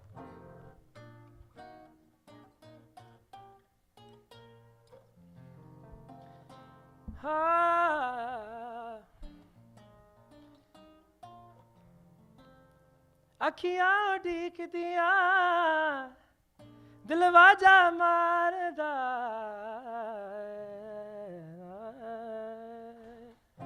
ਅੱਖੀਆਂ ਉਡੀਕਦੀਆਂ ਦਿਲ ਵਾਜਾ ਮਾਰਦਾ ਆਜਾ ਪਰਦੇਸਿਆ ਵਾਸਤਾ ਪਿਆਰ ਦਾ ਆ ਜਾਵੇ ਤੈਨੂੰ ਅੱਖੀਆਂ ਉਡੀਕਦੀਆਂ Adolin ave tenu akia odik. We can clap. Asajin ave tenu akia. Adolin ave tenu akia odik. Niza kama paniza nida pamaga dega sara niza nida. Anisa gasa, anisa gasa, anisa gasa, anisa gama pop my god, anisa. Hey, y'all are clapping on beat. This is dope. Na.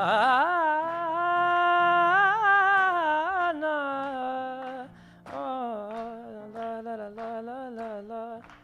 Anisa gasa, anisa gasa, anisa gasa. ਜਦੋਂ ਤਾਂ ਤੂੰ ਰੁੱਸ ਗਿਆ ਸਾਡੇ ਨਾਲ ਡੋਲਣਾ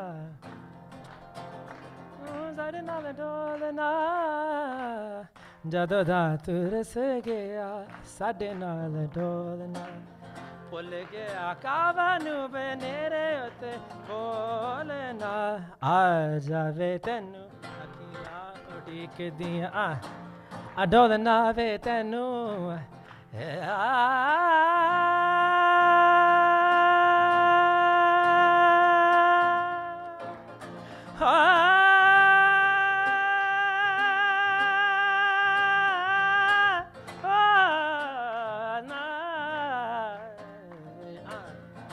ਆ ਜਾਵੇ ਤੈਨੂੰ ਅੱਖੀਆਂ ਉਡੀਕਦੀਆਂ ਓ ਡੋਲਣਾ ਵੇ ਤੈਨੂੰ ਅੱਖੀਆਂ ਉਡੀਕਦੀਆਂ ਸਜਣਾ ਵੇ ਤੈਨੂੰ ਅੱਖੀਆਂ ਉਡੀਕਦੀਆਂ ਸਜਣਾ ਵੇ ਤੈਨੂੰ ਅੱਖੀਆਂ ਉਡੀਕਦੀਆਂ Yes. Sweet, thank you. I think we're out of time. The journey has just begun, or it's like somewhere in the early phases. It's not like, I was kind of immature at the beginning. I'm still trying to figure out where I want to be as an artist, but the journey has not ended. It's not in the middle. We're like in the early phases right now. But I've started now working on some original music, so I'm gonna hopefully release that soon. So shameless plug, check out my Venmo at No, I'm kidding. Check out my Instagram at Gurpreet Serene. I hope to release some original music soon. This is, I think, me signing off as an MC as well. I think we'll have Amrita Puller speak. She's a comms director. But everyone, thank you so much. Gurpreet Serene signing out. Yeah, let's go.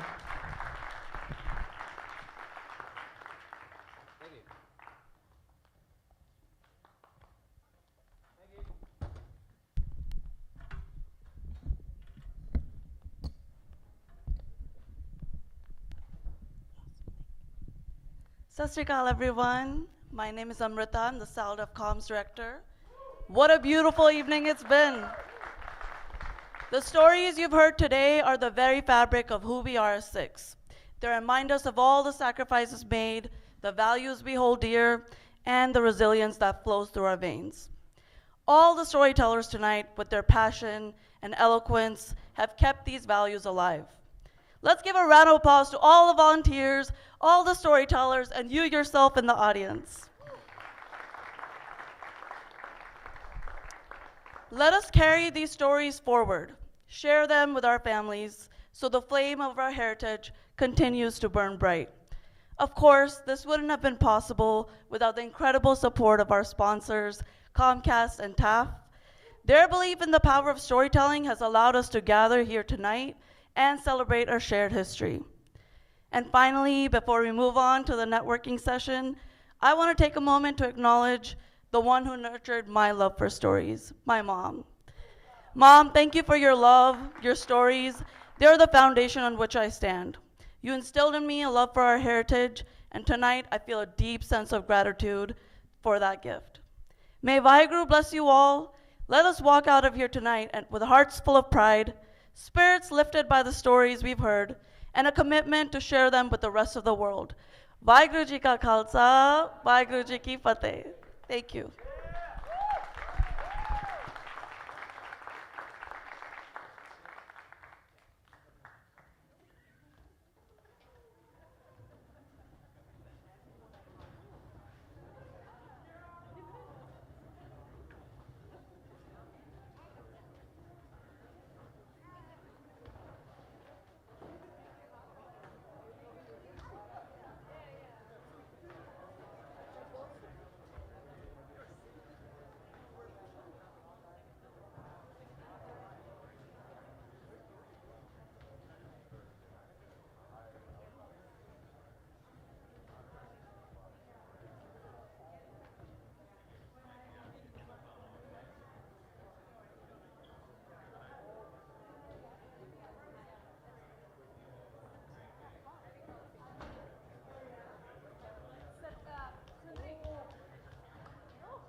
want to get like the actual storytelling.